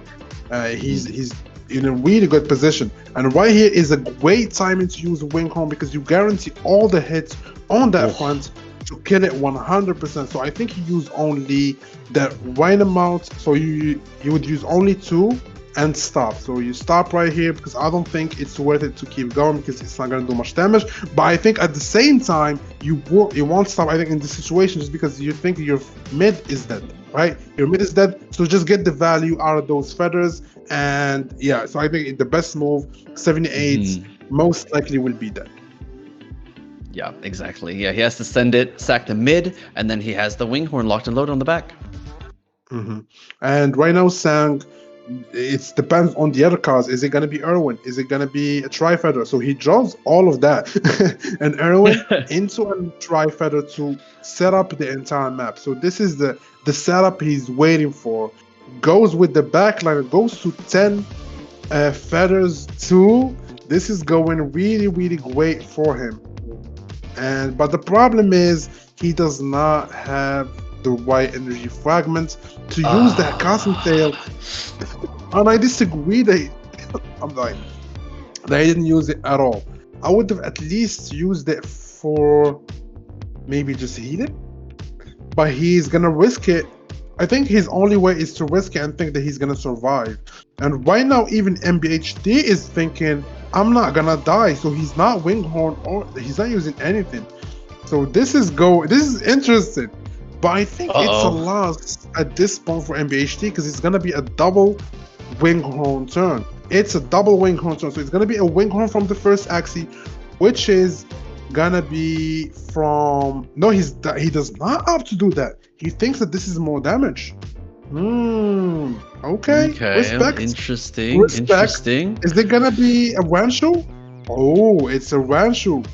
It's a Wanshu Oh. move into a Ranchu Winghorn. Was Winghorn. that the best setup? Yeah. Because the vulnerable sticks on the back, right? For the revive. I don't think it's Is gonna the be vulnerable enough. going to be good enough with the feathers? It is vulnerable on the feather. Death mark on the back Wait. is totally used up. No. Nope. No. Oh, pain. No. It's okay. It's okay. It's okay. You know what? He has the revive still, right? Saying he has one more chance. Never give up. Trust your instincts. What do you mean no? There's no way he's winning.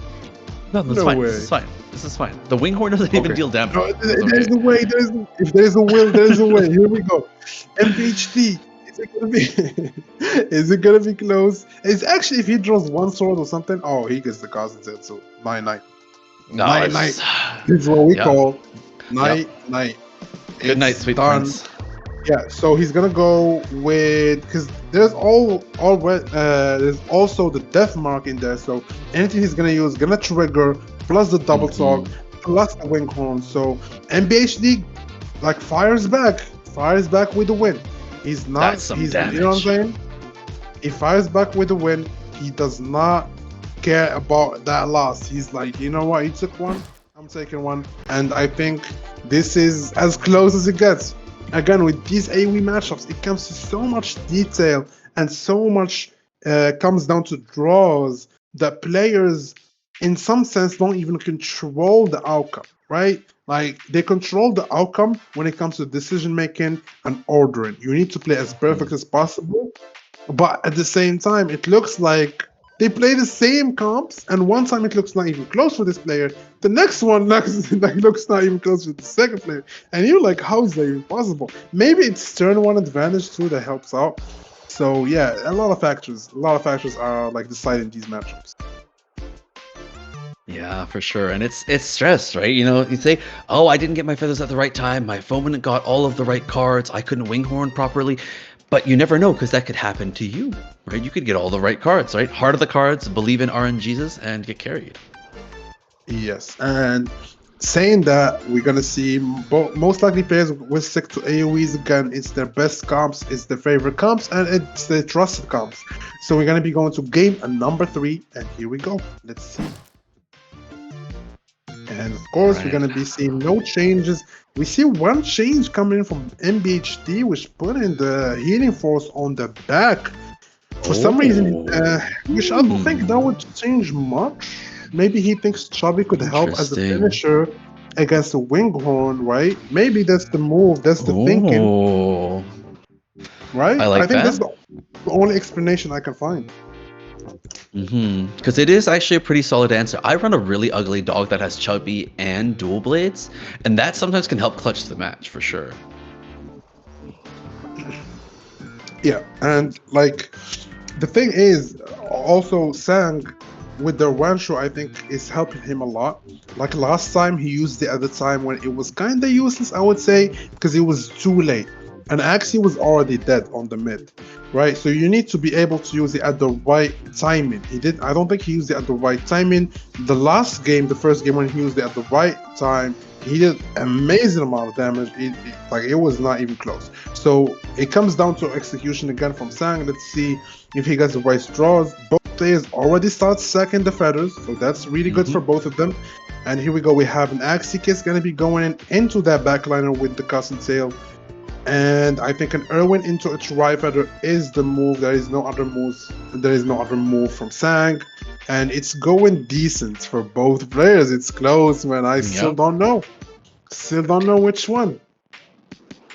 They're getting the best, the cleanest draws. They got their Cottontails. They have their cards retained. The Winghorns are locked and loaded. It's all about whether this Healing Force swap would have been worth it. What do you think? Very peculiar. I think for this, if I'm choosing one, I'm actually gonna choose MBHD just because he proved to me like that he knows what he's doing. Like he literally makes almost no mistakes. And right here, right now, he's going with the Hungry Bird. Boom, chilling like a villain. No problems here. We're gonna go for Sang right now. I think this is the round. The only problem for Sang is all his damage went to the backs, and that front is too healthy, right? Goes with the Neo. I don't know why he discarded, but Neo is always nice to have. Goes with the Katana, hits the back too. That's a little bit of an overkill, in my opinion. Goes with the Wanshu. Is it time to Winghorn? I think Winghorn the mid. Nope, no Winghorn coming. My man. Really? We can wait for the Tri-Feather? Defensive. No, I think he's gonna go for the defensive option. And it's he'll switch. Yeah. But his opponent has Shield Leecher. Right? So Ant doesn't get that much value, and I don't like it. Like I don't really like it. I think go aggressive is the way. And if he killed that back, it would have been nice, right? It's better than not killing it. And here we go. That didn't get much value, and also it's helping his opponent. He gets the kill on the back for free with the wound though, so that's not bad, I guess. That's like very well played. And now both players are very low. 123 on the back with 7 feather sacks, and we have 182 with 6 feather sacks. So it's gonna come down to the execution at the end.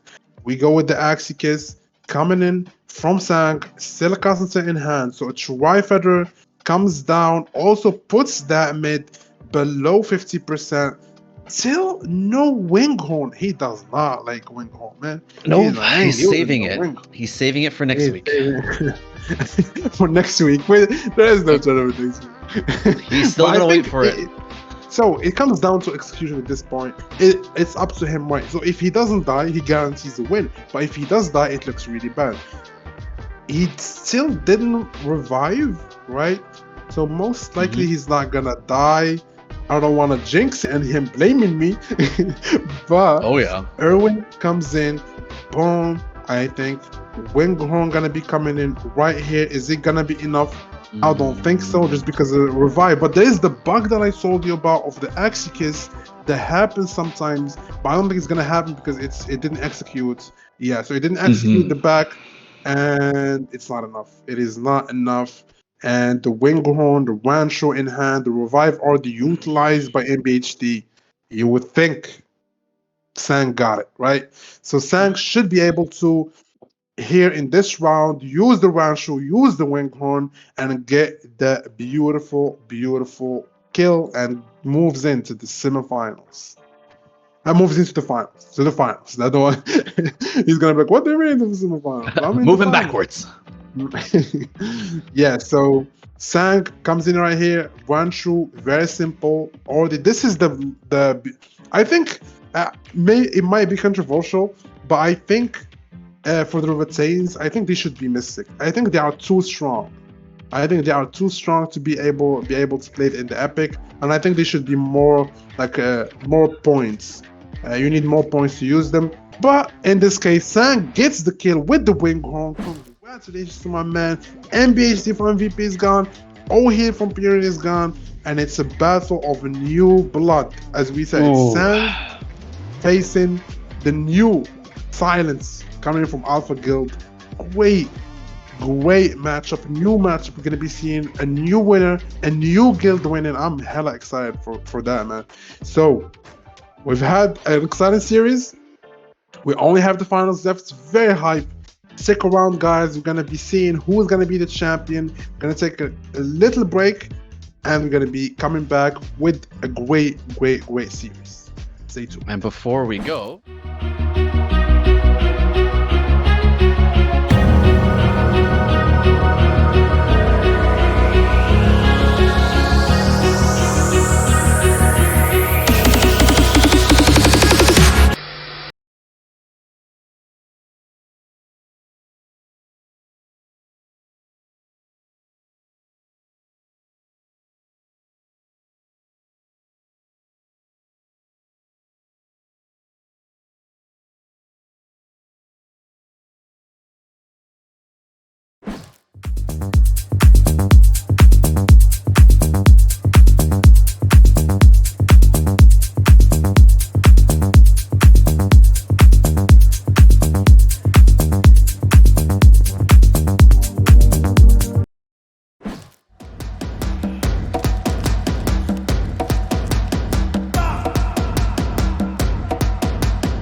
Don't be a caveman. Play to earn.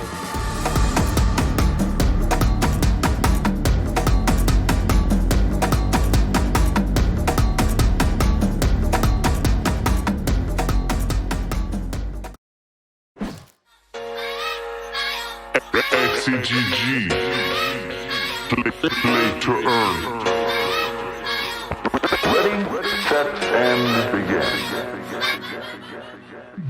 Axie Infinity, introducing play to earn. Changing our reality, let the old world burn. The future is here, there is nothing to fear. Internet monsters are the tip of the spear.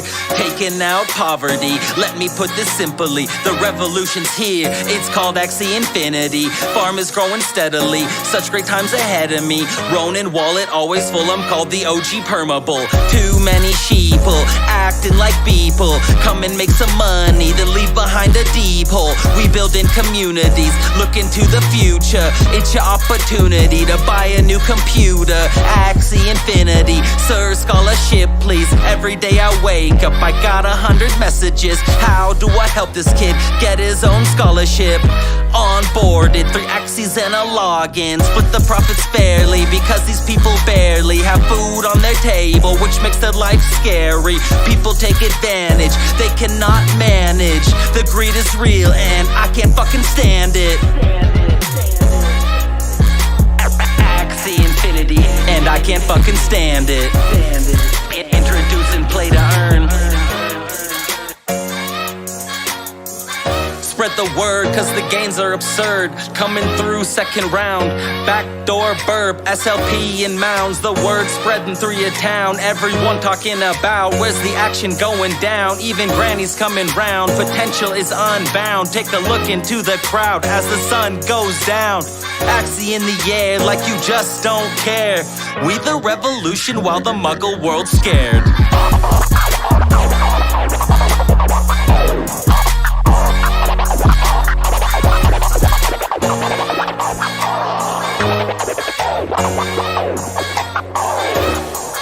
With a scholarship system,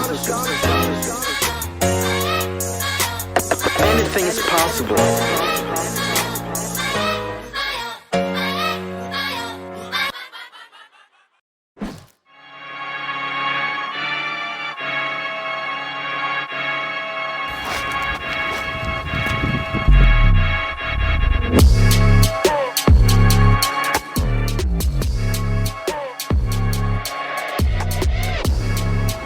Don't waste your time. Play to earn.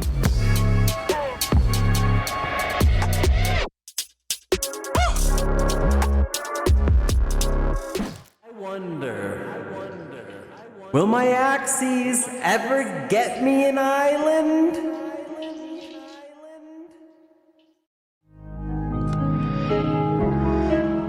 Yeah, It's Axie Infinity, baby. yeah. You ain't ready. Let's go. Yeah. Axie gang, Axie gang, Axie gang, Axie gang, Axie gang, Axie gang, Axie gang, Axie gang. Just spent 50 racks on a big dip. My girl love reading mystics. Come and join us on the Axie ship. You would be crazy to miss it. Axie Infinity, come battle me. Hit me with an eggshell, that rattled me. Stuck on my last stand, soldered like a cattle bee. 5 XP, that stressed me. Slowing down the progress of my triple nut, pure breed. Moving to an offset, can't top it. Got my farm rolling, gravity can't stop it. Time to make a profit, champagne bottle pop it. Axie gang, Axie gang, Axie gang, Axie gang, Axie gang, Axie gang, Axie gang, Axie gang. Just spent 50 racks on a big dip. My girl love reading mystics. Come and join us on the Axie ship. You would be crazy to miss it. Axie gang, Axie gang, Axie gang, Axie gang, Axie gang, Axie gang, Axie gang, Axie gang. Just spent 50 racks on a big dip. My girl love reading mystics. Come and join us on the Axie ship.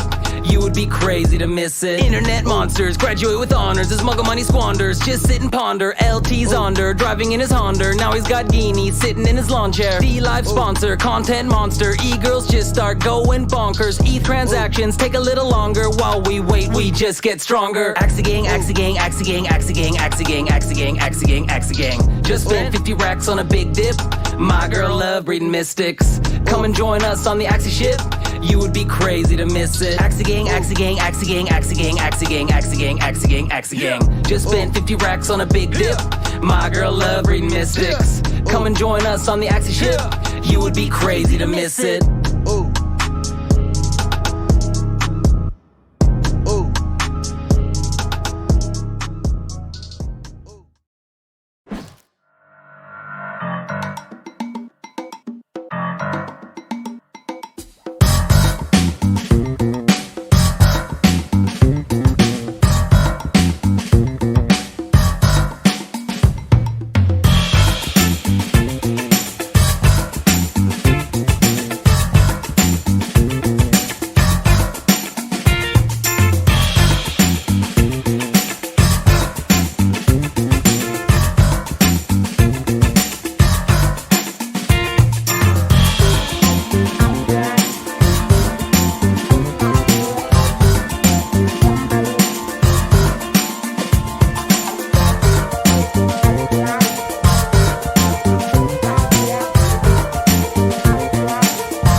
right, guys, we're back with the final match to pluck. We have 2 chickens that want to become a champion. Only one will come out of this fight. Ooh.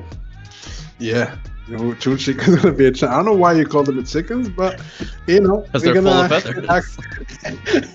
Oh yeah, I was like, oh yeah, like, I thought it was something else. Whoa. I agree with that. A lot of feathers. I hope it continues to be feathers at this point. I'm just used to it. I'm used to the feathers at this. If we see something different, we're gonna be confused. We used to too much feather fan and too much feather, not feather, too much feather, too feather daggers, wing horns, tri feathers. There's a lot of names with feathers. I didn't notice feather fan, tri feather, Right? feather dagger. A lot of feathers in the game. But this is the finals, guys. This is the series that we've been waiting for. We have 2 names that beat the 2 great players. We have Sung that beat NBHD from MVP, and we have Silent that beat Ohi from Period. So both players had a tough road to come to the finals, and they did the best they can, and they achieved the goal, which is get to the finals. But the ultimate goal is to win it all. So we have the pools ready for both players, and let's see what they're gonna be running. I want to be surprised. I want to be challenged. So we've seen from both players. We've seen the decks from both players. So coming in from Silence again. So this is his deck, right? So he got poison. So both players have like a delay comp. So for Silence has the poison. Sang has the Tri Spikes Dino. I think type of comp, which is not a delay, but it's it's in the middle of that shielding comp. Both players have AoE as usual, but there is the little out team, which might come out as a surprise from Sang. If he makes it work, it would be huge. I think it would be something spectacular to see. Don't get my hopes up. You never know, you never know. But I think most likely would be seeing AoE against AoE. When it comes down to AoE against AoE, I think Silence has a really strong front, got a really strong backliner, really strong midliner. I really loved his AoE. And also Sang had like that Dawn with Neo, which was nice. Got the Wanshu tech. So like I'm excited for this matchup. Both players I think deserves to be here. They have different stuff. They thought about all the matchups, and they thought about they won every matchup, I guess, with their AoEs, and yeah, so it's gonna be exciting. Yeah, honestly, these are almost like the most evolved form of the Winghorns, right? They took the Winghorn and put one step further, right? Like with the tech, like you said. And I'd really love to see the Snake Jar come out, right? We got the reptile bug up there. We got the Snake Jar. That's a potential counter, maybe. But yes, Snake Jar poison is really nice, and the bug with Ball Builder, like it's nice too. You have poison touch on that mid laner. Like I think Alpha can counter, right? Silent can counter the AoE. He has options to do it, but is he gonna do it? Like that's the question. I'm not sure. We'll see. It's up to him, right? It's decision making. And also he got a front to back team, which I don't want to forget about, which is the branch. You forget about it. We forget about it, right? He has the branch, which is a counter to poison. He has the branch with the poop sea beast, slug with the running. Would you play the poop dog? I would love the poop dog. I don't mind. I don't mind. But yeah, you just want to see something different. To sum up, we're gonna be watching AoE against AoE. Yup, fair. Good call. See, we gotta be honest, right? Yeah, we're gonna maybe not. So we set up low expectations for the matchups. Then we see something different. Then we like, whoa, no, we just be surprised. It's gonna be crazy. So we have game one ready. Let's go. Please wild card us. No. So let's see this matchup. So this matchup, let's study this matchup and see who's the favorite, right? We have a double Kataro coming from Sang. So he had like a front Aqua 2 to use, but he opted to go with the bug with Last Wish, not She's Leecher, and Kataro, Winghorn, like that bug is so good. Like it literally has Yeah. everything you need Mhm. plus an ant. So that's like Mhm. optimal bug, right? Has the mid with Neo, which we saw that it was so good, and of course the backline with Rancho. So this is, I think, as good as it gets in a weak comp. In my opinion, it's really really well made. And in the other hand, we don't see a lot of Katara, so maybe the custom sales won't get utilized as same speed as Sang. But at the end of the day, AoEs comes down to draw, so it's gonna be close. I don't think it's gonna be a stomp from any players in this series. It's gonna be like back and forth because these matchups are very volatile. But it's gonna be Oh for yeah. sure exciting to see who's gonna come down as the winner. Yeah, especially because we see a little bit of a difference, right, in terms of the eyes. We have two Kataros versus one, a surprising Neo pick, but two Chubbies on the left-hand side for Silent, right? And we were mentioning about the bleed effect against these teams. Mhm. The feathers, every single card, the Cottontails. This is going to be interesting considering he's running two. Yeah, so here is the first one. He doesn't have to go with the grandma, with the Tri-Feather. He goes with the grandma and the Chubby. Understandable. I feel like the Mhm. Tri-Feather it was not used because it was on the middle and it doesn't give any sack. So the players are usually trying to use the fronts and the back cards as much as possible to get that damage stack up and go up as much as possible. And that is very smart from Silent. He's playing this good. Like there was a lot of mistakes made in the last series. Right now he cleaned up those mistakes and he's playing good. We love that. Mhm. But from the side of Sang, that bleed is hurting a little bit, right? It's hurting a little bit. We see the Winghorn Yep. coming in early. Not that great of a Winghorn, right? It's a mid Winghorn. It's whatever. We call it Yeah, yeah, whatever. yeah. Just throwing it out, The right? right. The good side is still have Kataro and Irwin in hand. But here we go. We have an Irwin coming in. We Yeah. have a Kataro gonna be coming in too. That's gonna go into the front. Not the greatest. Usually you wanna double hit, Mm-hmm. so you speed up the energy fragment to get that custom set as soon as possible. Gonna be used. Which Winghorn he's gonna opt to use? Is The it? I think mid, the right? front. I think the front. Oh, The or the front. The front. Oh, the front. front, front, front, front. You're right, right, right, right. And gets the 4 daggers. Only Mhm. 4. So is it enough? I think it should be enough. 17. 18. Nah, is it? I think it is. It is. Two It is. left. It is. Yep. So this is perfection, right? He kills, Mhm. triggers the last switch, and he doesn't have to hit. So the shielding is just wasted. The shielding is just wasted.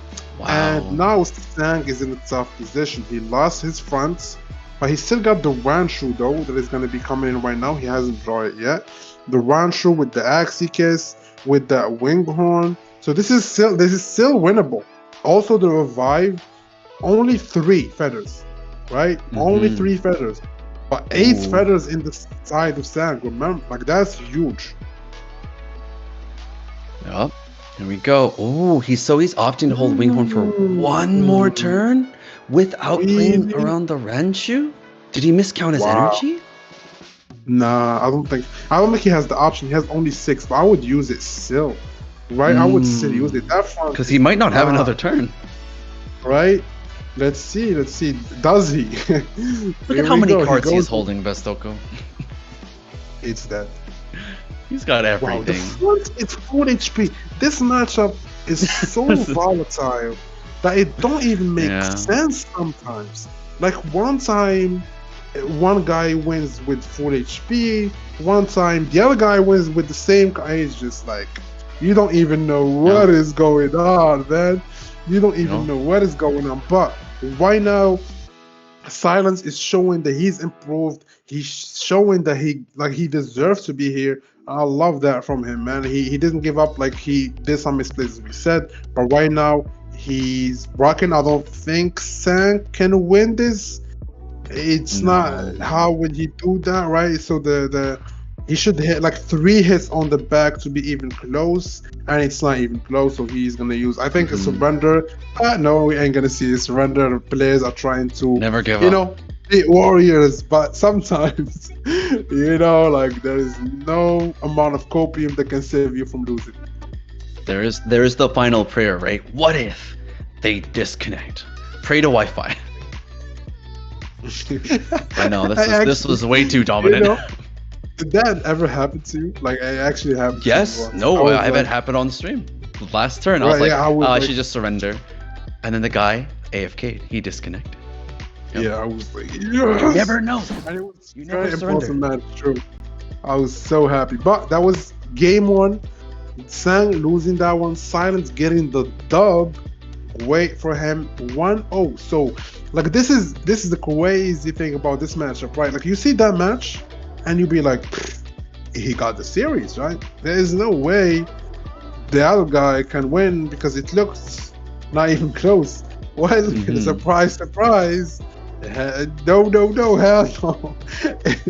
It switched so it's the matchup switches up so fast. Like one small thing and it's going the whole other way around. And I think we're gonna be seeing it. I'm not sure. Maybe it's a 3-0. You know, you never know. If it's 3-0, I think for sure Sang wouldn't be happy about it. Like usually you go to the finals. At least you try 3-1. 3-0 is rough. Right? 3-0 is rough. But saying that, we have game 2 ready, Crow. Let's send it. Let's see. All right, let's see if we get the reversal right, because we've been seeing that calcium armor has been putting in so much work. It does, and we see a Trifighter coming in, a Guitar save, a really good round. So Sang starts perfect. Already got the Trifighter, but Silence got the Trifighters too. Both players draw a really good, like already at 9. He's already Very at 9. clean. Wow. Both players have a really good first round. Ooh, there's an Right, interesting so now- switch. You see the back rune? Interesting. Oh, we see Guru. So Silence All right. won with Sacred Feather and opted to go with the Guru. I think why he did that because he saw that he didn't like even get much value out of the Sacred Feather, and he still won. So he's thinking maybe with more damage I would even stomp harder. Like I feel like that's the Yeah. move. That might not be a bad play here, but interesting. The shield leech will actually start chewing away at the calcium armor. Not a lot, but it's still enough to add up. Okay. Like Silence is doing quite like right now he's doing quite good. Like both players I think are like cannot complain about the draws. Both players are doing good. There is only Silence back is dying a little bit too fast. Like that faster is than he actually would really like. fast. Right, he's Can- like can everything the just Winghorn going snipe to it? that back. Imagine. Oh my Oh, god. it would be 2 pretty hits clutch. in the back. Oh, It's dead almost. 100%. It's dead 100%. Yeah, next turn it's dead. Yep. And there is No. no Winghorn, no nothing on it. So I'm pretty sure that the energy guru gonna be removed next round. I promise you. It ain't gonna be played. So here we go. Is it gonna be a Winghorn move? I think he already forgot about that bird. So I was thinking maybe using a little bit of healing, right? So heal it plus cleanse it. It would maybe keep it alive for another round. But Silence Share is like, nope, I'm not gonna risk that. I'm just gonna try to keep the front carry and the mid carry and try to run with those. But right now, Sang looking really, really good. There isn't much AoE left to go from Silence. So Ants is really huge value. Like it's really huge value. So he has to go through that bug, saving the backliner and the mid lane. And I love that. So one more casting sale. I don't think Erwin into a grandma kills, does it? I think it does, right? Because of It's gonna be a lot. It's because of the death mark. The death boom, mark. that's a kill. So that's amazing. Is he gonna be able to survive next round to get the casting sale value? I think he just might. This is close. This is very close. Even though his back died so fast, Silent Share is still doing amazingly well. But the only thing that is scary is that Wanshu that we talked about. So now the Wanshu comes speak in, of the devil, and it shall appear. Here we go. Wow, what? The sword really not out. It wouldn't be like Ants plus Piranha would have been better, right? Interesting. Maybe- He's trying to maybe- force damage on the front because he already knows this guy is still taunted for one more turn, right? Yeah. And his back can come back with Sacred Feather. Yeah, so I think he's just trying to rush. He does not care about damage. He's just trying to rush and ooh, that's gonna be full hit on the backliner. So That's one thing gonna be insane. wasted. Is it enough? Oh, I Is think it he chew him enough? up. Yeah, 18? it's only 4 feathers. Yeah, there's Oh, only that four. There's only hurts. 4. Silence is playing amazing, That is a calculated, monster. no mistakes. Boom, the last feather comes in, gets the kill. Amazing play from Silence, and he goes up to 0. Okay, Wow. wow. Woo! Woo! This isn't a fight. That It's a is massacre. calculated. I love it. I said maybe it would be 3-0. Maybe I don't want to jinx it, but it No. looks like it's gonna be 3-0. It looks like Silent. This is the first time that actually an AoE looks way better than the other AoE, right? Like I think I would give that to the front. The front custom armor is much better than Last Wish. Gives way more value. It's like 40 something shield each round. When you calculate like all the rounds, it comes down to like 300 value. It depends on how long the games go. And sometimes, as I said, people have even square teeth on it, so that's even gives more value. So yeah, I do like that one. I do like the Axie. It's really good. And right now, Sang is in the tough position. This is when champions are made, right? You go down 2-0. You're like, yeah, you know, I have to do something. Is he gonna switch it up? What do you think? Or is he just gonna be like, I'll just keep playing Oh, I same would team, sick even though it. I lost? Really sick it? You lost 2-0? Yeah. It's tough, right? Because what would he swap to that would make it better? That's the thing. That's the really tough thing. Because I think Anything the else? thing that is. Anything else? I mean, it's true. You're technically he has a 0% win rate, right? But here's the thing. I've noticed that he's been having really bad luck with his death marks on the back, all of his tri-feathers. He barely ever touches the calcium armor aqua. And I think that's why he was actually looking to throw out that sword. He needs front end damage, which he's not getting, right? He heals up the back really quickly, but then he loses a lot of his AoE card value.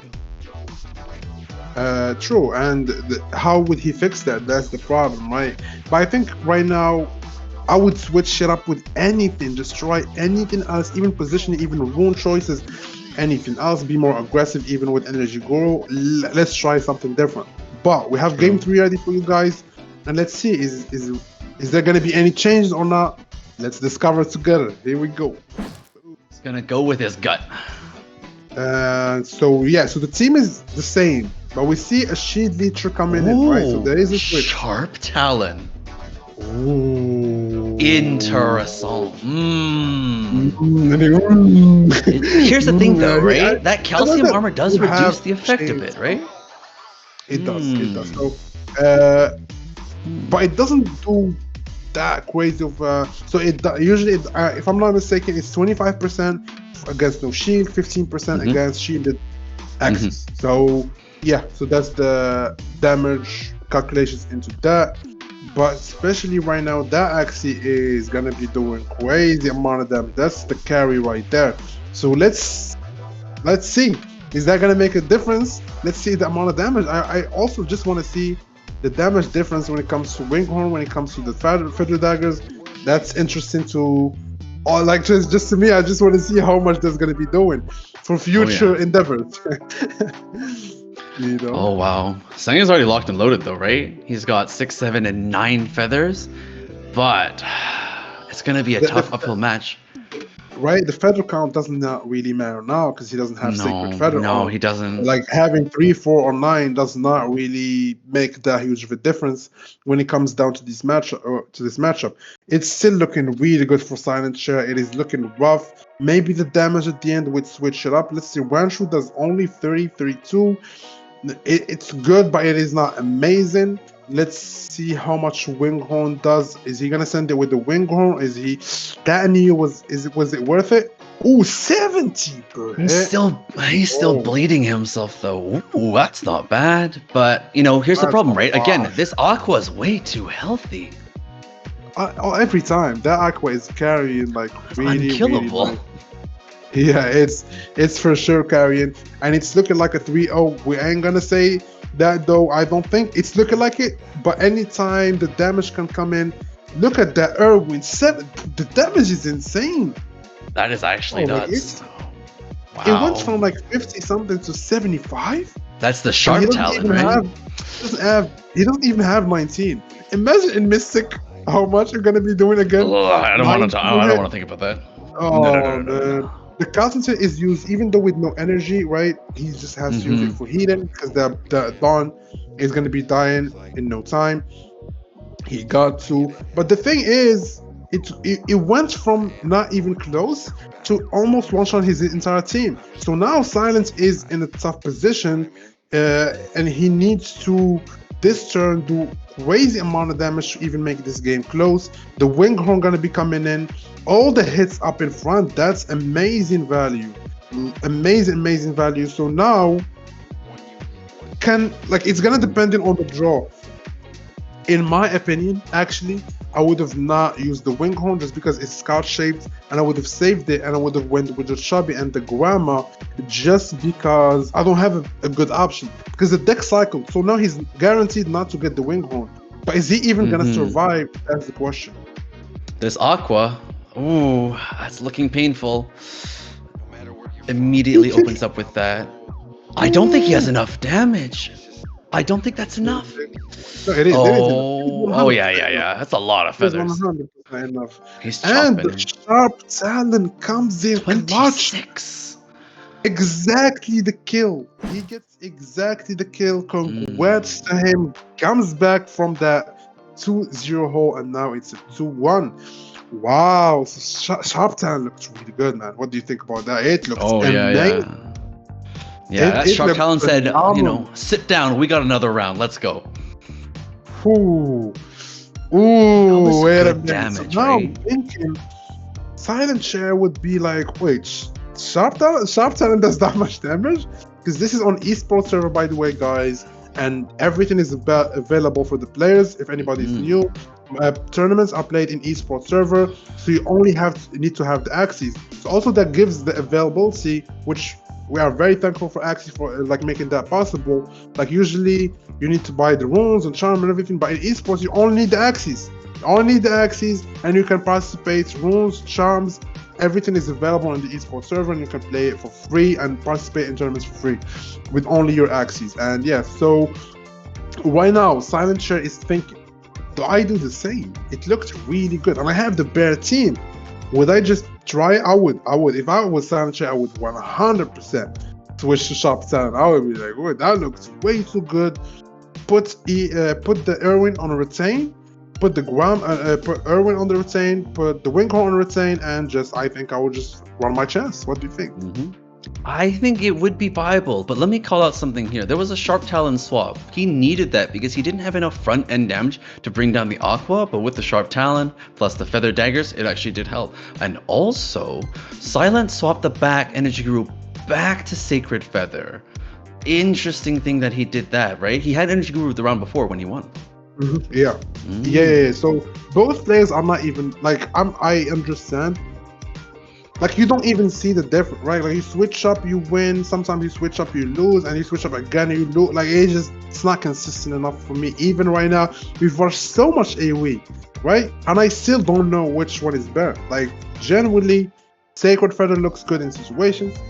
Energy Guru looks good in situations, and now Sharp Talon looks amazing in that situation. So I think all are available, and we have game 4 ready, guys, and we're gonna go and see what changes the players made. One of the coolest things is actually seeing them actively adjusting, right? Because some of the matches, they never changed anything. Here, we're seeing everything. Oh, here comes the Energy Guru, right? He swapped back. Yeah, so he got the option to go the same rune as Sang and use Sharp Talon, but he was like, no, I'm gonna go with Energy Guru. I think it's a better rune in his opinion. So this is the players are responsible for these changes, right? It's their choice, right? So whatever happens, it's their decision making. And he goes with the Irwin, goes with the Ant, and Sang right now is looking nice.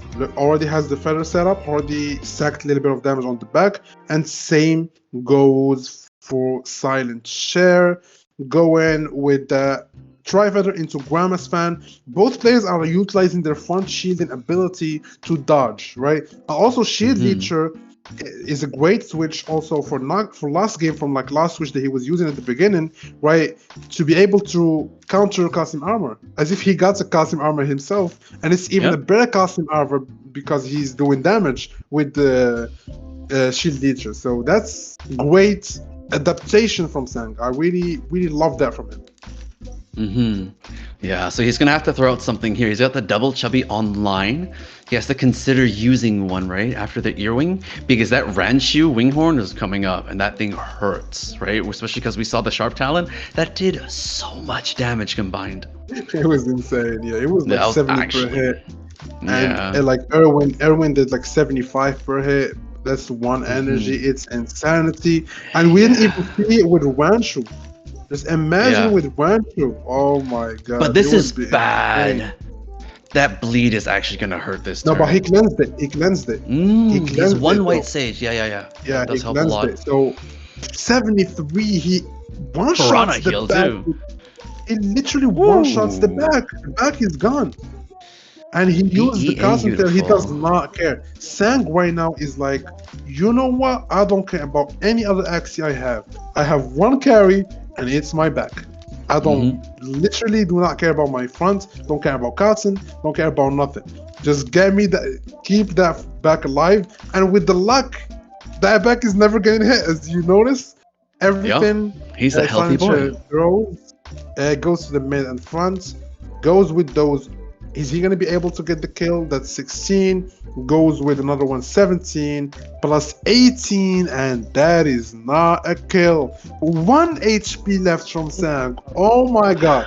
The gods of the game are with Sang right now and really want him to win. If he saved up the Cotton Tail though, it would have been nice. It would have actually just won this round, but he's still got the winghorn coming. He's gonna use the fronts because he already got some sacks on it, and that's a lot of winghorn. So that's 16 into 17. I think 18 is enough exactly, and he's still got like 3 more, or I think 3 or 2 more. He can. I don't know if those, He can keep throwing them right? out. I think he has 3 more. Yeah, that's a lot. And if that's He got all another 6. one, boom, that's a kill, and Sam brings it back. Wow. Two. Okay, that was. 2. Woo! Oh.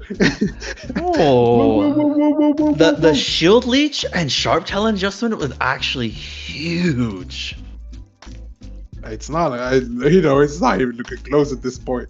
Again, Yeah, this matchup is weird. It's so weird. Like, it just goes from getting stomped to stomping. How? I understand the switches from shield leech to sharp talon, but is it that huge? Is it that huge? Like, it's crazy. It's crazy, man. Like, I don't even, like, this is insanity. We get to game 5. Like, every tournament I cast, by the way, it goes to game 5 every single time. I'm very stoked for this. Each player deserves to win.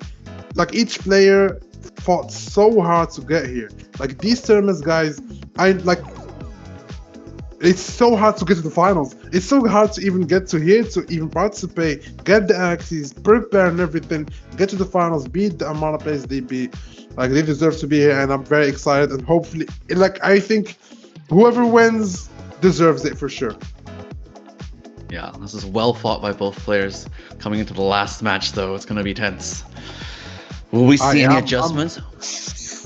You wild card a whole different team? I don't know who's in the chat, who's supporting. We have a lot of lovely viewers watching us right now. Appreciate you all. Appreciate everybody watching. Appreciate everybody supporting. We have 2 new guilds also, like the Alpha Guild. You know what I'm saying? It's the first time that I've seen them, and I'm very, like, I'm pretty sure they're very proud of their player to get to the finals, and I'm pretty sure they would love for him to win. And yeah, so we have some Sang supporters, we have Silent supporters, and we have game number 5. Wait, before we go to game number 5, who are you picking? Got some votes for Sang. I'm really liking how Sang has really adjusted. Like, it's a huge thing, right? Because most people do get stubborn. He was like, I'm gonna change this. He was recalibrating in the middle of the tournament finals. That's another level. Yeah, it gives you that perception of, like, he's kind of a veteran, even though this is the first time we see him. He gives that perception of, like, a veteran. He knows what he's doing. He's been, like, very calm, collected. I'm gonna pick Silence. You know what I'm saying? I don't know. I just feel like kind of a fan of him. You know what I'm saying? I want him to win for some reason. Let's go. We have game 5 ready. Let's send it. Let's go, guys. Let's see. AoE Alright. versus AoE. And we don't see. Oh, Silencer is like, you're going to use it. I'm going to use it too. Sharp talent switch from Silent. Finally, he's not, he's not just sticking to his guns, but the Axicus targets the lower HP and goes into the mid. So now, like that Axie is much lower. So all the AoE going to be hitting it. There is no revive.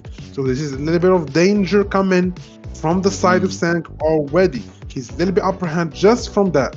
Let's see the draws coming in the next round. Sang gonna be drawing Wanshu already, but I don't think with the Octopus on it, he's not gonna be using it. I think he's just gonna, maybe he send it right now or not. I think the option is not to send it. I think just to try to do as much damage, and everything is going into the mid lane, Crow.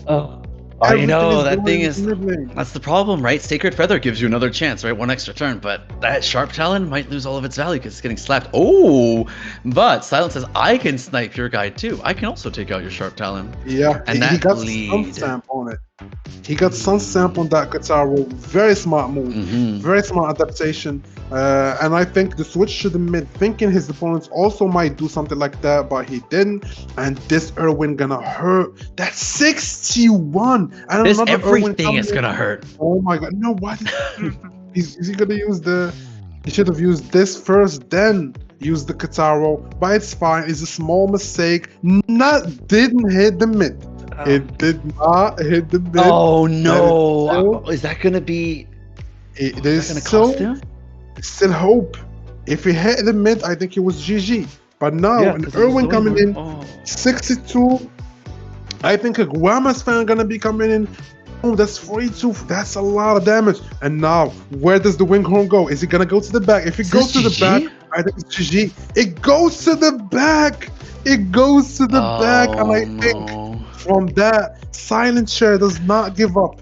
Keeps going. Keeps trying. And I think right now, Sang is looking very, very bad. He's looking in a very, very bad position. Oh my god. This is as close as the games go. Not like this. Silent Share did not give up. Finally made the adaptation. Finally did what he needed to do. He finally understood that we all understand now. The Sharp Talon is the move. Sharp Talon is the rune to use. Don't use the other stuff, guys. This is the one. This is the one to use. It's so easy. Is this even doable? Sang is still trying, and I applaud him for that. The only problem is his mid had no feather stacks on it, so it wasn't able to do the damage needed to kill all the axes, even with the cousin tail. And right now, Silent Share, I know he's like raising his hand. He's done. And he's done here's it, right? the hit. Final hit coming it's in. All over. Win. Grown gonna be going. He used the Kotaro just to flex with one energy, and Silent Share gets the win. Wow. We are the champ. I believed in you. I believed in you, Sam. I'm the only one. I'm the only one that believed in Sam. I'm so happy for some reason. I'm so happy for him, man. I'm so happy for him. Congratulations. Congratulations. That was fantastic. Congratulations. I think that was as exciting as series, even though we watched AoE so much, but that was a different type of vibe with AoE. Both kept making switches. Both 2-0, then go down. Like you go down 2-0, you go up 2-0, so close. Then your opponents go up, and it's 2-2. It's so much stress on you, because if you lose, you get reverse swaps. It feels so... That's the worst. That's the worst scenario ever. But congrats to both players. Both got to the finals. But congrats to Alpha Guild. Congrats to Silent Share. And, a great tournament, man. A great tournament. Appreciate you also, Pro. It's always a pleasure. And, of course. It's been amazing. It's always fun to cast with you, right? Especially coming into seeing finals like this, seeing the power plays, seeing Silent look at his opponent, seeing that Sharp Talon says, you know what? Let me show you how it's done. And that, I think, was fantastic. Yeah, and again, this tournament like we for sure, just to sum up a little bit, guys, these tournaments are monthly, right? And there is a daily each day you can play. Just go to E4A on community gaming. You can play twice a day. You get points, then you qualify for this one, and you know it's as easy as it gets. Just get practice. It's fun, you know. So, and also thankful to E4E, thankful to everybody, and also to the viewers. Appreciate you all. Yeah, let's give a big shout out to those guys, right? E4E for handling all of these tournaments. They've been keeping it going for a super long time. The tournament organizers, all the people that can handle the casting, the back end, setting up the stream, they did a fantastic job. They made it super easy for us, right? And thanks to MetaWare, Elite. If you ever want the swag, that's the way you dress. You want to look like Chief, be the Chief, that's where you go. Community Gaming, always bringing us tournaments for every single game. Axie, Valorant, everything included, but we all know we only care about Axies. And then the two big old guilds, the ancient lords themselves, YGG, Axie GG, they are the GOATs. Shoutouts to For you guys. sure. Shout out to those girls. We have great friends in there, and they've been supporting the Axie Infinity, the esports like domain overall. They've built it. Great players coming. Again, thank you all to the sponsors. Thank you to E4E. Thank you to also the producer that we have. Appreciate you all, and thanks to everybody. And we're gonna be seeing you hopefully in the next one again. I really love to cast these and appreciate the E4E for every time bringing me back, and hopefully you guys loved the job we did, and appreciate you again, Crow. Love you, my man. You already know that. And Yeah, see you I guys. always love doing this with you, man. Love you. And don't forget, Appreciate if you want to keep up with it, you know, like, follow, share. We're going to keep getting more of these, get these bigger and bigger, and it can only go up from here. For sure. And as he's saying that, give you my famous kisses. Yep. Bye-bye. Take care. All right, take care, everyone. XCGG. Play to earn. Ready, set, and begin. Axie Infinity, introducing play to earn. Changing our reality, let the old world burn. The future is here, there is nothing to fear. Internet monsters are the tip of the spear. Taking out poverty, let me put this simply. The revolution's here, it's called Axie Infinity. Farm is growing steadily, such great times ahead of me. Ronin wallet always full, I'm called the OG Permable. Too many sheeple, acting like people. Come and make some money, then leave behind a deep hole. We building communities, look into the future. It's your opportunity to buy a new computer. Axie Infinity, sir, scholarship please. Every day I wake up, I got 100 messages. How do I help this kid get his own scholarship? Onboarded, 3 Axies and a login. Split the profits fairly, because these people barely have food on their table, which makes their life scary. People take advantage, they cannot manage. The greed is real and I can't fucking stand it. Axie Infinity, and I can't fucking stand it. Introducing play to earn. Spread the word, cause the gains are absurd. Coming through second round. Backdoor burp, SLP in mounds. The word spreading through your town. Everyone talking about where's the action going down. Even granny's coming round. Potential is unbound. Take a look into the crowd as the sun goes down. Axie in the air like you just don't care. We the revolution while the muggle world's scared.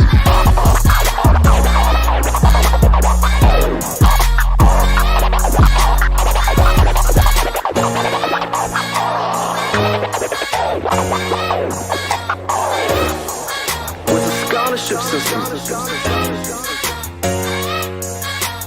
anything is possible.